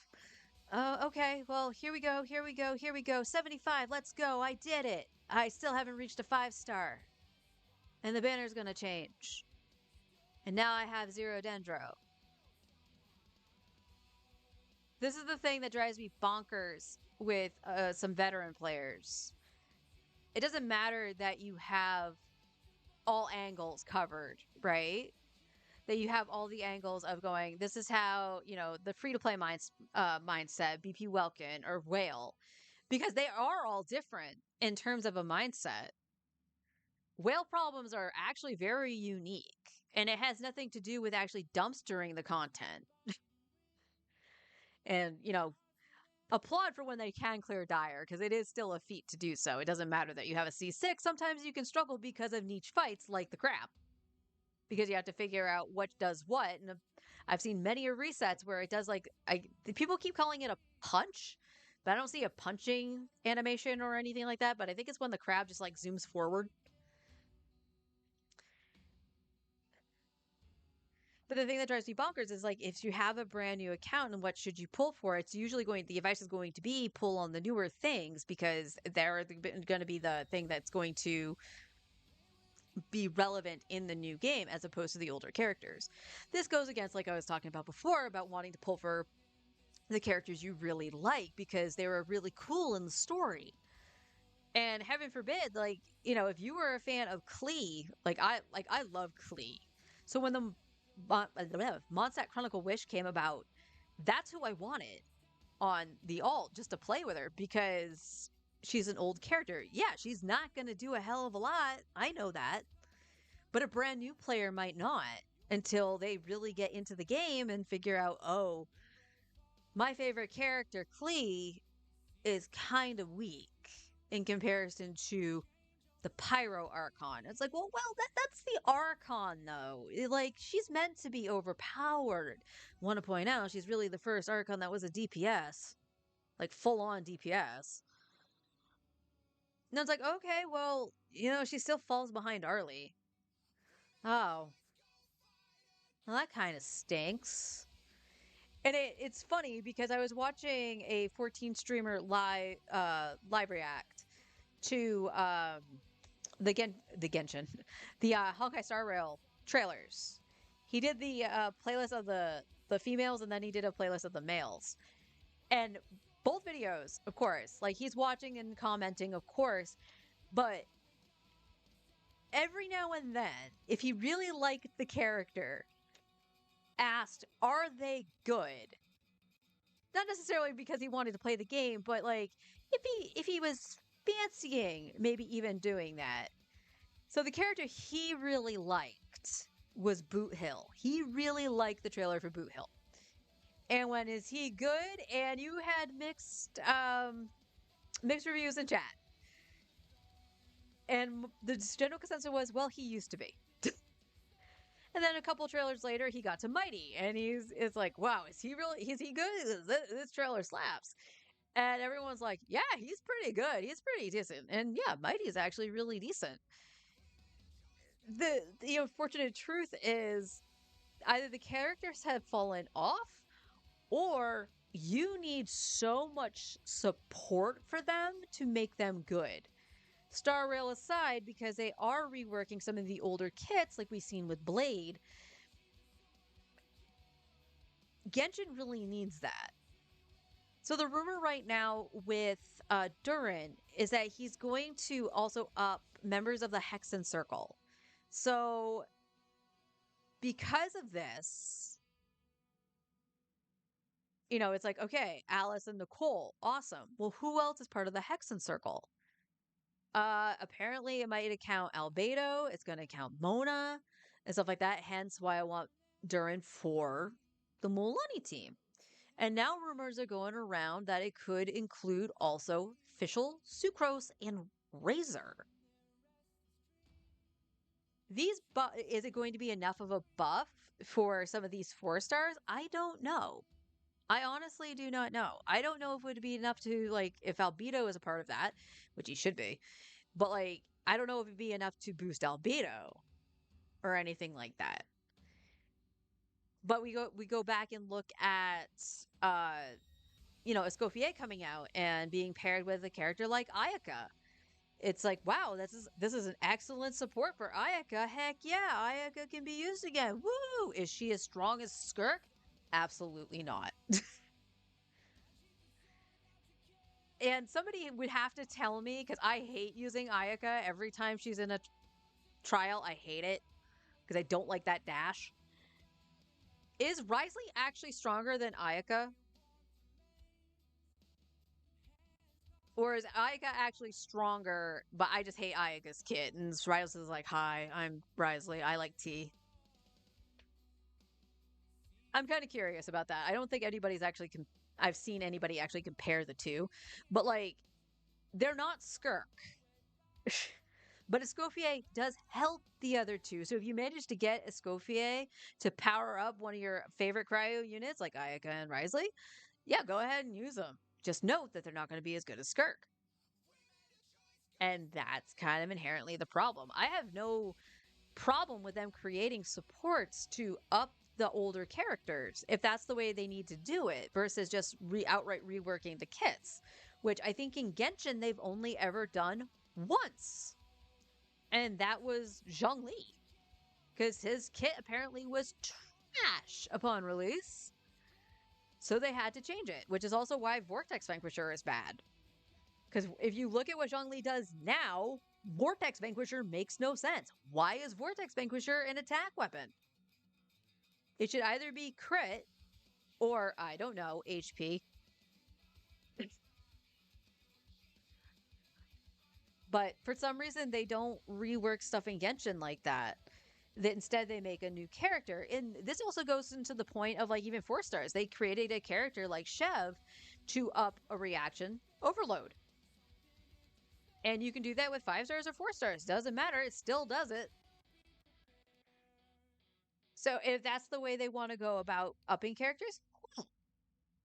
Just note that some of them, yeah, you might have to save upon saving or pull the wallet. Star Rail, at the very least, they are reworking the kits outright.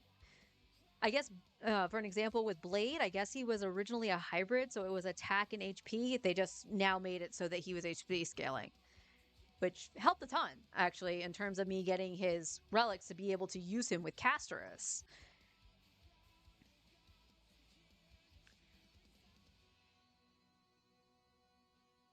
But yeah, we talked about this throughout the stream and stuff like that.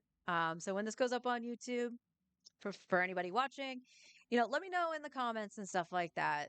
How you feel if you are free to play, how you actually would prefer to play the game. If you're, you like the free to play aspect, or if you're a budget player, you treat it like a sub model or anything like that. How you go about actually picking the characters you pull. Because here's the thing, and I've said it multiple times, rumor mill. Like, you have to go with not technically official information to even make an educated guess at what's coming and what you might need for your accounts. And it doesn't matter the game you're talking about, ZZZ, Honkai Star Rail, Genshin Impact. It doesn't matter. But only you know what's on your account. And it's like, well, what's going to work well? It's why when I started the free-to-play account, I originally went for the supports. That kind of bit me in the butt, though, because I didn't really have a DPS. And it's kind of why I went for Mualani. Because it was a DPS out of the gate from Netland. Didn't work in my favor right away. But I'm curious. I'm actually curious how you all actually go about thinking about this and when to actually pull on like the weapon banners, especially with like Genshin. Genshin, you still have a 50-50. You know what I mean? At least it's 75-25 on Honkai Star Rail. But I kind of wish Genshin had that too. Or just go in the Weathering Waves route and have it be guaranteed. I really wish there was something like that, But when do you decide to pull on the weapon banner? When do you decide to hold back and just outright save? Do you even care about getting like the 36 stars in the Abyss? I know I've kind of stopped caring about the stars in Imaginarium Theater. Like, yeah, I want to build up enough characters to do the highest difficulty to try to get the normal, like the minimal rewards I can get. But that'll come with time. I've stopped kind of caring about doing Fearless. Like, I'll attempt it and give it an honest try. But if I can't get it, it's whatever. My Primo Gems are already gotten. I kind of care about the Abyss, though. Because that was the end game. The goal accounts had was to 36 star the Abyss. So I do kind of care when something comes, like as a roadblock. Or I think is a roadblock. And that's another thing too. Maybe I do overthink it because I think I need something specific, which crap, you do. You need Bloom. Don't think you don't. You do. But you might have a way to just not necessarily bypass the mechanic, but to overpower the mechanic. So when the thing comes down, yeah, you still want bombs going off, but you actually can beat the shit out of it. And that's something I do kind of have a problem with. And I do that in Star Rail too. There's been plenty of times I'm like, I don't think Finon's going to do this. And it's just because of the way Finon works. I'm looking at the turns left to go, and I was like, I don't think he's going to do it. And then he absolutely wipes the floor with the thing. And I was like, I got to stop underestimating my build for Finon. Yes, he needs his light cone. I ain't going to sugarcoat that. He needs his light cone. But ain't all bad. I want my experiences to be, wow, that was actually pretty good. That wasn't that bad. Instead of be like, why? Kind of situation. I don't think that's too much to ask for. And I'm tired of devs saying that they listen, and then it kind of like feels like they don't either play their game or they are completely ignoring you. And this isn't just a call out to Hoyo because of the way Genshin is. Call out on 14 as well. Because it feels like they listen to a certain crowd at a time. And that's what makes the game so disjointed and unenjoyable. Because why would you cater to the tryhards, the ones that just speed through the game? They don't care about the story. Okay? You make us go through the story to get to the end game. That is the casual player. They know they have to go through the story. They're sitting there, they're enjoying it, okay? Why would you cater to the hardcore person bull rushing to the end game, going, oh yeah, dungeons feel like they're putting me to sleep. They're way too easy. Let's go ahead and throw all these mechanics that a casual player might not have seen because they don't do Savage. And we're going to throw them in a dungeon. Or the normal mode trials. I'm almost willing to give you the trials, but for showing like little pieces of harder mechanics. But in a fucking dungeon. And the only reason I say trial is kind of okay versus the dungeon is because you have more players. So if you're a new healer going into something and you've never seen a mechanic before, the chance of your co-healer possibly seeing it is probably fairly good for the size of the player base. So you have a backup, but you don't have that shit in a dungeon. There was no reason to up the difficulty like that. Because, quote unquote, people were bored. It's like, well, you were listening to not the casual player, which is what story content is. It is the casual playthrough. You've already made it so you can skip cutscenes. I'm kind of surprised you just didn't leave the difficulty of the dungeons alone, so those tryhards can get to the end immediately. You think they would want it to go faster? I don't get dang dumb, man. All right, I've ranted enough. I already said I was going to end early. I'm going to end 15 minutes early. Yeah. I will be back tomorrow. I should have my capture card sometime today. Cross your fingers. I gotta check my tracking. So hopefully I can get that set up and figure out how it's all gonna work. Otherwise I'll be back with the remote play. Hopefully not. But I will stay, other than some chugging along with some whatchamacallit, internet issues. It wasn't bad. Oh, that's what I'm seeing. I keep seeing something move out of the corner of my eye. It's Clocky.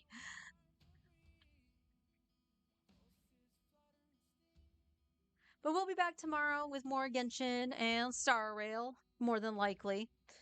We have what?